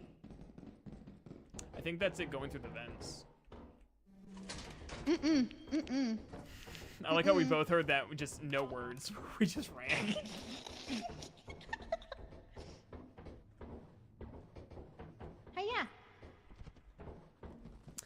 So fun fact, and I don't know if you've learned this yet, but apparently the Thumper is deaf and it can't hear us. Oh, really? Yeah, I did not know that. That's what I was saying, like, whenever you sent me that, like, Lethal Company short. I'm like, everyone else is starting to understand the mechanics, and we're still just kind of, like, bumbling around on the starter planets. Like, we haven't even run into, like, half the monsters yet. Also, a lot of people are going to Rend and Titan, and we have not. And we're just, we're like, experimentation, vow, assurance, or march. Choose your pick. Everyone else is like, Rend, Titan. Well, in fairness, we have yet to get enough money to actually go there. We suck. Yeah, because Titan requires 700, and we just don't have that. Because we do what we just did now, where we're just too scared. So, what time is it? I think it was like 2 when we got to the car, or the ship. I'm going to take a weak flashlight, and I'm gonna go back. Okay. Oh crap! It's. I will be here with the teleporter. Yes. We need to think about a signal. So you'll. Well, I guess I have a walkie-talkie. It doesn't matter. Yeah. Godspeed. I'll be back. My favorite drink. My favorite drink is gonna be sweet tea. My favorite drink is Earl Grey tea. Say that again. I was talking over you. I said my favorite drink is Earl Grey tea lattes. I was gonna say like Dr. Pepper, sweet tea, and coffee, but sure. Hey, do you think the Thumpers left the front entrance yet? Probably, yeah.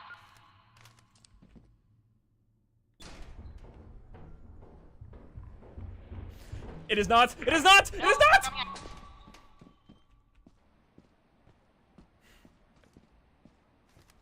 It is not. It's what? It has not. Well, it was, and then it just yoinked and ran straight towards you. So that was the Thumper. I'm gonna take the fire exit. Okay.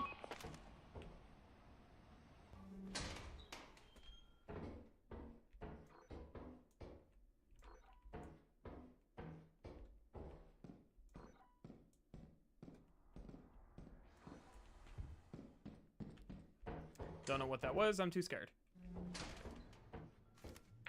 You know, I don't really even know if there's anything in there, but it's getting kind of late, and I did not see anything immediately green in the vicinity, so... yeah, we're just gonna go.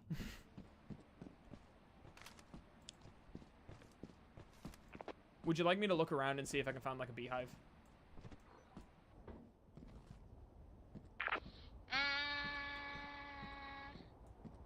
No, we're good.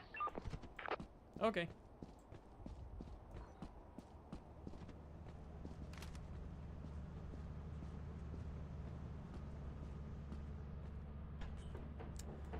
Okay, thankfully, I don't think that the blind dog can actually spawn on this map, but let's not test our luck, you know?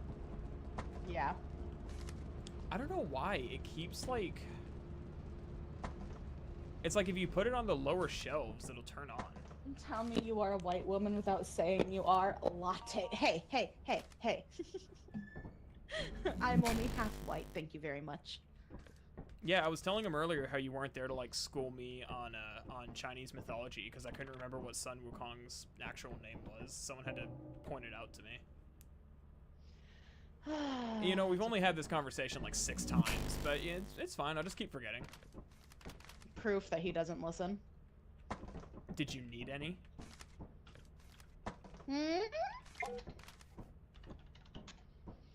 Experimentation? Oh. Okay, so offense and March are both eclipsed. Do you want to do it? Yes. Okay, offense or March? Let's do offense. I just want one where we have a less likely... I'd rather deal with blind dogs than forest keepers. Indeed. Yes, that's true. Because blind dogs are easier to avoid. My favorite desserts? Butter tarts. What are my neighbors doing upstairs? You know what? I've been screaming. I can't really criticize them for being loud. 1511 worth of stuff here. After this day, I'm gonna get off so I can go eat dinner. Okay, that's fine. It's only a hazard level B and it's eclipsed. Uh-oh, hang on, this was on.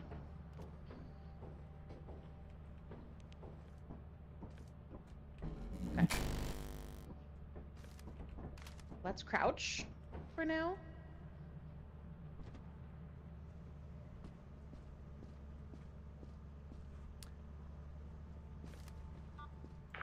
I don't think we need to crouch. I think we should be okay. Okay.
No, no.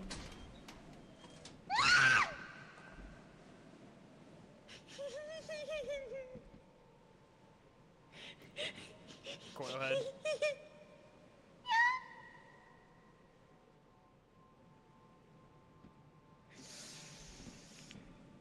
Oh my god, my heart. Anyway, I said butter tarts. Those are my favorite dessert. What do you say we just leave?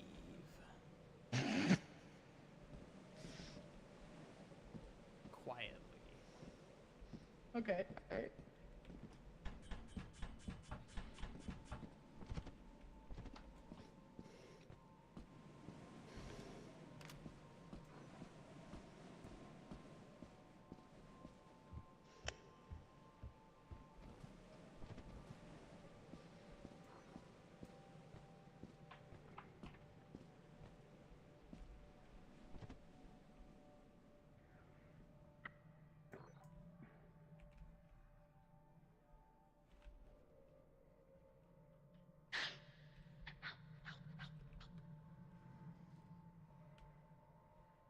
What seems to be the problem? I fell down. That's okay. Just make your way to the ship.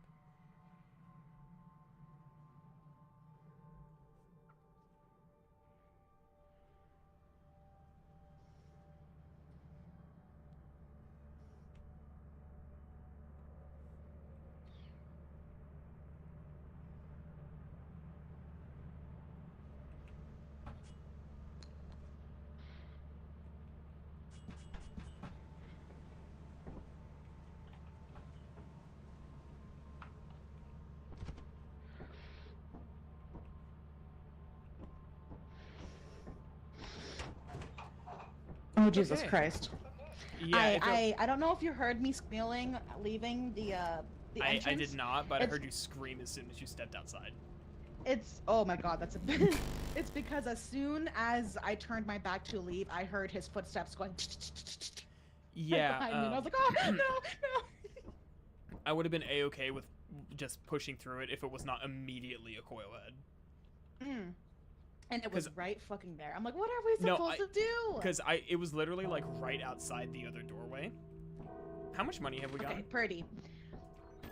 $100. A butter tart is if angels made pies.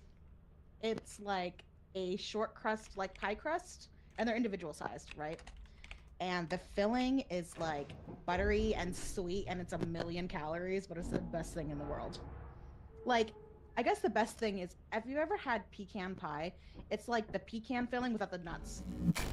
Like that gooey part. That is the first time I've ever heard you say a word that did not come out just overtly Canadian. Oh my god.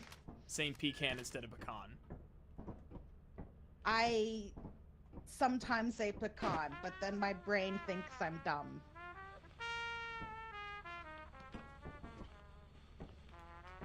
You are. I'm not. Okay, well, we're not gonna make quota. We might. There's 1810 here. We just have to power through it and get over the monsters.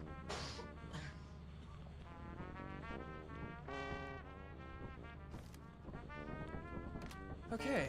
Yes, if angels made pies, like and tarts, if angels baked desserts, a butter tart would be. Like, Oh my their god, I left the specialty. record on.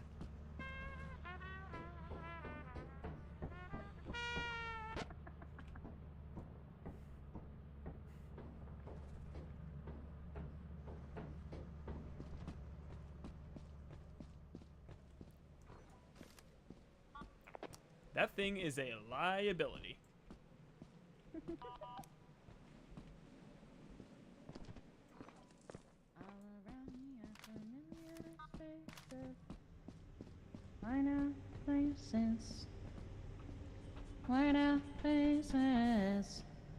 I love how you're just freaking singing that.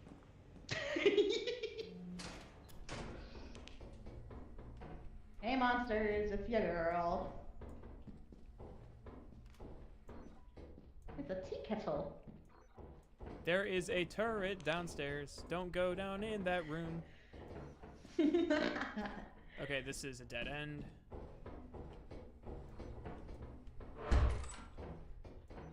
Large axle.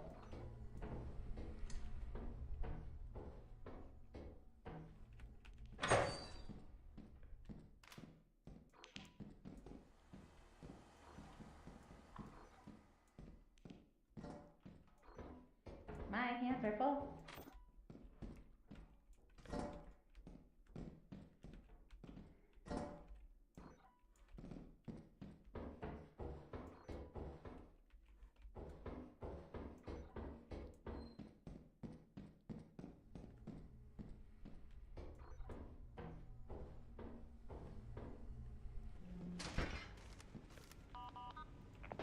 Hey, can you hear me? I see your hands are full, so if you can hear me, I'm going back in for some bottles.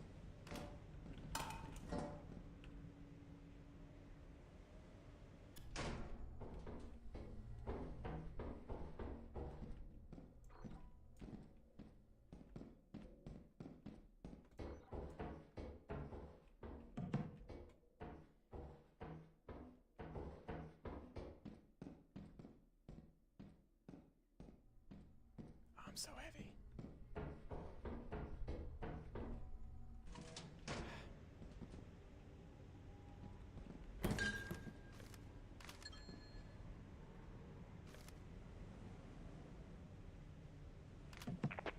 Hiyo. I have to leave something behind to make space for this loot. Should I leave the walkie or the flashlight?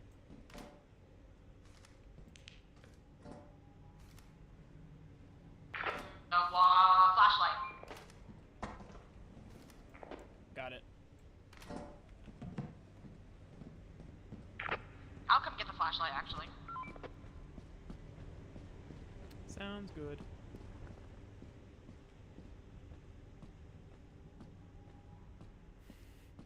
Leave the record on open season for dogs? I think not. Hi. Hi. I think I heard some of those guys that'll swarm you. Oh, okay. So I'm just gonna stick with you.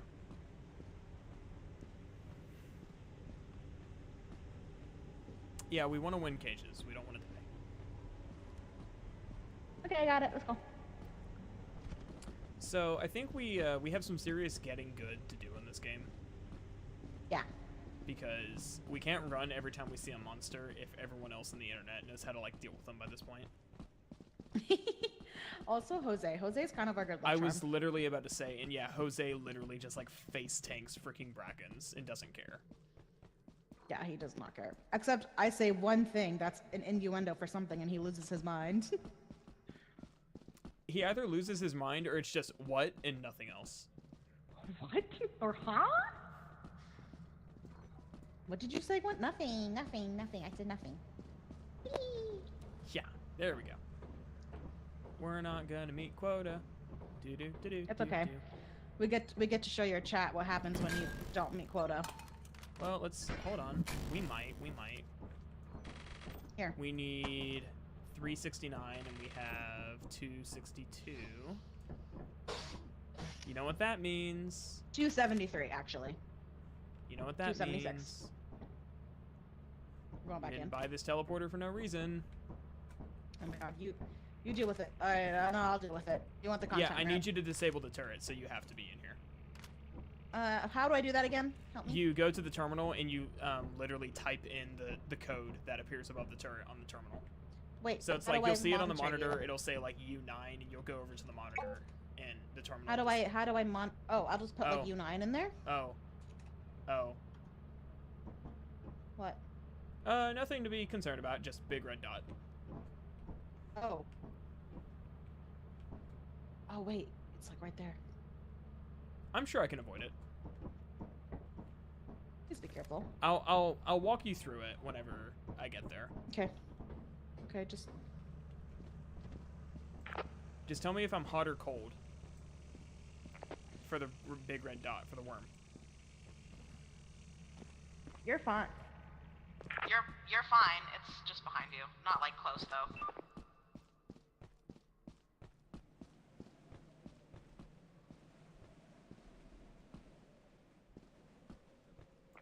Lol, you sure? Yeah, I'm not seeing it near you right now.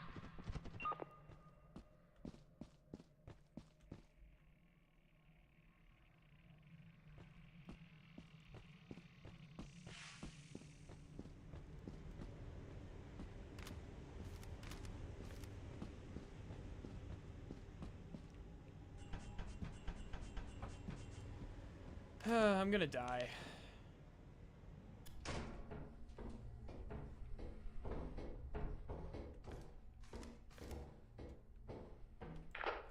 Okay, do you see the turret? No. I might have to get closer. One second.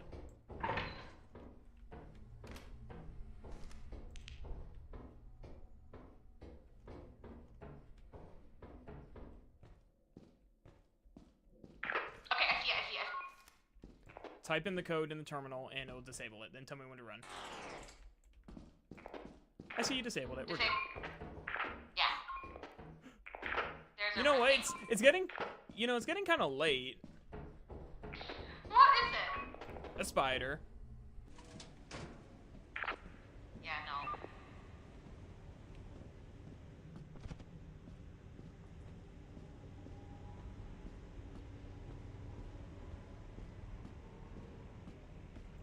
Well, hey, look on the bright side. At least it's not raining.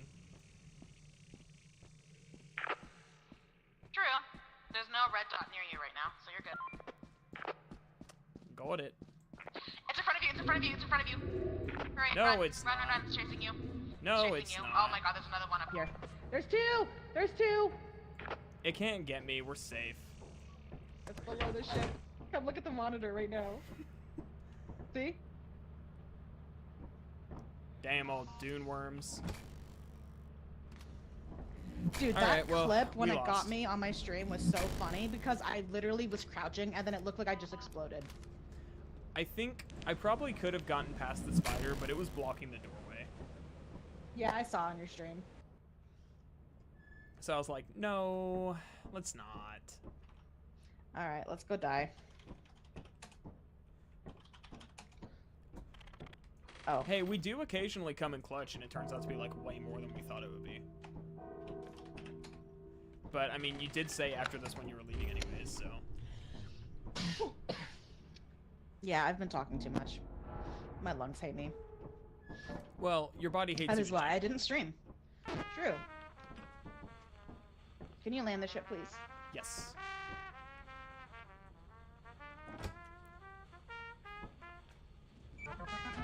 Hate your body, hate yourself. Simple as.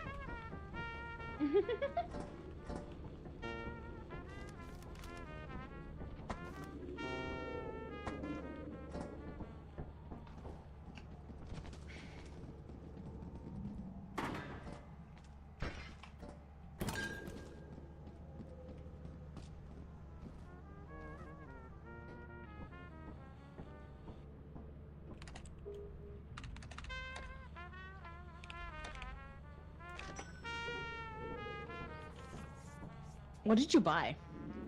Oh, nothing important. I just want to see something.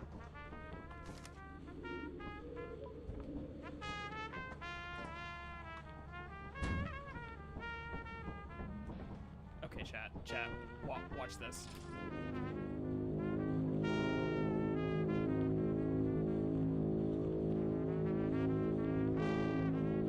Why does it sound like it's sounding the horn of Helm's Deep?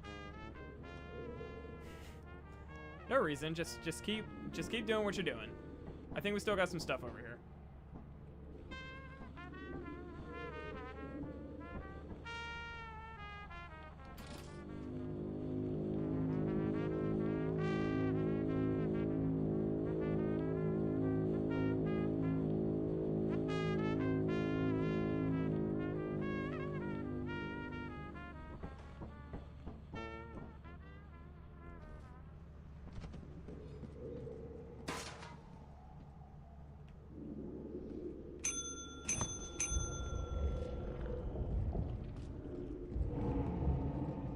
You suck. Go on. Oh.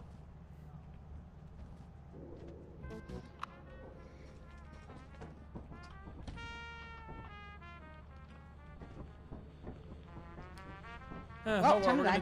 We're gonna die anyways, YOLO.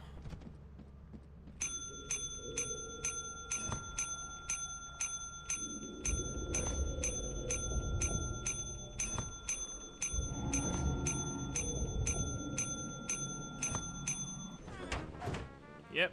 Oh, she left me. Why would you deprive my stream of content like that?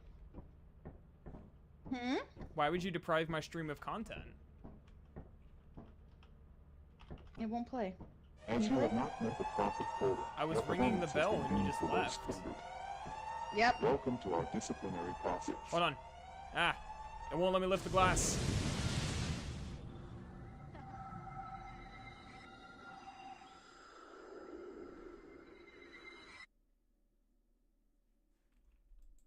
Cool, we're fired. So that's what happens if you don't meet quota. You get spaced.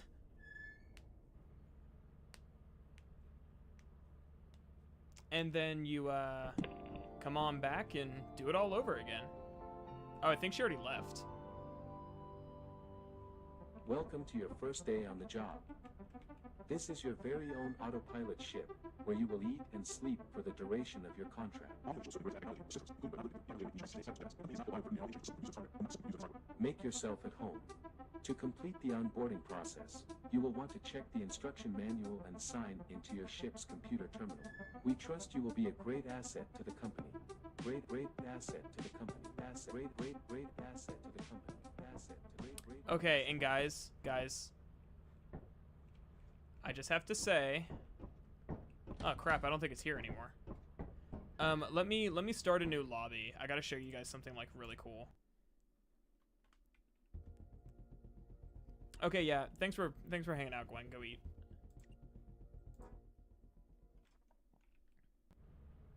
So look, I just have to make sure everybody knows Lethal Company has a design document.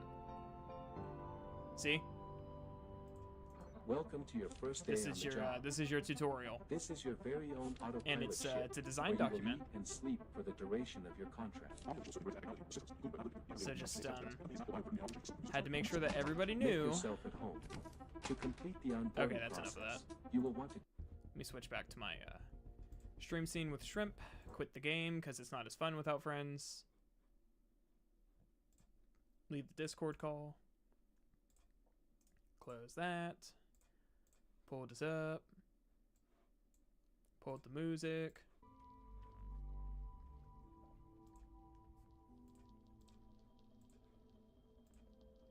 Awesome. Cool.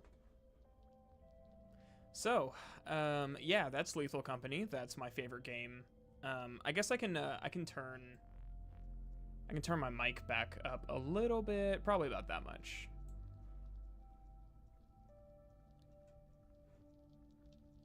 So that's my favorite game right now. It's a ton of fun. We are babies and don't really like to face down the monsters, so we don't make a lot of money, which is why we don't progress very far. Back to interviews. Honestly, we're not going to get through it. So I'm actually thinking of just like ending here. This was a complete failure because I am a complete failure and couldn't stay focused long enough for me to actually like do it. So yeah, we got about 20 minutes of interviews and then like what, 2 hours of Lethal Company. Interview now. Yeah, I don't know. It's my turn to eat dinner too, and my cat's been sleeping. She's gonna start getting crazy here in a second. I guarantee it, because the sun's going down and that's when she gets hyper. Ain't that right, Sushi? Yeah, ain't that right? You and your little mascara face. So, sorry gang, I'm a disappointment. Just ask my parents. But I do appreciate you guys for stopping by. I think I can probably afford to do like a weekly stream, so we will try the interviews again next week. Although, I think I'm gonna watch through at least that first one to make sure, because I'm about to start recording my gameplay section of the script. And I think it would be nice to at least get some of those more interesting details. But we can come back and watch like the other two. But yeah, sorry, I suck. I'm a failure. But it's been a lot of fun. I really appreciate you guys for hanging out. This is also why it's like, I can't do I cannot do like scheduled focused streams. I will get off topic, I will ramble, I will talk about freaking modular synths for 20 minutes, and then I will play Lethal Company. My streaming is very eclectic, and I don't whenever I sit down to actually like work on the video, like I'm editing, I sit down and I edit for like 2 hours, or I record the script for like 4 hours. Whenever I sit down to stream, it's just like whatever I feel like doing in the moment. So hopefully it was fun. I guess I will catch y'all on the on the whenever the next one is. So yeah, it's been Shrimp.